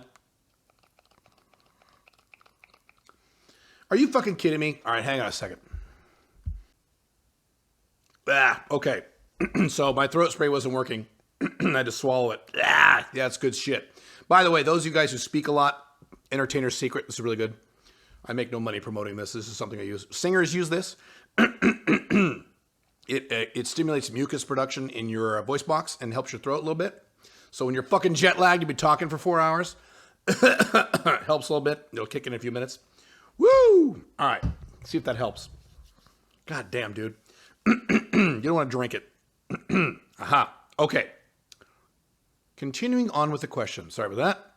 How much harder did you have to work as opposed to now that you're better looking and more experienced? A shitload. Are you insane? Oh my God, dude. I had to work 10 times harder. More than that. So originally I had a ratio of 1 new sexual encounter, 1 new lay. I don't like that term, but let's call it lay. 1 lay per 10 first dates. And that did not account for the fact that I was going on 2nd dates, 3rd dates, in some cases 4th dates, with many of those 10 to get to that 1. So it was fucking brutal. I had to work really, really hard. Thousands of openers, scores of first dates, 2nd dates, 3rd dates. That didn't work. It was really terrible. I had to work really, really fucking hard. I mean, I shudder to think. Now, I put in the work, but like you said, 2009, 2011, 2009 was one of my worst financial years ever. I barely made any money in 2009. You know why? Because I was spending my entire time trying to master my woman life and working, busting my ass. So I had to work really, really, really fucking hard. Now, I made it work, but yeah, I had to work much harder. Orders of magnitude. And I noticed the difference immediately when I fixed my hair. I have fake hair and lost my weight. There was an immediate difference when I lost the weight. Immediate. It's almost immediate. Yeah, honestly, yes. Plus, experience too. I got better with this. You get better with experience and you get more independent, independent and all that stuff. So I had to work a lot harder. Yeah. No question about it. In your OLTR, if you found out when Pink Firefly, when you and Pink Firefly were getting very close, but she wasn't willing to do a prenup, or she wanted to talk to you every day or see you every day, and you weren't willing to do that, and you're right, I wouldn't have back then, would you have stopped seeing her? No, but she would have never been upgraded to OLTR. I would have kept her at the MLTR level. So I would just kept her at an MLTR level forever until she did a listen fitty and left and then came back later. But she would never have reached the OLTR level. That is a requirement for OLTR, is that she has to agree to these financial parameters and the non-monogamy parameters, although that's not what you mentioned. And she has to agree to your big thing. So my big thing is I work a lot. So I'm not going to fucking talk to you every day. I can't spend hours and hours with you every day. Her boyfriend prior to me years ago was the typical guy. He would work, was an auto mechanic or something like that. He would work all day and then go home and sit and watch TV for like 5 hours. They would eat dinner and they would just sit and watch TV for 5-6 hours, then go to bed. And I had explained to her, you will never have a relationship like that with me, ever. I don't have that kind of fucking time. I got shit to do. I have a life. So no, I'll give you an hour and a half of the evening, which I do every evening, and we can sit and have dinner and watch one TV show that is 1 hour, and then I get right back to work. And I'll give you Sundays too. That's what I compromised. But yes, I would not have stopped seeing her. I wouldn't say, I'm never seeing you. You're done. No, I would have just kept her at the MLTR level. She would never have been upgraded to OLTR. Unlike the MLTR, OLTR has requirements that women must achieve. There are requirements women must accomplish to get to the OLTR level. You don't just award a woman OLTR because she wants to be your girlfriend. No. You can give any woman MLTR if you want, but not OLTR. Fuck no. She has to agree to some shit. Or else, no, deal's off. Not going to not see her though, just, I would have kept seeing her, sure. In terms of getting rejected, there's a guy I follow, Mike Melman, who says that women will ghost and reject women most of the time. Well, of course, that's true, yes. Most women will reject you in any sort of game. That's the norm. He also believes that to be the case no matter what you say or do, correct? And he says the best way to approach women is to go up and wing your conversations and be as forward as you can. What are your thoughts on that? He has also done 40,000 day game approaches. Well, that is the indirect game versus direct game conversation. So the first half of your question, yes, most women are going to reject you even if you do everything perfectly. That's why you have to put in the numbers. Your woman life, your dating life is a numbers game. Abso-fucking-lutely, and there's no way of getting around that. I've said that many times. Correct. In terms of direct game versus indirect game and day game, I'm not a day game guy. So, I really can't address that. I've done day game in the past. I'm not a day game expert. Clearly, he knows more about it than I do. He's a day game guy.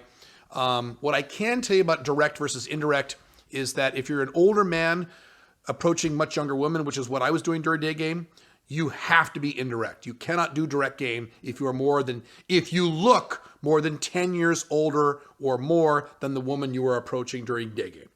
You must be indirect. If you go up there and call her sexy and cute and you look 47 and she's 18, it ain't gonna work. I'm sorry. Sorry, ain't gonna work. You gotta be very indirect and then be aggressive later. But that's the difference. But that's all I can really contribute to that conversation. I'm not a day game guy.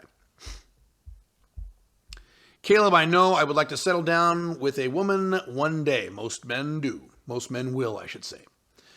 But I see how raw of a deal marriage is for men. Correct.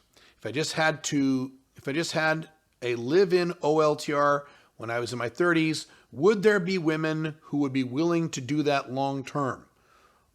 Yeah, I'm married to one. I've said this before. During those years, between 2009 and 2015-ish, I averaged 2 marriage proposals from 2 different women per year.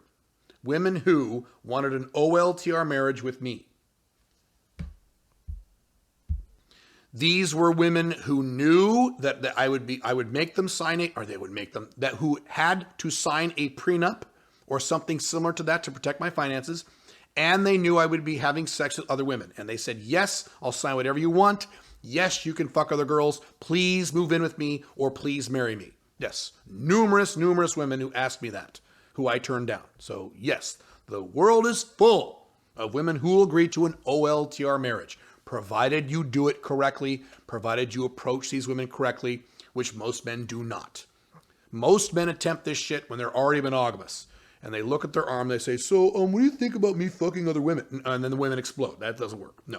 You have to start off non-monogamous from day one, move her through MLTR, at least 6 months with no problems, then do the OLTR talk and follow the correct procedure. Most women will agree to this. If you follow this correctly, certainly most women under the age of 33. And Pink Firefly was over the age of 33. She was 33 when I first met her. So she was 35, 36, 37 when we had that talk. So yeah, you're fine. As long as you do it right, most men don't. It's very important.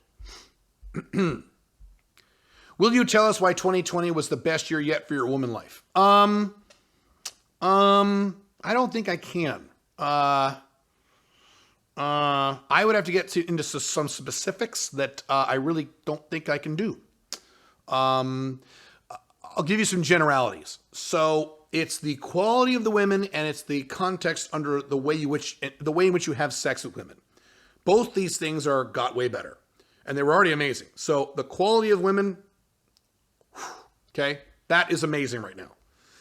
The context under which I have sex with these women, the way in which I want to have sex, and the scenarios under which I want to have sex with these women, OLTR marriage plus FBs, running like a top, doing that perfectly, it's all good. Matter of fact, I live now the model that I've always wanted. I always wanted an OLTR wife who was really amazing, really low drama, super fucking hot, with super hot young FBs on the side, who I saw on a regular basis. That's exactly what I have now. It's awesome. And it's to levels beyond a 10 in both those areas. So that's it. The best I can give you. As an alpha male 2.0, I know being masculine is important, but some guys talk about holding a masculine frame and not being goofy or corny. How do you feel about that? Because I notice sometimes you act goofy and I think you are very masculine. So what these guys are referring to is being a clown for women in dating or pickup scenarios, trying to be the funny clown guy making women laugh. And as the old statement goes, the funny guy gets you liked, not laid. Being funny and being a clown gets you liked, but not laid. So the guy at the party who's really funny and all the girls are laughing at, he's not banging those chicks, with rare exceptions. Who's banging all the chicks? Or who's already fucked all those girls? The cool guy in the back of the room, sitting with his back against the wall, the smile on his face, with one hot girl next to him. So he might have one. This is how it works. The guy at the party with one hot girl sitting next to him is the guy who has fucked everyone in the party, not the clown guy in the front of the party with 4 or 5 really hot girls surrounding him and laughing at his jokes. He's not fucking them. The guy in the back room did. All the way back to high school, I noticed this model. So, yeah, I'm very goofy. I'm a goofball. I'm a fucking dork. Yeah, man. But I'm not on first dates. I'm not acting goofy and trying to entertain girls. I'm acting very outcome independent like I am now, but I'm not cracking jokes and trying to be funny to impress girls. No, I'm trying to build sexual tension, which is the opposite of being goofy. By the way, you should be funny a little bit. You should make women laugh occasionally to bring down the nervousness on a first date. That's very important. But that's different than being a clown. So that's what those guys are talking about, I'm assuming. I think we're coming up to the last questions here. Holy shit, guys. Let's see. A follow-up to the question I asked earlier. I know that the most hotly debated subject in the PUA Red Pill Manosphere community regarding women is looks versus game. Yeah, probably. Now, I know you've written multiple articles about this. Yes, I have. Talked at length about this. But would you be willing to make a video or discuss here why it's a bit more nuanced than people realize? I'll summarize it. both sides are wrong. Extremists on both sides are wrong. So let's start with the hardcore PUA guys who say it's all about game. If you have game, you can fuck anybody. No, you can't fuck anybody. I'm sorry, you can't. No. You can't just fuck anyone using game. You'll get laid using game, but you can't just fuck any. You can get any girl you want using game. No, you can't. Like I talked about earlier with the celebrity thing. If you said, Caleb, go fuck Scarlett Johansson using your game, I couldn't do it. Or the odds would be very, very low. But if you said, Caleb, go fuck any A-list celebrity using your game, I could do it. See the difference? So that's not how it works. Now, then you have the guys who say it's all about looks. It's all about looks. It's all about SMV. It's all about looks, having six-pack abs, being a male model, or having millions of dollars and making it rain on women. As I have said and pointed out numerous times, there are YouTube videos of gorgeous, ripped guys with six-pack abs who are fucking gorgeous, who are crying into the camera because they've never kissed a girl. There was that guy, Elliot Rodger, who looked like a fucking teen heartthrob, who was good-looking and wealthy, drove a Porsche or whatever. Never kissed a girl. Well, how do you explain that? How do you explain that if looks, it's all about looks, it's all about SMV? There are guys who are multimillionaires on the dating sites, on the sugar daddy sites, who offer women $10,000 to have sex with them and they never get laid. How do you explain that if it's all about money and all about SMV? It's not. It's not about that. Now, does looks help? Of course they help. Of course. If you have my personality, my outcome independence, my game, my confidence, all that stuff, and you look better than me, you will outperform me if I put in the same amount of work. Of course that's true. Of course. So it helps. And you should optimize your looks as best you can, certainly as you get older. That is absolutely true. So looks and game are both really, really important. But anyone who says it's 100% about game, it doesn't matter how you look, is incorrect. And anyone who says it's 100% about looks, game doesn't help at all, is provably incorrect. So that's the bottom line I can give on that. All right, last question, guys. Holy shit, I have no idea how long we've gone because I've done multiple videos. I guess you guys know. Caleb, will you do a reaction to this video? What video? Oh, I did see that video. Yes, it's about a woman who sleeps with married men in order to save their marriages. I glanced at the video. It's a woman who fucks married guys, and she is not a home wrecker. She doesn't want to date married guys. She doesn't want married guys to like go after her. I have no reaction to it other than monogamy doesn't work. Yeah, I mean, guys who are married want to fuck other women because they're guys.